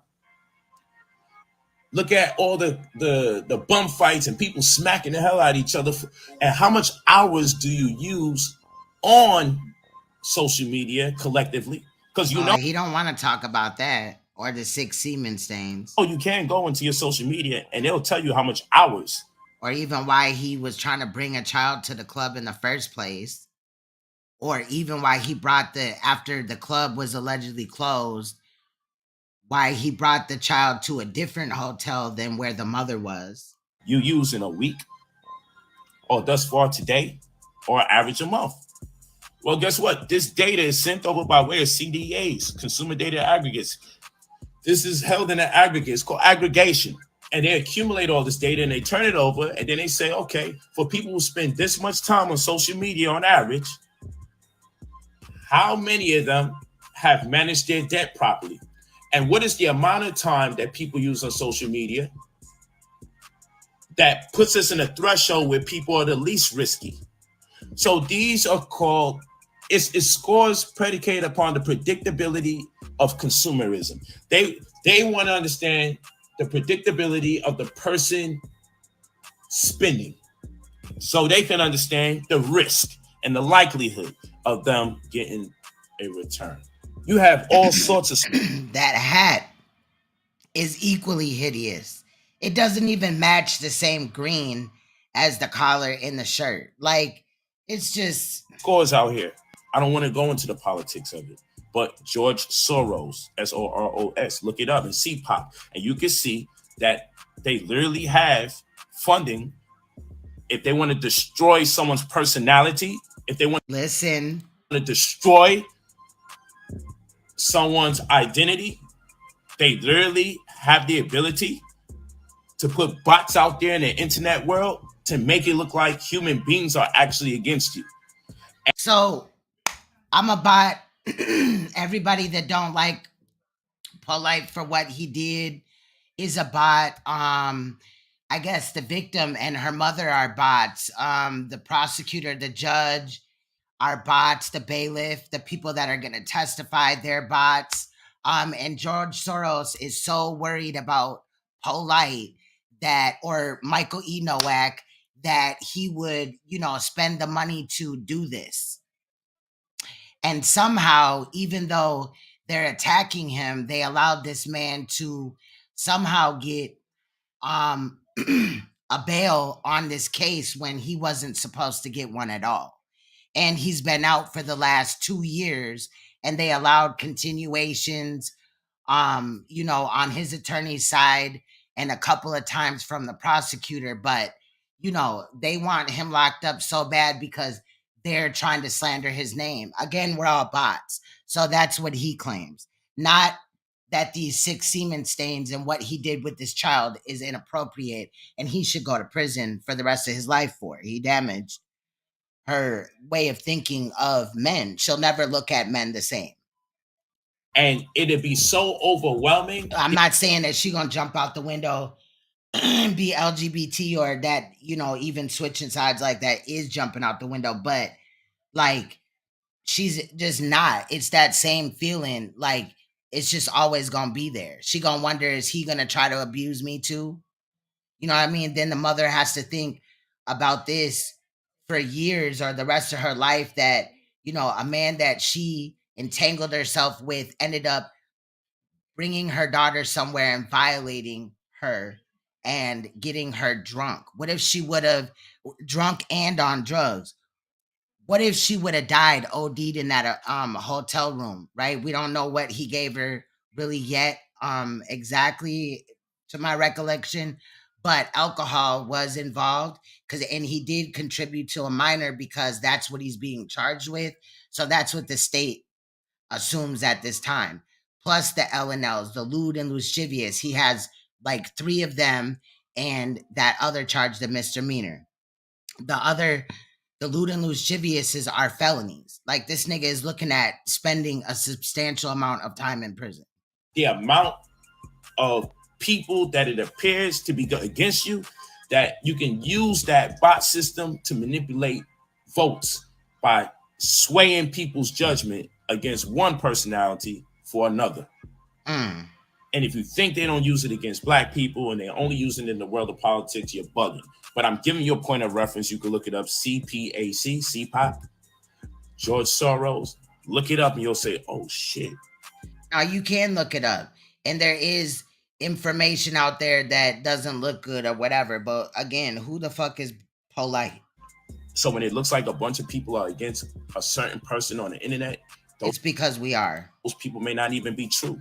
I can have an amazing program changing lives, and you can see all these people giving testimonies, and then you'll see people in the section creating conflict of interest. Like, so which one's which? Because it's either working. That's facts. I spoke on that earlier. Facts, hit and run. Or it's not. And if it's working, then he knows how to make it work. So if he knows how to make it work, then why would he be doing that? And his alleged wives from the polygamy bullshit that he's pushing are also involved. They're enablers, and behind the scenes, they help him do what he has to do, if not join in on the sick shit. So you can have a certain level of apprehensiveness against, or at least looking the other way. That's enough itself. Like, that's sick. Anybody who questions the popularly accepted belief system. See, I don't really like getting into all this stuff, and I don't like getting into it in depth. But the Fed now thing you need to pay attention to. You think the Cash App guy? You think Cash App? You think a CEO, owner, creator of Cash App just walking around getting stabbed up? One of the wealthiest people in the world. You think he's just walking around here getting stabbed up like he a Blood or Crip? So only Blood or Crips get stabbed up? White people don't get stabbed up? Regardless of how much money they have? And then they're going to say, oh, not only did he get stabbed up, when he got stabbed up, he had fentanyl, cocaine, alcohol in his body. They actually said ketamine, but some people do, basically, it is a tranquilizer, so it's in the same category, but yes. Oh, yeah, and he got stabbed up by another IT expert with his own IT company, entrepreneur, over dispute over sister. Yeah, shit can happen. A dispute over his sister. Now, I don't expect him to understand that I'm not justifying what the dude did or whatever, right? If it's true. But the man, Bob Lee, had allegedly given his sister drugs, including possibly ketamine, which is a tranquilizer. I think it's a horse tranquilizer. And if it could knock out a horse, it could have knocked her out. And then into which, if he didn't take no ketamine or didn't take enough to have him fucked up, maybe he uses it on a normal basis so his tolerance is high, but then he abuses his sister. We don't know that as to be fact, but I'm just saying that's what it seems like his defense is, the suspect. Then, I can understand that. But I don't understand how they're trying to pass it on like him stabbing the founder of Cash App, Bob Lee, is or was some type of self-defense. Maybe they're going to have to speak on that a little bit more. That'll come out in court and trial if there is one. But yeah, it's just, I got some questions, but she also said it was a mistake. The first attorney that ended up leaving or whatever the case, she resigned from the case. She said that it was a mistake. And I just don't see how stabbing somebody 3 times is a mistake. But the suspect is looking at some serious charges. And then, Cash App guy going, welcome to Fed Now, releasing July 4th. All in one. Day after my trial starts. Why didn't he throw that in there? Just gives me spooky feelings. But hey. And I think he only feels confident like this is because most of the courts that we've had up to now, Polight is not on camera or doesn't even show up in court. His attorney did. But for, I would imagine, pre-trial and sentencing, he's going to have to be there. Accept what you want to accept. I'm not saying wealthy people can't be on drugs. And trial, of course, will have to be there too. Pre-trial, trial, and sentencing. I'm not saying wealthy people don't go out there stabbing up other wealthy people in public. Just hard to believe. You know what I'm saying?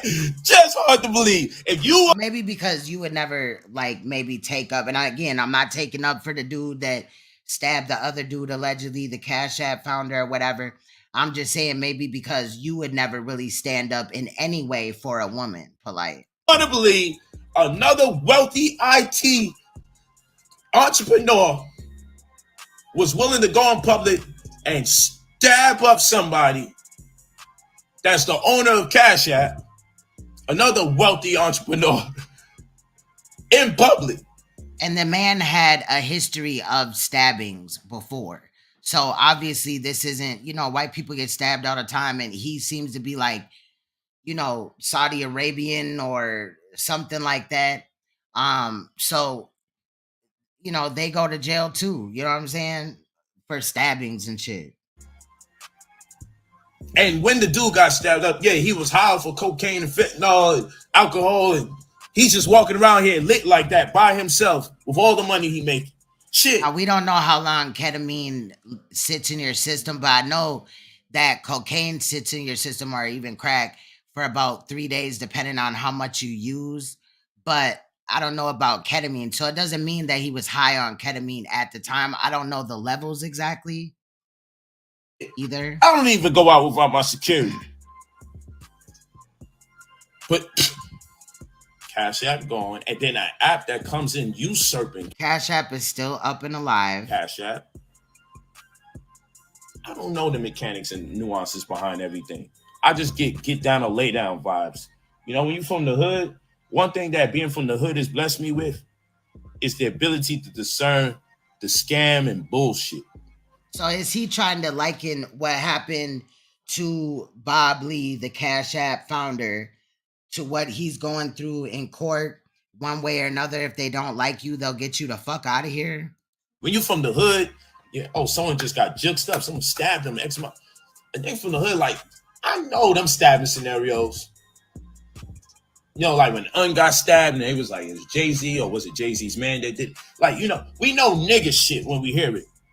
And this is y'all masking nigga shit around some other stuff. I'm just from the hood. I know better. So stabbing is something normal in San Fran. But yeah, like, and you from the hood, like I'm from the hood. People don't only get stabbed in the hood, bro. Like, what is wrong with this nigga? Nigga, the Cash App nigga ain't get stabbed up with no damn fentanyl and cocaine and alcohol. You could have just left us with he had a bunch of drugs in his system and he overdosed. But that's what they do in cases like this. We've covered cases where, like, there was one man that lured a little girl. I just covered it not too long ago, but he lured a little girl off the internet, gave her fentanyl or something like that, and she OD'd, and he killed her. You know what I'm saying? Like, motherfuckers do that shit all the time. And that's what you did to that little girl. In your case, Polight. Feel like you niggas went into overkill. It may not have been ketamine, but he gave her some type of substance. Cause what does one have to do with the others? It doesn't mean they both can't be true, but I'm just saying I know nigga shit when I hear it. And them wasn't no niggas that had any beef. And these geeky ass niggas ain't running around stabbing niggas in broad daylight or in nighttime in public and then throwing the knife away and driving in the getaway car because they arguing over who's fucking whose sister. That's nigga shit. It wasn't about just that, though. It was about the drugs. Maybe I'm just saying, maybe, right? I do not insert this as fact, but maybe the brother knew that Bob Lee, the Cash App founder, you know what I'm saying, was giving women ketamine and then allowing them to be fucked up off of it, right? He'll do a little bit or whatever, and his tolerance was high, but they would be fucked up because they're not used to it like that, and he would take advantage of them. Maybe he was worried about his sister ODing, but he jumped out the window when it came to stabbing him and shit, but we don't quite know the interaction of what happened inside that car or when they were around each other.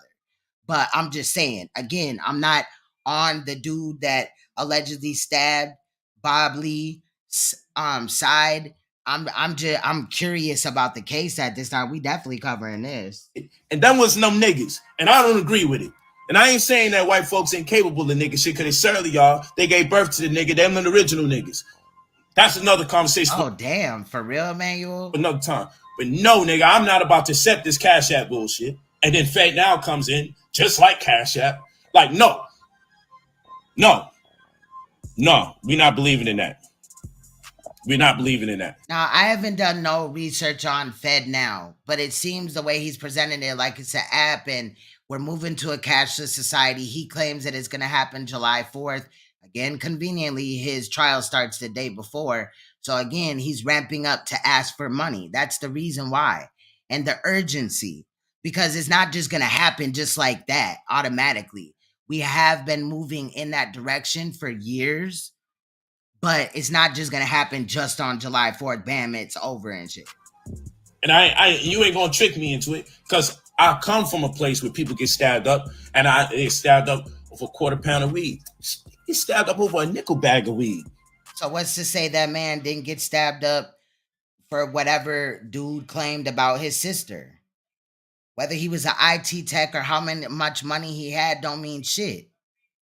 And we don't know what drugs he had. He seemed to be a little cocky smart ass in court. Anyway, his body language was given that. I've seen this shit.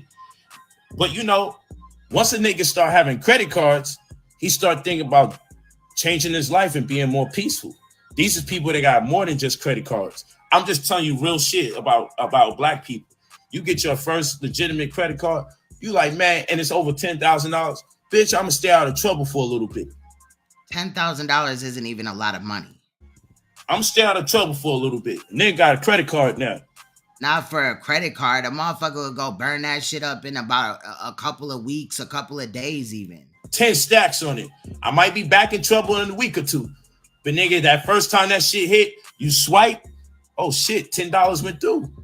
Woo! I got $9,990 left. Nigga, I'm staying out of trouble at least till this bread run out. And I get back. What? And then what? You gonna be robbing people and shit? Back in debt, I'll see your ass on the streets again. I'm collecting all debts when I get back in debt. You feel what I'm saying? So I'm not believing in none of that. So look what type of crowd he's pitching to. A motherfucker that would look at just fucking up $10,000 of their credit just to buy some shit. The way that he said you could just, go in there with the credit card and buy something small, paraphrasing or whatever, and then, oh, I got so much amount left. Okay, well, I'm gonna be good until the money gone. What? Ain't he supposed to be investing, my nigga? That's just me. That's just me. But y'all believe what you want to believe, whatever story they want to sell you. I'm not gonna make up a story. I'm just gonna tell you the story don't shit sound right to me. Damn, I just don't know about no tech niggas stabbing each other up in no public over some chick. They didn't stab each other up. Nigga shit. That story for me was just tailor designed for black people to believe. Oh yeah, I can relate because my man stabbed up his friend when he was going with his shorty sister and it didn't work out. And when he caught him on the streets, he juxed him up. Nigga did it in broad daylight and stayed out on a block till the police came and got him. That's nigga shit. I'm from Brooklyn. I know it when I hear it. Who you sold that story to and who was it for? Fuck out of here, nigga. Pardon me, man. That shit just got FOH all over it. Fuck out of here. I guess George Soros was behind that too, right? Pardon my language, but that shit's crazy. This shit is really the real stuff I want to talk about. That shit is crazy, you heard? I'm not believing it. I'm not falling for it. And many of you know that shit sounds spooky, and you know what I'm saying is real. If you from where I'm from, just remotely close, no matter what city and state you from, you know that shit reeks of nigga shit.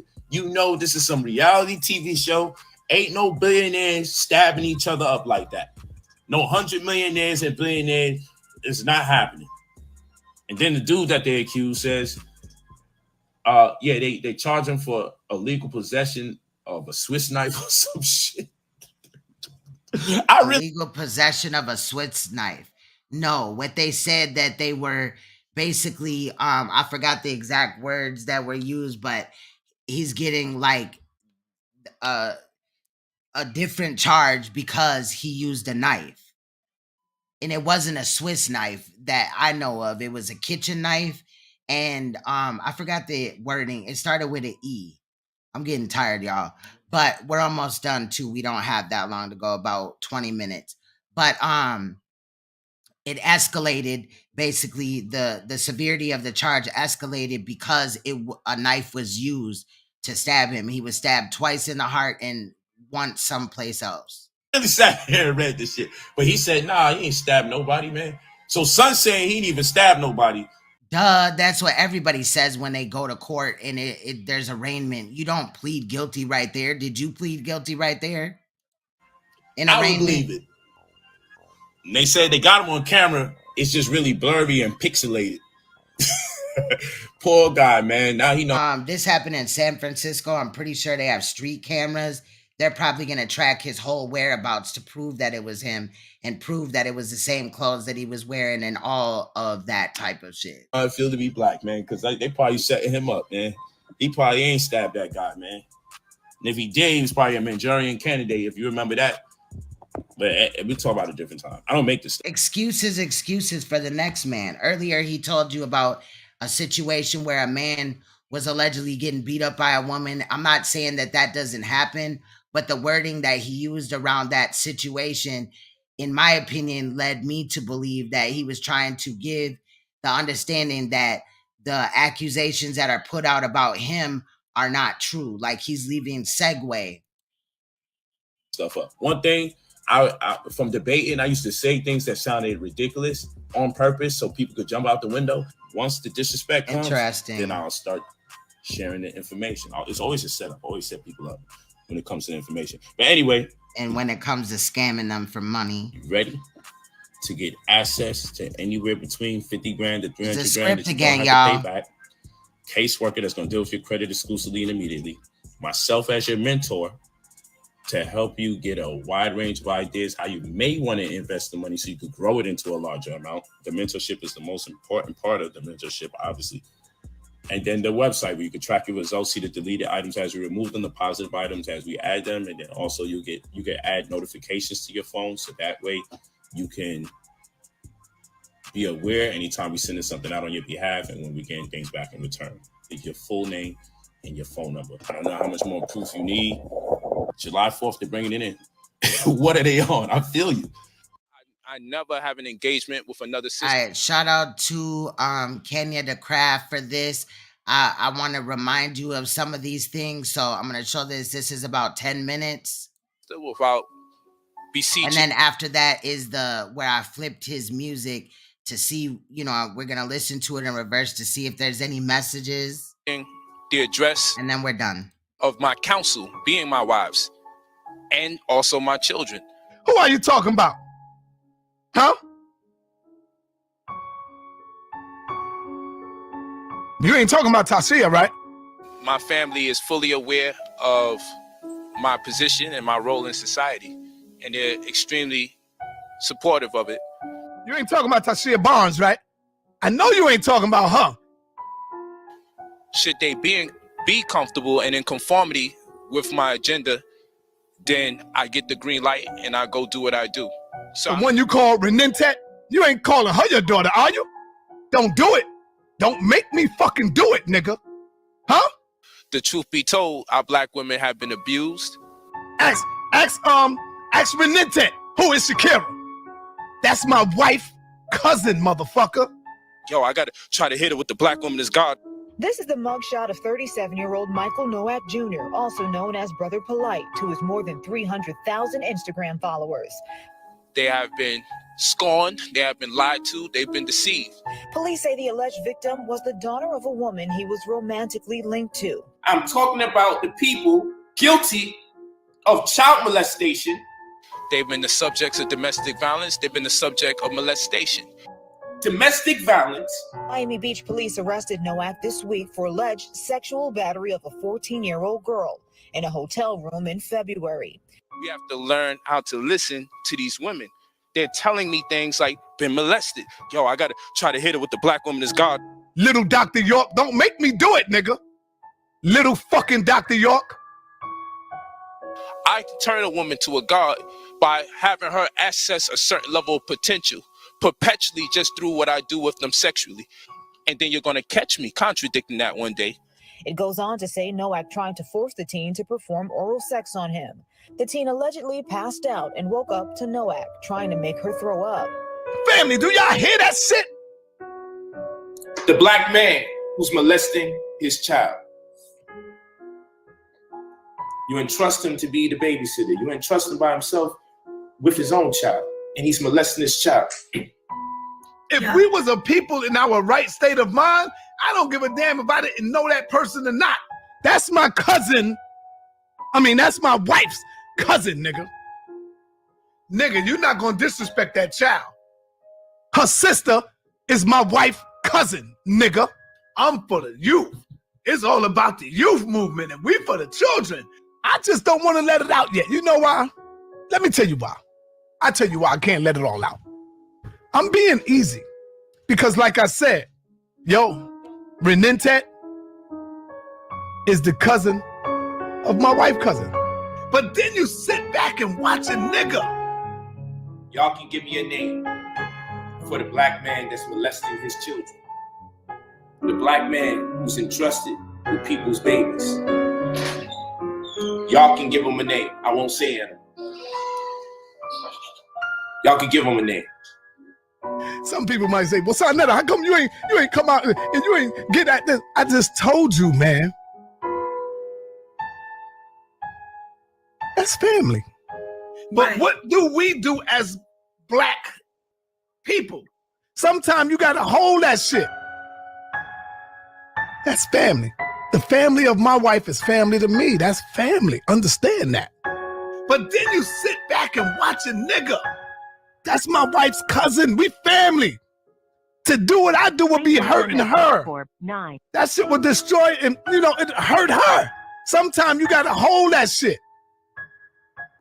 Don't make me do it, bro. I'm trying to hold back. And you know what I'm talking about. All right?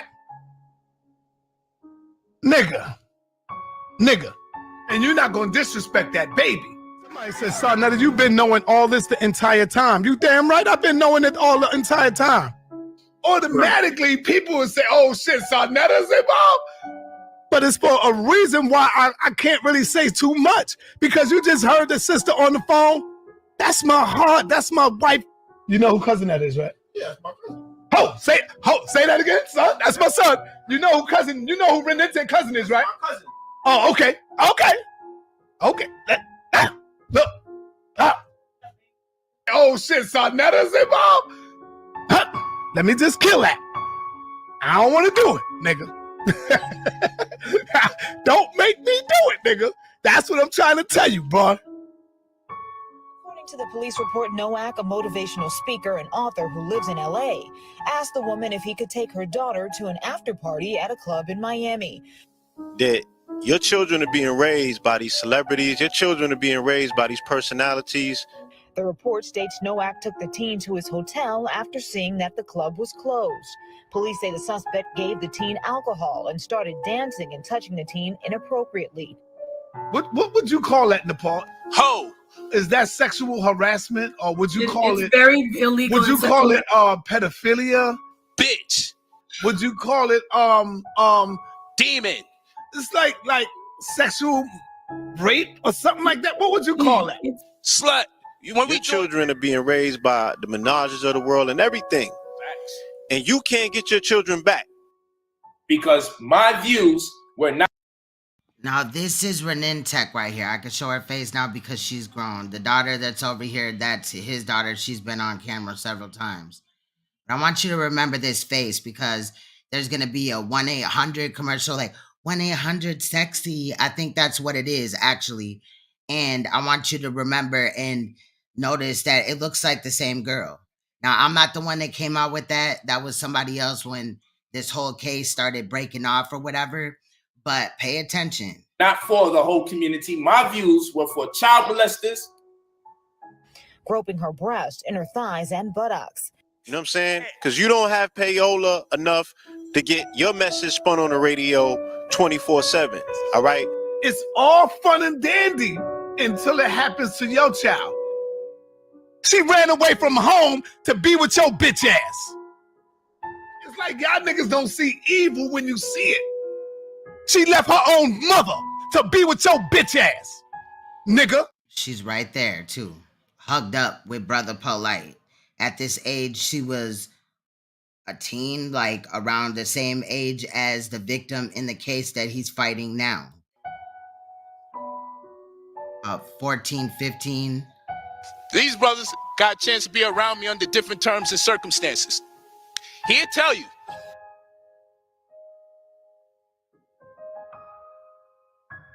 Fuck you talking about?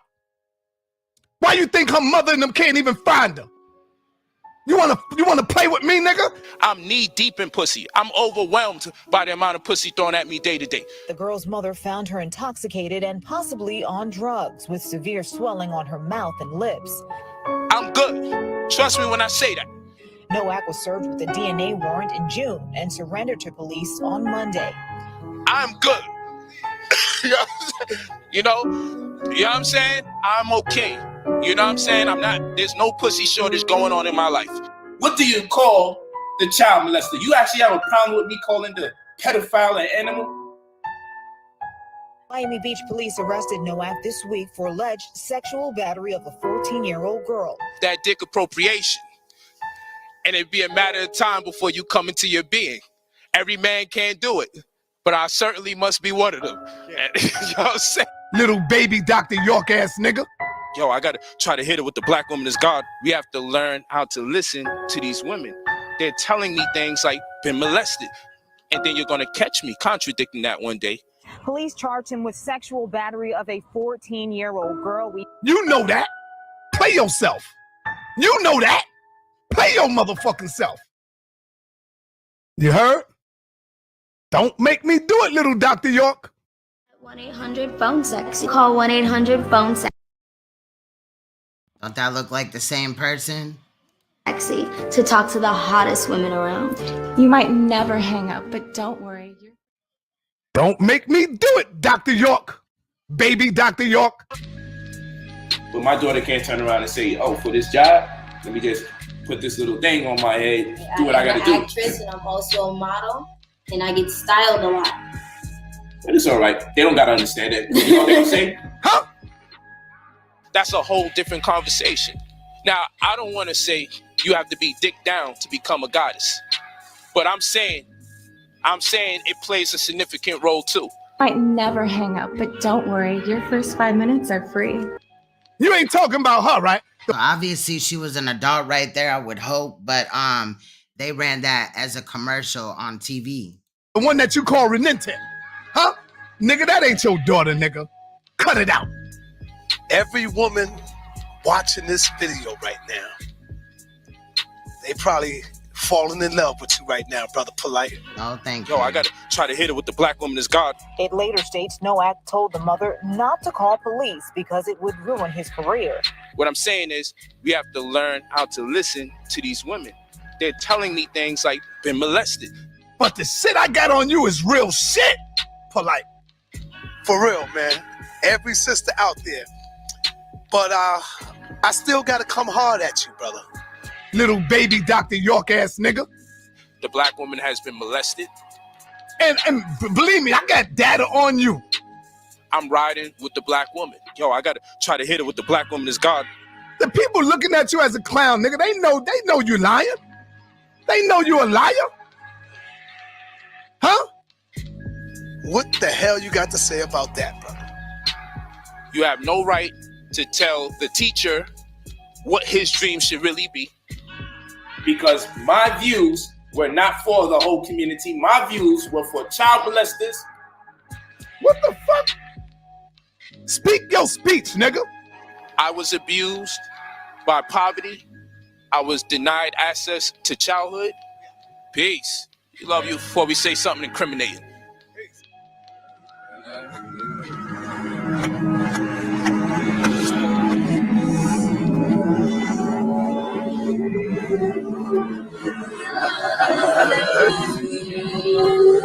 And that's Inky. But at the time, they were close friends.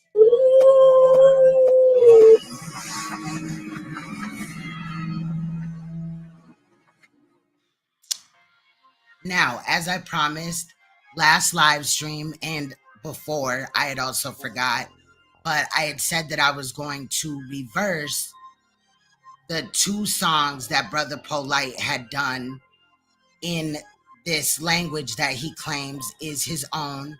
However, allegedly, it is Nawapian language.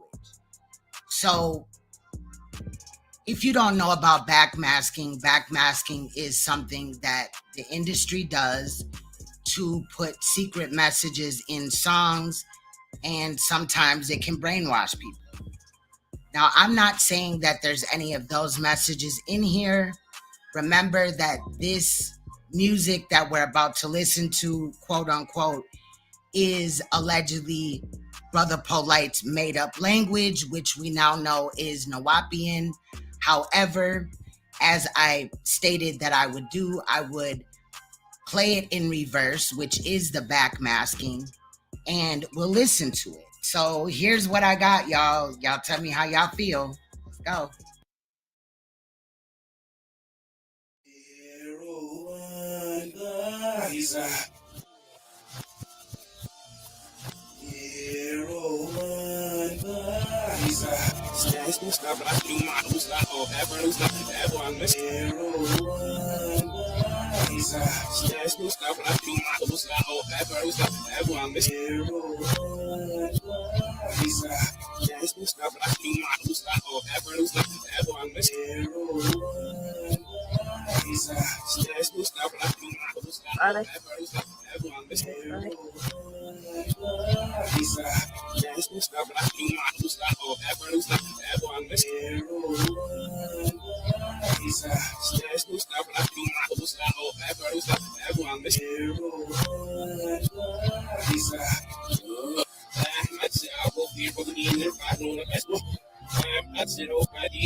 All right, now this is the other one.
Well, obviously, I'm not saying that. I'm not saying that that was backmask, like that he put a secret message in there. I'm sorry that he put a secret message in there, but it sounds equally like gibberish. No disrespect to the language or whatever, but he claimed that he created it. We found out that it was Nawapian or whatever, and then um playing it backwards to see if there's any type of secret message. I didn't hear nothing, but I didn't, I still wanted to play it because sometimes hindsight is 2020, or maybe somebody could hear something that I didn't or whatever, and plus I had already spoke on it, and I just kind of wanted to do it anyway. But it was crazy. I feel like it was kind of weird to watch everything in rewind or whatever, but it sounded like gibberish to me. I couldn't really make out anything. I wasn't necessarily expecting to, but it just seemed like real creepy and weird listening to it, even the right way. So I thought, let's flip it and see what, anyway. I just thought it was really crazy that, in my opinion, Brother Polight, or quote unquote Brother Polight, is sitting up here acting like George Soros is trying to attack him, put bots out here and people that, can defame him or whatever. The man ain't thinking about him. Now, I'm not saying that George Soros isn't a creepy, like weird and manipulative motherfucker. If you don't know, he has all this money he's been kind of throwing around. He's put money into Black Lives Matter, but we know now that Black Lives Matter, most of us know that Black Lives Matter has been involved in a lot of shit. And anyway, they got their funding from him, as well as other agendas that they're pushing. He's back that also I don't want to go into things because then I could get in trouble for conspiracies or whatever, but if you want, you can look up George Soros. I'm gonna actually probably edit the title of this video a little bit to put his name in there just so that people can, well, it's also on the screen, the thumbnail of the video anyway, but yeah, he's out here claiming this, that, and the fifth, like he didn't violate that little girl. I am glad though that court is coming up very, very soon. And like I said, you know, here are the court dates right here. It's sad that it's took this long to get to this, you know, level or whatever as far as the court goes, but pre-trial starts 6/21 and trial starts 7/3. And then remember, if he is found guilty, we will come back in about 2 weeks from there where he'll have a scheduled sentence, which is the final court date in the matter. That's if he's found guilty. I think that he will. We're dealing with Florida. They don't play about those type of things and all that. But him talking about the Cash App founder, Bob Lee, now there may have been some type of weird workings with the case. We'll, you know, learn more about that as it comes out. Believe it or not, you know, with him, this event happening 2 months ago, allegedly, if what they're telling us is the truth, then, you know, that's pretty fresh in the case in reality. And I'm familiar with a lot of the times in these cases, the police don't want to talk that much. They don't want to damage any information or anything like that or compromise any witnesses. It is a high profile case. As you know, he is the founder of Cash App. But Cash App is still up. It's running. They may come up with the Fed Now program, FEDNOW. But, you know, it seems like it's some type of app, and Polight saying that on the 4th of July, that we're going to go totally cashless and all this and that. But he only said that so that he could scam people out of their money. Look, anytime, not just Brother Polight, but anytime you're going to give somebody a large amount of money. I mean, I don't think $2,000 is a lot, but under the circumstances that some of our people are in any race at this time financially, it could be $2,000 could definitely be a burden. You know what I'm saying? So anytime you're going to do something like that, I'm not trying to talk you out of it, but learn about everything. Make sure you feel comfortable. Make sure that you research the person, you know, forwards and backwards, a whole 360, not just the good shit, but the bad shit as well. Make sure that you're mindful, protect your family, your identity, and everything else that comes with it. People out here are really grimy, and they coming from out of the country and in the country, scamming people or whatever. So, but if you know anything about, you know, telemarketers, if you've answered the phone and listened to their script or their spiel to try to draw you in, to trust them, whether they were, you know, legitimate or not. A lot of the times they're not. You'll be familiar with some of the rhetoric that Polight kind of runs with. He's kind of just memorized certain things. And like I said, he does watch like videos on topics that other people do and just memorizes that information and then comes and regurgitates it so that he can push his scams. He's been exposed several times for scamming people in the communities, as well as the cargo minium scam and other scams that he's done, you know, with his products and videos and all this and that, the other little programs and stuff, books, all type of shit. So it's sad when that happens, but we're in 2023, and by now, hopefully, most of the community or anybody else, you know, is wise enough to at least look into situation or people that they're gonna put, you know, their money in their hands or whatever. Like, you just got to be mindful, you know what I'm saying? But what he had stated about the Cash App situation, he was capping. People get stabbed up all the times in all type of communities, and things like that. We got to get out of the mind frame of thinking that, you know, only in poor communities bad things happen. People get molested, raped, killed, shot, stabbed, ran over by a car, whatever it is, in every type of community. Okay, period. And of course, some of the stuff that he said, you can look it up and you'll find out that it's the truth. But does that mean that you should give your money to him and trust him with your money? I wouldn't.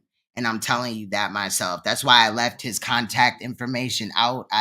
Every time he said it, he was dropping his Gmail about 150 times, but I didn't want anybody to like, come across it and maybe like think, you hear about getting all this money out of nowhere and you think that like, oh, it's a good thing and it's really gonna happen. If it's too good to be true, 9 times out of 10 it is. So protect your finances, your personal information. George, so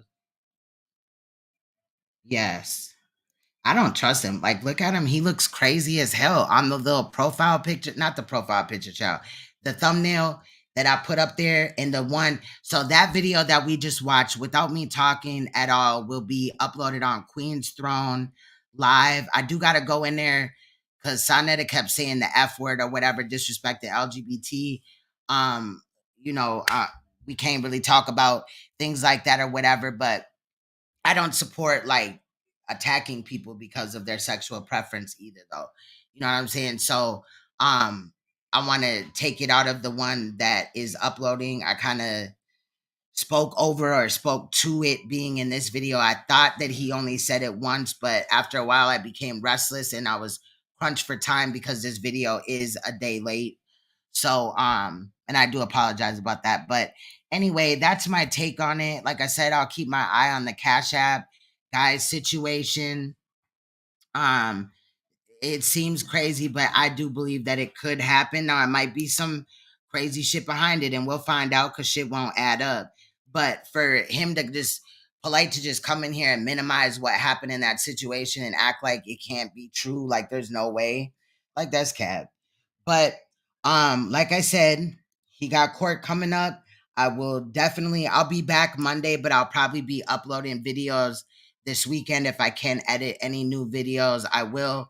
I did just get hired to do some graphics for a larger YouTuber and they want like the full panel. So I'm gonna spend a great day of Saturday and maybe a little bit of Sunday doing that. But I'll be back live Monday.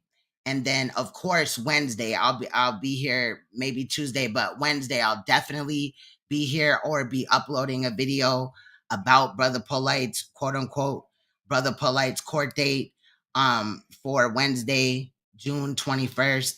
And then you already know I'm trying to stream the trial on July 3rd. We'll kind of figure out what's going on with that. I don't even know if they'll be streaming that. I would imagine that it would be a Zoom still type of setup or whatever, but we'll see. Anyway, I will cover like what kind of happens as information comes out and things like that. So there's some new cases that are kind of breaking and stuff like that. I think his name is Conor McGregor or something like that, the MMA fighter. He got accused of rape again. He's had prior rapes before. That story is kind of breaking or whatever. So I'm gonna kind of look at that. So I might drop a video about that. And I got a couple of others that are kind of sticking out. I got a lot to catch up with, but I will get these videos out to you and we'll go live or I'll drop the videos. So make sure you hit the notification bell and set it for all so that you get all notifications of when I go live or drop a premiere. And sometimes I just drop the video, just upload it and don't premiere it. But a lot of the times I do premiere it. And I do apologize if I'm not there during a premiere. But a lot of the times I'm editing because it takes time to make these videos to get them out to you guys. So anyway, the Cash App portion, the founder of the Cash App, being found unalive, Bob Lee, that video will be on True Crime TV, and the Brother Polight video will be on Queen's Throne TV without commentary. So you can watch them, share them, play them, whatever. Just give me credit. And at the end of the day, much love. Shout out to everybody that's here. I do apologize. It took us 4 hours and 30 minutes. It is about 2 hours of content though. So of course I got to give my commentary and things like that. But I do appreciate you guys. Much love. I'm gonna get up out of here. I'm gonna play on the way out Rocky Bad Mood, and we'll get out of here. I'll see you guys Monday, or if I drop a video and I premiere it, I'll see you in the comment section. Much love. Hit that like bell. It's free. And I do appreciate if I got any cash apps. I didn't check it yet, but I do appreciate the ones that I've gotten. It's cool when, you know, I get cash apps and I'm not even live and stuff like that, just the content that I upload. So I do appreciate that. Those monies go into keeping the channel afloat and buying new equipment and things like that, planning better for the future to make the channel better. But anyway, much love, you guys. You guys have a wonderful weekend. Be safe, be mindful, and I will see you guys soon. This is Rocky Bad Mood. Much love. Bye-bye.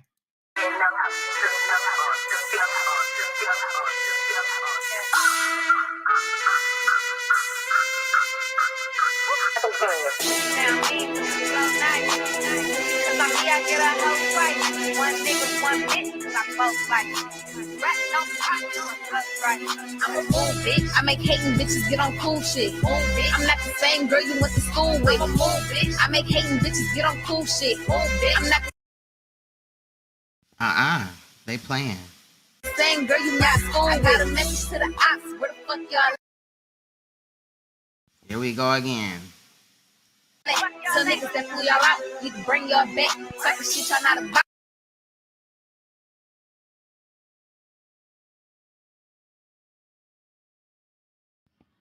They playing. Why is they always playing with me? That's what I want to know. I lay y'all flat. All that popping at the mouth. I don't play all that. Nothing wrong with the internet. It just ain't Fuck playing. about your nigga, sis. End of the story. I ain't fucking on no nigga if he can't do nothing for me. Why your nigga on my head? Cause he don't think you important with that shitty ass head. And I know your pussy boring. Tighten up with all them loose ends. I don't care if bitches cool, no new friends. If these bitches had a us, where the proof then? Long as Rocky gotta say, I'ma choose win. Lose win. Five even little body with the titties out.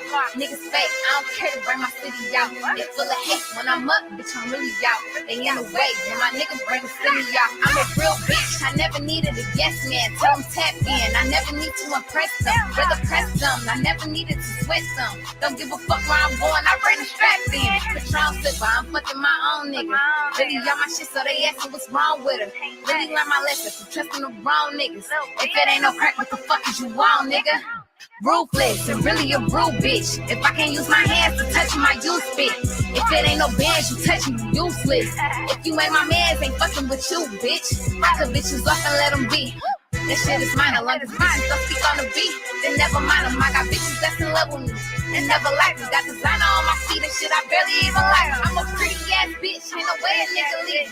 Treat me like a goddess, but my attitude is demon. Somebody gotta die, ain't no way it could be even. I ain't taking nothing back, cause if I say it, then I mean it. I'm a bad bitch. I make hating bitches get on cool shit. I'm not the same girl you went to school with. I make hating bitches get on cool shit. I'm not the same girl you went to school with. And now, beef with a little bitch, especially when you bring it to her nice little shit. I cannot beef with a little bitch, especially when you bring it to her nice little shit. Stop acting like you know me, bitch. I'm a move, bitch. I make hating bitches get on cool shit. Move, bitch. I'm not the same girl you went to school with. I'm a move, bitch. I make hating bitches get on cool shit. Move, bitch. I'm not the same girl you went to school with. Beef with a little bitch, especially when you bring it to her nice little shit. I cannot beef with a little bitch, especially when you bring it to her nice little shit. I'm a move, bitch.